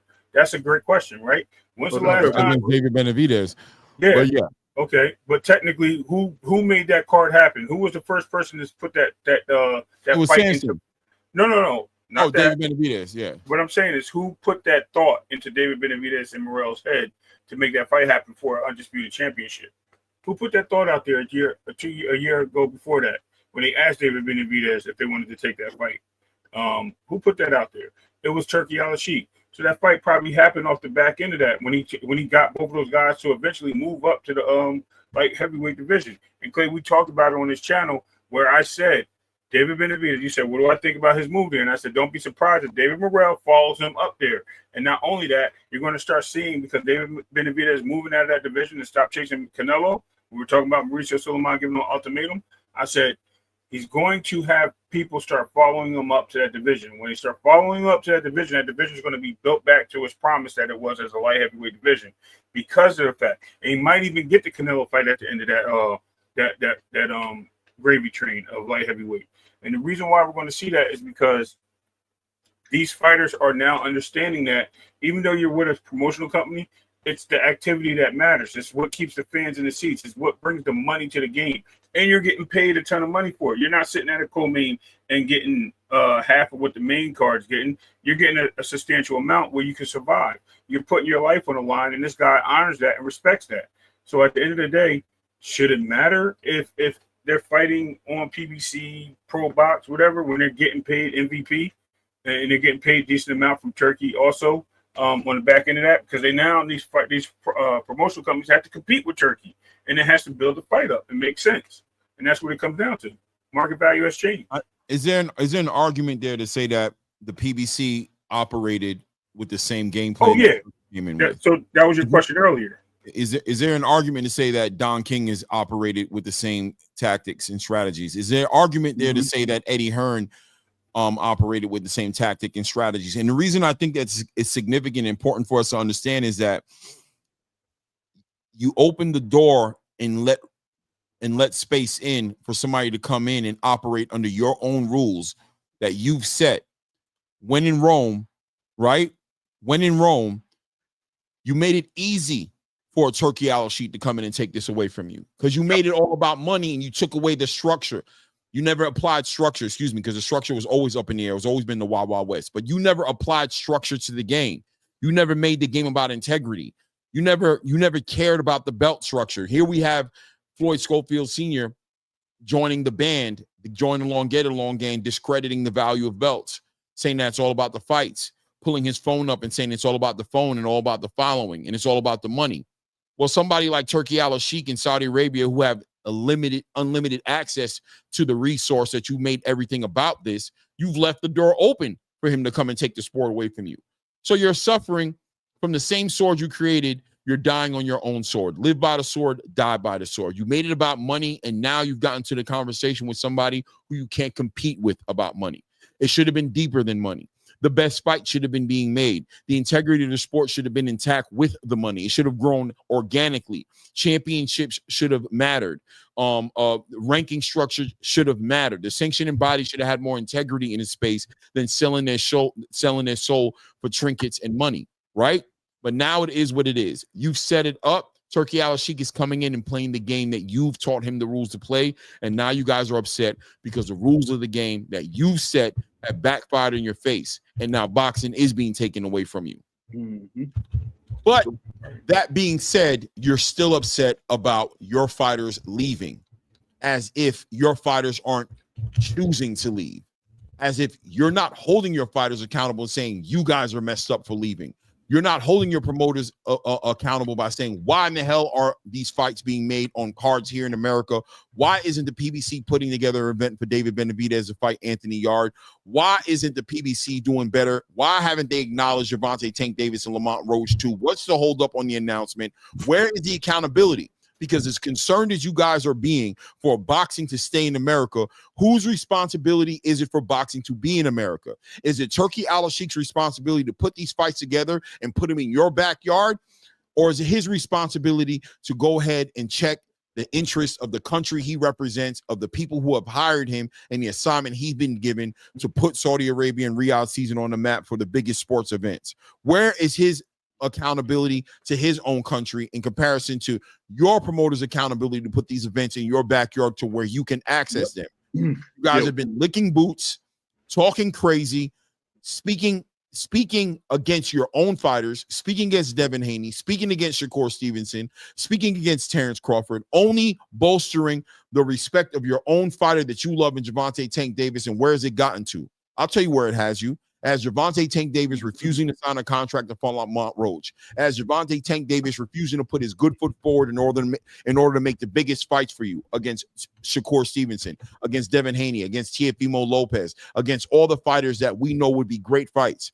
Instead, he puts fights up against Lamont Roach, negative 1,600 to a plus 2,500, plus 2,000 Lamont Roach. Shout out to Lamont Roach for showing the world and showing Vegas that they don't know nothing about boxing. But at the end of the day, you can see the writing on the wall as to why that fight was put together. That's what you have. You have a fighter who's so full of money and doesn't care nothing about boxing or you enough to even give you the decency of saying, I'm not doing the fight now. No, it is what it is, right? Hold on. It is what it is. If you are truly angry and you're on this Black American pride and you want to bring up Martin Luther King and Malcolm X and you want to bring up slavery and the fight and all this nonsense, which by the way is the biggest crock of joke, because you're talking about something that was rooted in Mandingo fighting, entertainment for people that don't look nothing like you. This sport that you love so much and taking claim over and made it yours didn't start in Africa, my G. It started in England, Queensbury, and the closest thing you ever got into seeing this sport was when they had you fighting for them like a bunch of Mandingos on slaves on slave plantations so that they can give you the access to females and fill your liver up with liquor. But I won't go there. I'm just saying, if you're going to tap into a certain conversation and turn it into some sort of prideful thing because of your blackness, right? Well, where's the accountability at then? Where is the accountability for the PBC to put these events out like they said they did? Gervonta Tank Davis was promised hundreds of millions of dollars a fight. He's holding his promoters accountable right now, not giving you guys anything.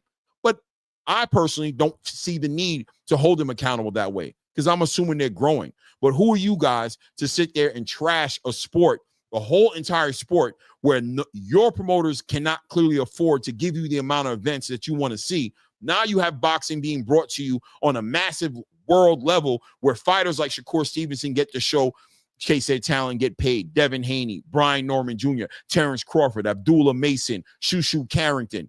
And I can go down a list of a bunch of other black fighters that are getting an opportunity to showcase their talent on the biggest stage possible. Your promoters couldn't facilitate that for them, but you tear them down. And you tear down a Raymond Ford for getting an opportunity to go ahead and perform on a big stage and get money and take care of his family. You tear down these fighters, you tear down these events, but you have no answers. And your favorite promoters and your favorite fighters have no answers, and they check no boxes when it comes to this conversation.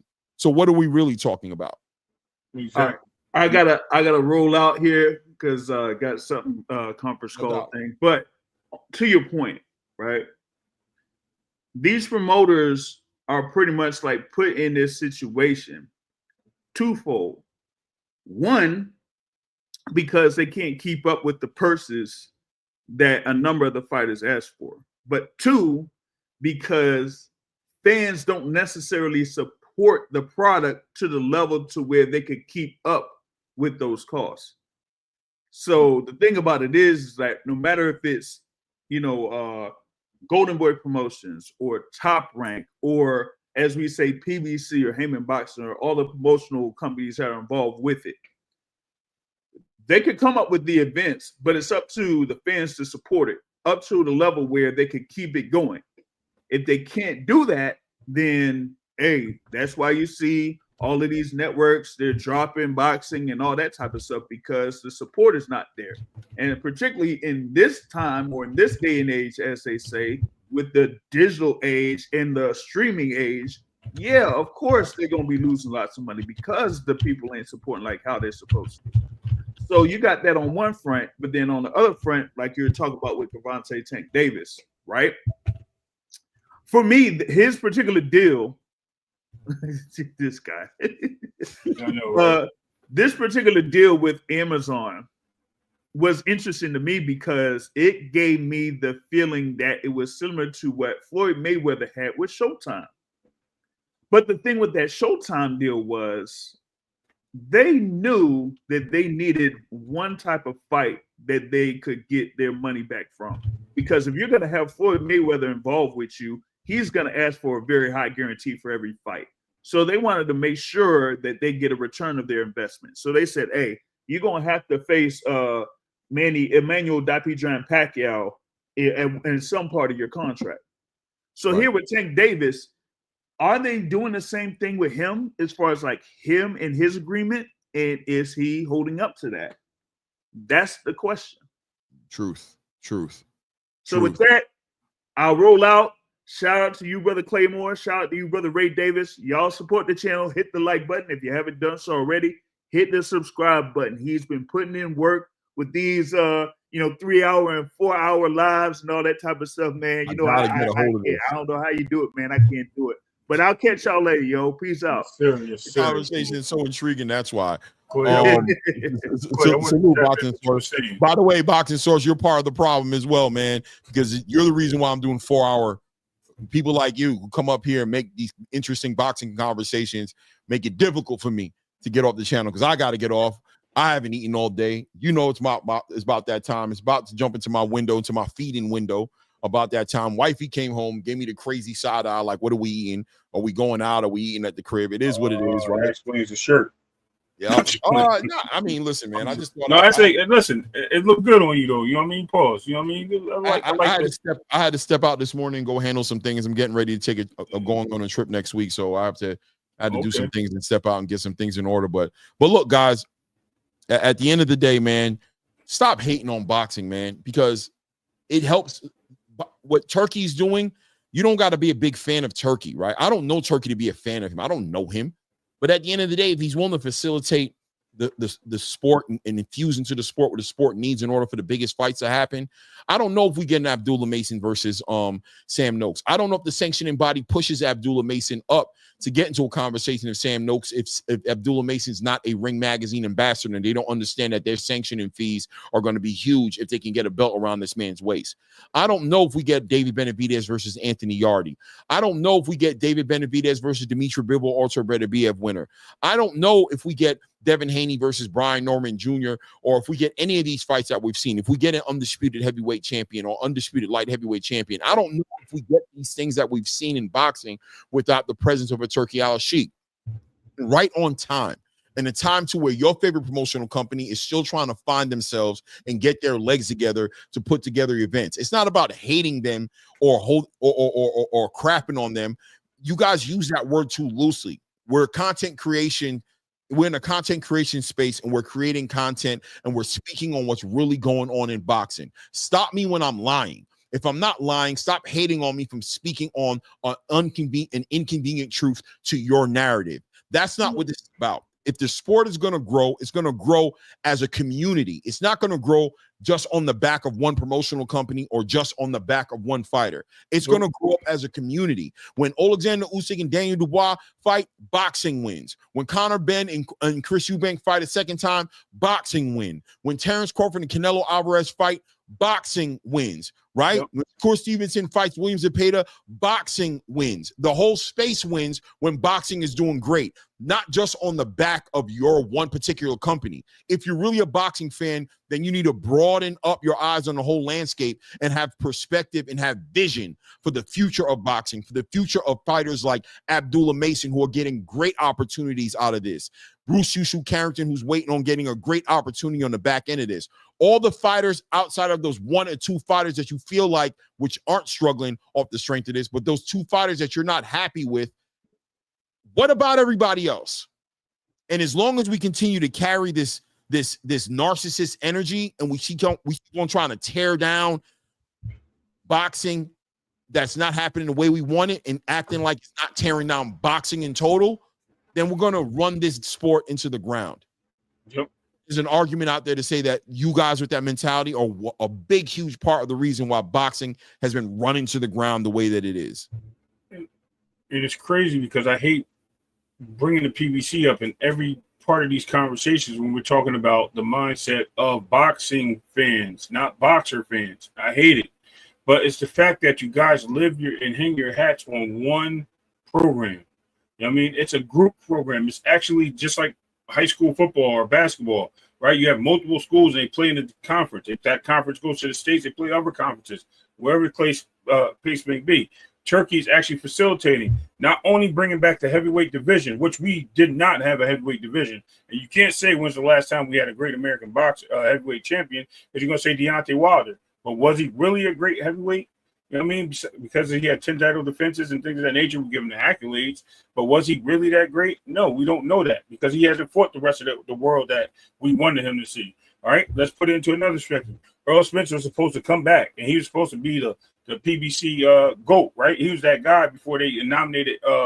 He lost to Bud, and they put Tank in his place. Because it seems to be like every time somebody loses there, they move somebody else and shuffle the cards around.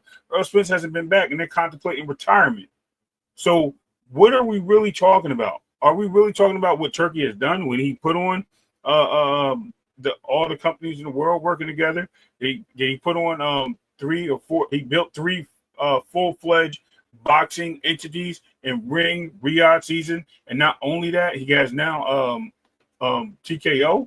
Like, come on, bro. Like, this guy is constantly moving the industry. He's bringing boxing to us on different levels. He even working with the WBC for the Grand Prix. Like, there's so many entities that's coming out of this guy's a situation to bring boxing back. He's bringing the sport back. He's not bringing back the push for, oh, I don't want this guy or that guy to fight. I'm hating on this guy. I'm going to keep my guy over here. No, he's trying to bring the best and better fights to us. He's trying to put the better cards together. When have you seen things like this in the sport of boxing? Way before most of y'all days. A lot of y'all didn't even watch boxing.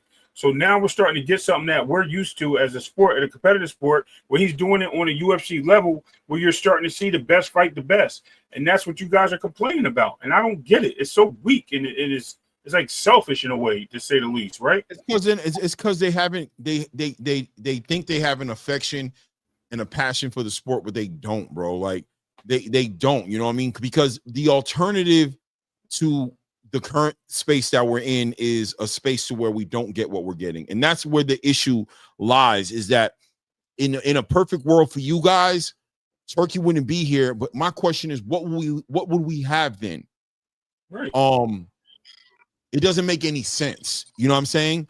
even and what blows me away is the ignorance is and shout out to my community, bro. But you guys are so disappointing, man.